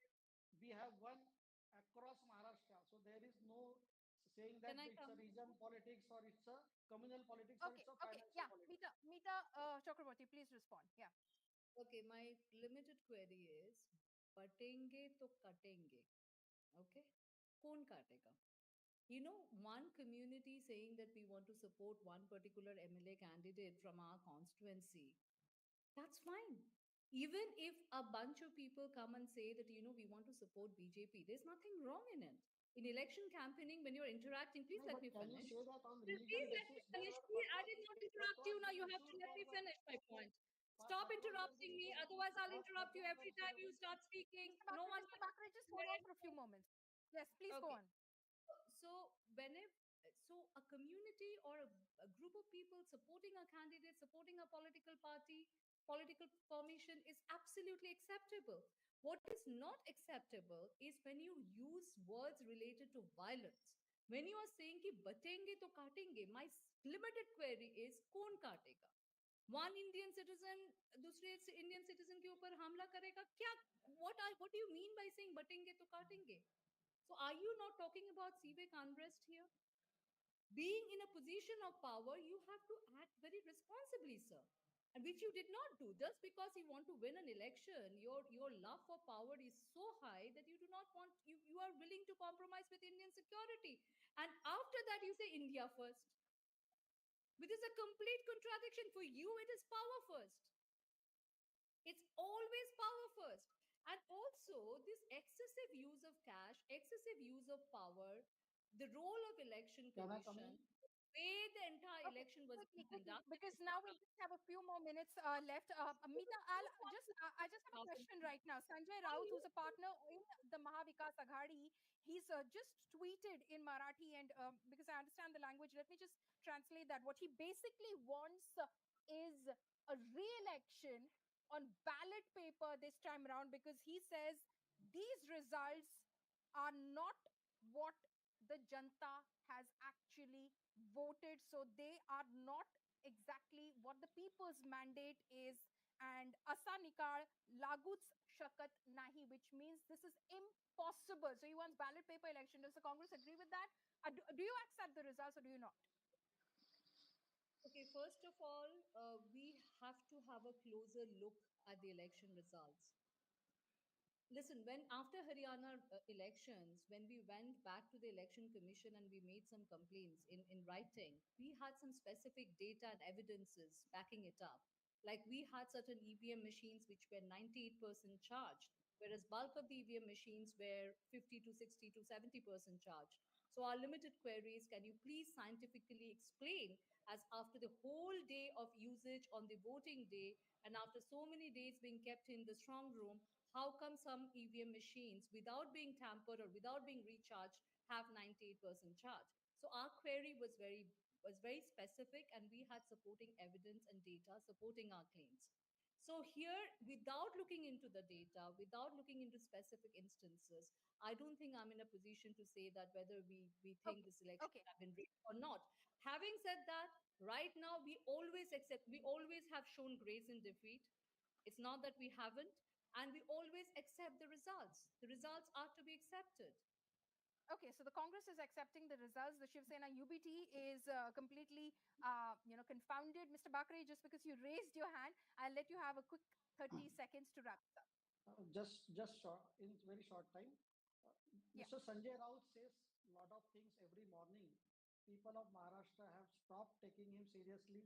I don't know why friends from media are quoting his tweet, because his all arguments have become so nonsensical and without any basis that people of Maharashtra, even his party, from today he will not take they will not take Sanjay Raut seriously, because he was the reason for making Uddhav Thackeray misguiding him to go to Congress and other things. So people of Maharashtra, people of media should not take Sanjay Raut very seriously.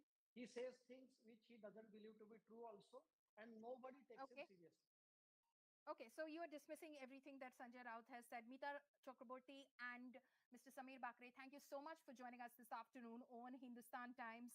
So it's clear, the mandate is clear, at least the voter in both Jharkhand and Maharashtra can heave a sigh of relief, because if the results and the trends so far that have come in are to hold up, then it's clearly thumbs up for the JMM-led India bloc in Jharkhand, and a landslide victory for the Mahayuti of the BJP, the Eknath Shinde, Shiv Sena, and the Ajit Pawar NCP in the state of Maharashtra. That's a wrap from me. Thank you so much for watching us here all morning on Hindustan Times. These are some political reactions that have been coming in meanwhile. Thank you.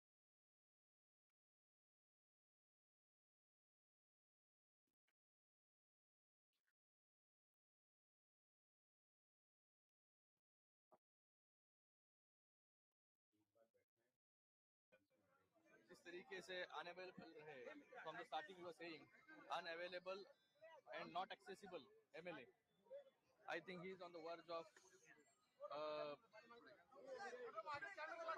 losing his seat. So I think people in last 2.5 years, the way Eknath Shinde has worked, the way he has carried forward the legacy of Balasaheb Thackeray, the way Mahayuti has worked under his leadership, and the way Maha Vikas Aghadi or the Ubhata netas, leaders, जो सिर्फ गाली गलोच और आलोचना, उसके सिवा उनको 2.5 साल में कुछ जमा नहीं करने के लिए, उसमें से एक नाम था आदित्य ठाकरे का भी, लोगों ने उनको उनकी जगह जो है ये दिखाने का काम इस इलेक्शन में किया है। सर कौन बनेगा मुख्यमंत्री सर? मुख्यमंत्री को लेकर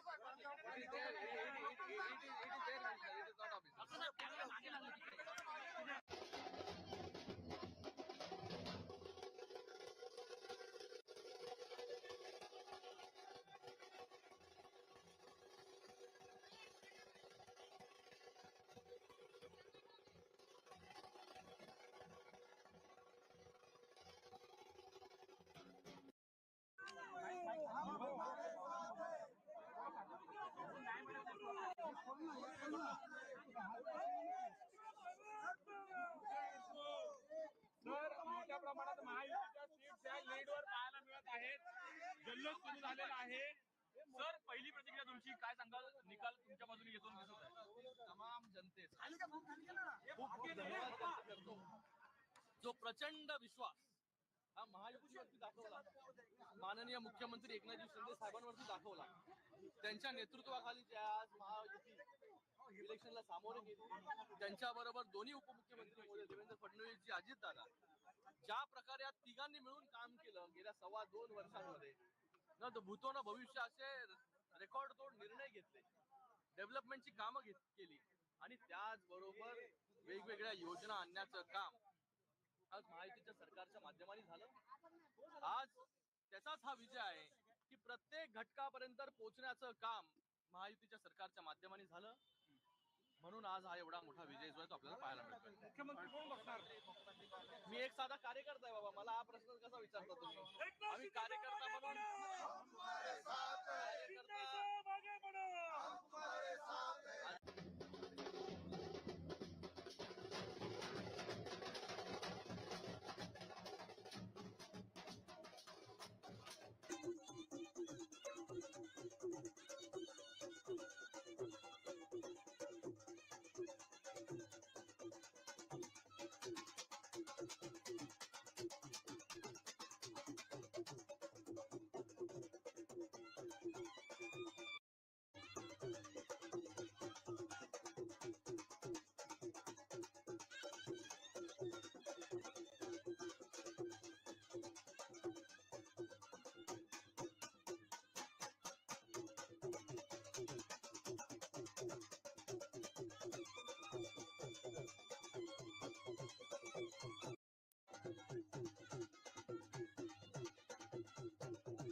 विजय जीत हुई है, जल्लोष साजरा किया जा रहा है, क्या कहना चाहिए? जल्लोश आप देख रहे होंगे कि हर कार्यकर्ता के आज फेस के ऊपर जो अलग तरह की स्माइल है, महिला के तो सब स्माइल हो रहा है। जो 15 दिन से हम लोग जो इलेक्शन के माध्यम से लोगों के दार पे जाते थे और इसका रिजल्ट और हमारे आदरणीय अजित दादा का हौसला, जो हमारे सब कार्यकर्ताओं को एक साथ रखने का और रिजल्ट अच्छा आने का जो आज दिन है, जो आज दिन जो फैसला आया है और जो महायुति के बारे में आया है, अच्छी सीट हमारी आ गई है, रिजल्ट भी अच्छा आ रहा है और उसी माहौल के हिसाब से हम लोग त्योहार मना रहे हैं आज। अजीत दादा भी जो है बारामती में लीड कर रहे हैं, एक जो है लगातार उस सीट को लेकर चर्चाएं चल रही थी। नहीं, सीट पक्की। वो दादा ने आज इतने सालों से बारामती में, पुणे में जो काम किया है उसका ही रिजल्ट है ना।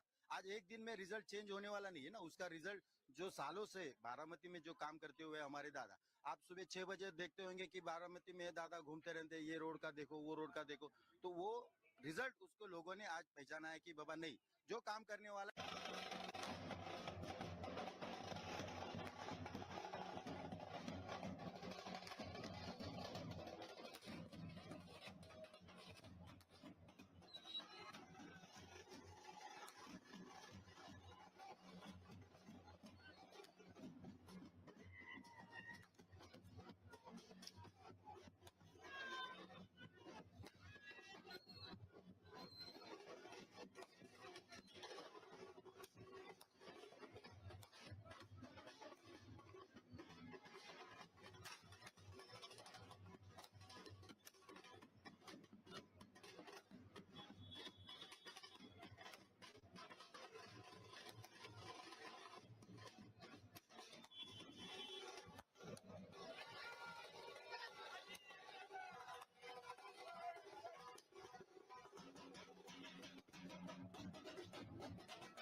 नैसर्गिक युती होती ती शरद पवार साहेबांनी, उद्धवजींनी 19ला तोडली.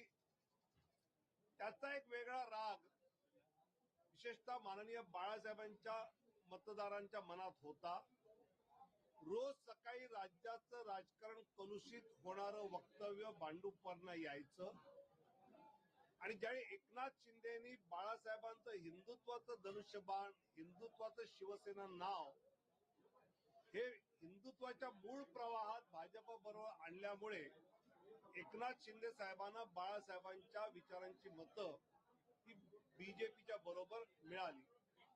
मला असं वाटतं की महाराष्ट्रातला हा विजय, बिहारमध्ये पोटनिवडणुकीत 4 पैकी 4 जागा एनडीए पुढे, उत्तर प्रदेशमध्ये 9 पैकी 6 जागा भाजप पुढे आणि तसंच राजस्थानमध्ये 4 जागांवर भाजप पुढे. त्यामुळे देशातल्या या सगळ्या निवडणुकांमधलं चित्र हे सांगतंय की माननीय नरेंद्र मोदींच्या नेतृत्वाखालील एनडीएला जनतेने आपला विश्वास दाखवलेला आहे आणि महाराष्ट्रातला विश्वास अभूतपूर्व आहे. तुमचा पुढचा प्रश्न असणार मुख्यमंत्री पदाचं काय, तर एकनाथ शिंदेजी, देवेंद्र फडणवीस, अजितदादा पवार आणि भाजपचं केंद्रीय नेतृत्व याबाबतचा निर्णय घेईल. आज महायुती म्हणून आम्ही विजयाचा आनंद घेतोय. खूप खूप धन्यवाद.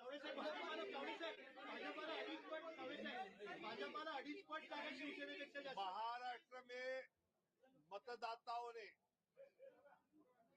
जो भाजपा महायुति को जबरदस्त जीत दिलाई है, माननीय नरेंद्र मोदी जी के नेतृत्व में एकनाथ जी शिंदे, देवेंद्र जी फडणवीस और अजीत दादा पवार, रामदास आठवले आरपीआई के, इन सब ने मिलकर जो चुनाव अच्छी तरह लड़ा, जो सरकार अच्छी तरह चलाई, विशेषकर मुझे लगता है कि प्रत्यक्ष लाभ की राजनीति और अप्रत्यक्ष लाभ की राजनीति होती है. अप्रत्यक्ष लाभ की राजनीति में जो पायाभूत सुविधा होती है, इंफ्रास्ट्रक्चर डेवलपमेंट होती है, वंदे भारत ट्रेन होती है, मेट्रो होती है, सड़क होती है, पानी होता है, और प्रत्यक्ष लाभ में लाडली बहना होती है, किसान सम्मान होता है, जीरो इलेक्ट्रिसिटी बिल का विषय होता है. इसका एक बहुत सुरेख मिलाप एकनाथ जी शिंदे, देवेंद्र जी और अजीत दादा ने किया और इसलिए जनता ने पूरा भरोसा रखा. साथ ही 2019 में माननीय शरद पवार साहब ने आदरणीय उद्धव जी को लेकर बीजेपी का अलायंस जो तोड़ा, वो माननीय बाला साहब ठाकरे जी के वोटर्स को पसंद नहीं आया. और जब एकनाथ शिंदे बाला साहब जी का हिंदुत्व का धनुष्यबाण, हिंदुत्व का शिवसेना ये नाम भाजपा के साथ मेन स्ट्रीम में ले आए, तो लोगों ने उनको भी बहुत अच्छी तरह से उसका स्वीकार किया. ये आज दिखाई दे रहा है। मुझे लगता है कि बिहार में 4 में से 4 जगहों पर एनडीए आगे है, उत्तर प्रदेश में 6 जगहों पर एनडीए आगे है और राजस्थान में 4 जगह पर आगे है। तो देश पे ये बता रहा है कि देश की जनता का फिर एक बार आदरणीय प्रधानमंत्री मोदी जी पर उन्होंने अपना विश्वास जताया है।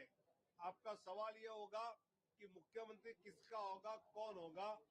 तो एकनाथ शिंदे जी, देवेंद्र फडणवीस जी, अजीत दादा पवार और भाजपा का केंद्रीय नेतृत्व साथ मिलकर इस विषय में निर्णय करेंगे और आपको बताएंगे। आज महायुति विजय का जश्न मना रही है और महाराष्ट्र की जनता को बहुत बहुत धन्यवाद दे रही है। सेना का पोस्टर लग गया सर।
तुमचा विजय सुकर? आता एक 2 तासात सगळाच कौल, जनतेचा कौल समजेलच आपल्याला. परंतु कसं आहे बघा, विजयाची खात्री असल्यामुळे मी बिंदास आहे. आजही मी बिंदास आहे, कालही होतो आणि उद्याही तसंच.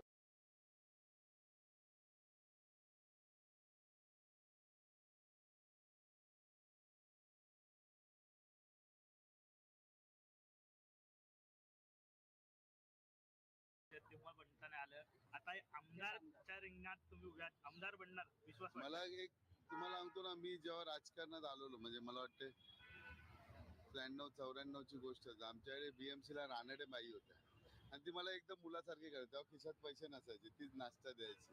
तेव्हा मला ती सहज बोलेल, तुझा हात दाखव रे. मी आपला दाखवला हात. ती तेव्हा मला ती वाक्य अजूनही आठवतात. मला बोले, तू आयुष्यात नगरसेवक होणार ना, तू बनणार तर आमदारच बनणार. आणि हे सगळं बघा आता ऑटोमॅटिक सगळं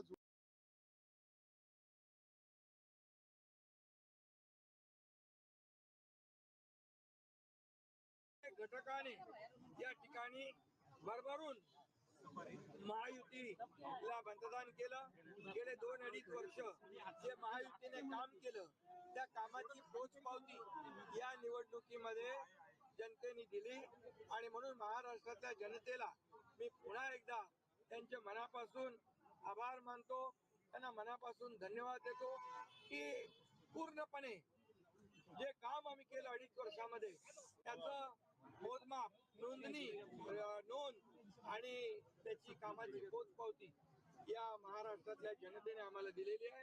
खरं म्हणजे आता आम्ही 2.5 वर्षात जे काम केलं, आता पुढच्या कार्यकाळामध्ये आमची आणखी जबाबदारी वाढली आहे आणि म्हणून जनतेला त्रिवार वंदन करतो आणि माझ्या सर्व कार्यकर्त्यांना देखील महायुतीच्या मनापासून धन्यवाद देतो. महायुतीचे सर्व कार्यकर्ते मनापासून काम करत होते आणि म्हणूनच हा विजय, एवढा मोठा विजय मिळतोय.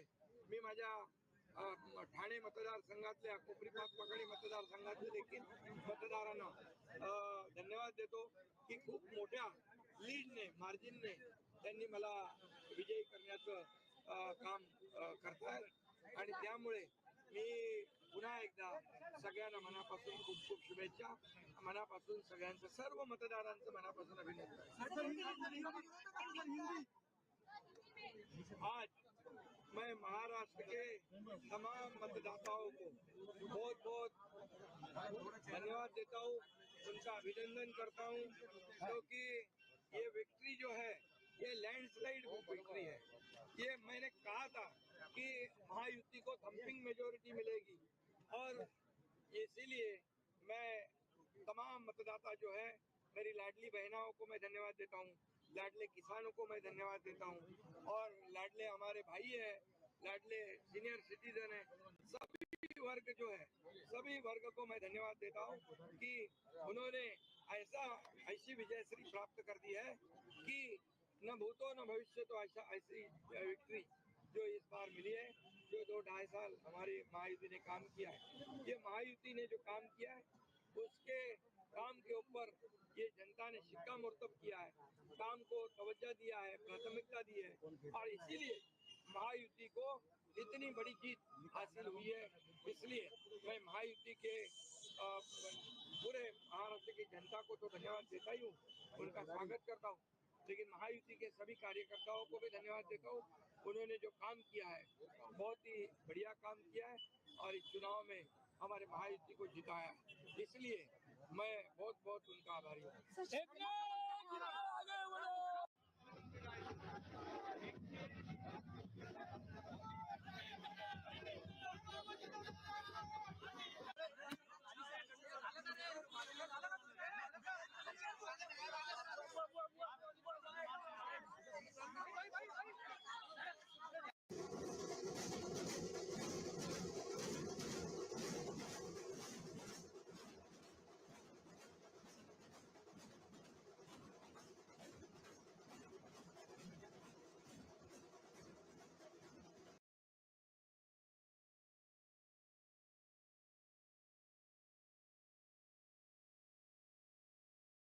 उमेदवाराचं वडील आहे, त्याच्यामुळे मी काही त्याच्यावर भाष्य करणं उचित ठरत नाही. धन्यवाद. कहेंगे आप, क्या उम्मीदें लेकर आज आए हैं? काफी कैंपेनिंग बहुत ही एग्रेसिव रही दोनों तरफ से, क्या कहेंगे? नहीं, कैंपेनिंग सब लोग तो जीतने के लिए करते हैं, तो कैंपेनिंग तो एग्रेसिव ही रहेगी, बट अच्छा हुआ, कुछ माहौल बिगड़ा नहीं।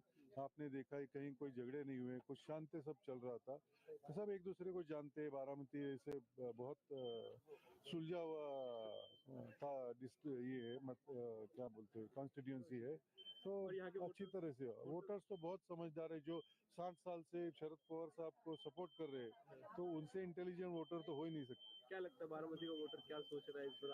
आप भी बारामती के, वो मुझे कॉन्फिडेंट है कि वो पवार साहब, शरद पवार साहब के हक में रहेगा।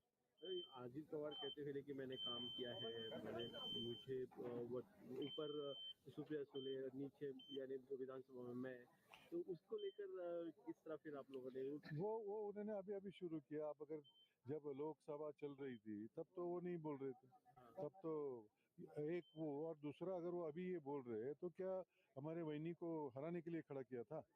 करना ही नहीं चाहिए था। आपने अपने एक बात और कही कि ये विचारों की लड़ाई है, और जो बारामती का वोटर है वो काफी स्मार्ट है, वाइज है, उसका क्या होता है? वो विचारों की लड़ाई है, उन्होंने दूसरा विचारधारा पकड़ी जो हम लोगों को मंजूर नहीं थी, तो इसीलिए हम कांग्रेस की विचारधारा को मानते हैं, तो उस हिसाब से हम चल रहे हैं।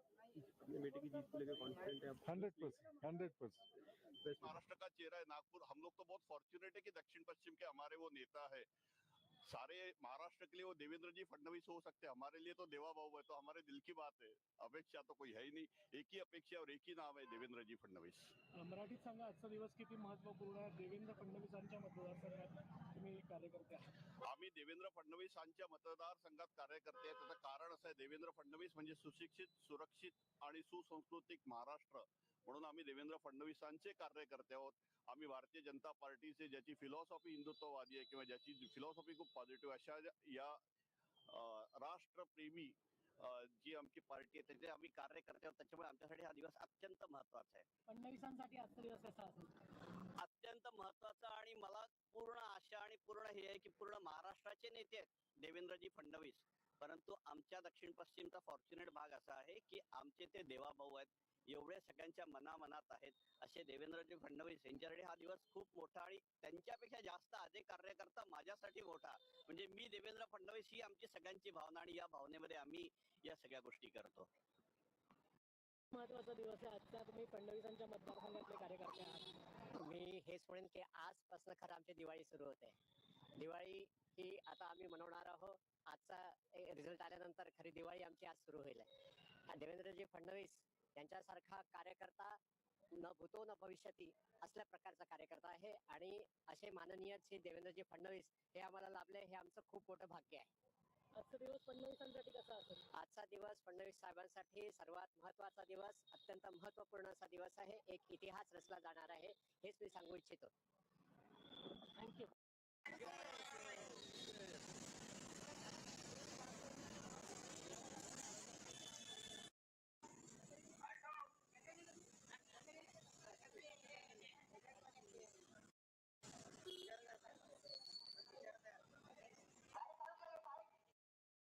आज का दिन बहुत इम्पोर्टेंट है, इसलिए हमारे देवा भाऊ अभी मुख्यमंत्री बनने जा रहे हैं, इसलिए हमारे लिए ये आज खुशी का दिन है. बहुत जल्लोष करेंगे, वो मुख्यमंत्री बन जाएंगे तो पूरी योजनाएं वो गवर्नमेंट बैठ जाएगा तो हमको बहुत खुशी हो जाएंगे. आणि खास करून दक्षिण पश्चिम मतदारसंघासाठी आजचा दिवस खूप खास आहे, आणि आम्ही सगळे कार्यकर्ते उत्स्फूर्तपणे अगदी सकाळी 6-6:30 वाजतापासून इथे निघाले आहे, आणि आतमध्ये आमचे बरेचसे लोक गेले पण आहे, आणि जेव्हा रिझल्ट येईल तेव्हा आम्ही खूप जोरदार जल्लोष करू, आणि देवेंद्रजींना मुख्यमंत्री नक्की आम्हाला पाहायचं आहे, त्यामुळे त्यांना आम्ही महाराष्ट्रात पाठवू.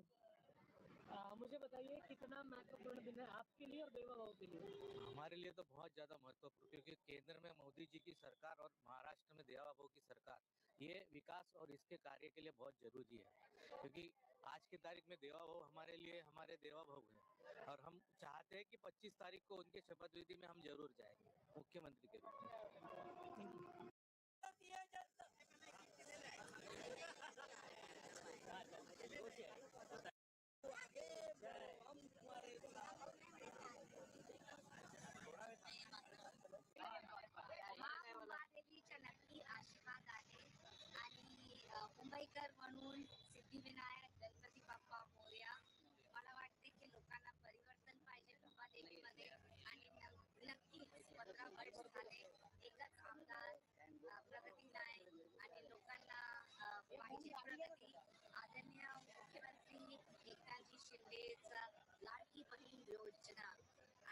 लाडकी बहीणला पाठिंबा दिला त्याबद्दल धन्यवाद. आणि मला वाटते की गणपती बाप्पा आणि बापूंनी जोडून ठरवणार प्रगती आणि फक्त प्रगतीच्या राजकारणात. प्रचारामध्ये मुंबईमध्ये मोठ्या प्रमाणात प्रतिसाद लोकांचा पाहायला मिळाला होता. आता निकालात दिसेल का, तुम्हाला काय वाटतंय? 100% लोकांचा पाठिंबा आहे, महिलांचा पाठिंबा आहे, युवाचा पाठिंबा आहे. आणि आमच्या क्षेत्रामध्ये काय कस्टडी डेव्हलपमेंट आहे, स्कूलची समस्या, अस्पतालची समस्या, लायब्ररीची समस्या, नक्कीच आम्हाला पाहिजे की परिवर्तन सिद्धिविनायकासमोर काय सांगणार? गणपती बाप्पांना हेच विनंती की महाराष्ट्र एक विकसित महाराष्ट्र आणि पुढे जाऊन महायुतीच्या नेतृत्वामध्येच सरकार great Maharashtra.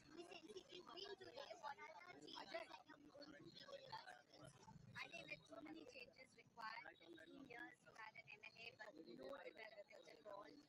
Cluster D development and housing is the biggest issue for people in Mumbai.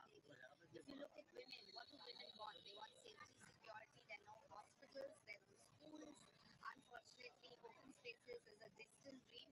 So I think the entire blueprint needs to be chalked out with a proper development plan to make it into a model constituency, because unfortunately today it's probably the most backward constituency in Maharashtra. How did you reach the voters there, since demographic plays a very significant role? And you know, I have never played divisive politics. I've tried to take everyone along in every sense. But having said that, there are certain parties that only appease vote banks and play pseudo-secular politics. I think we need to move beyond that. The time is now to only talk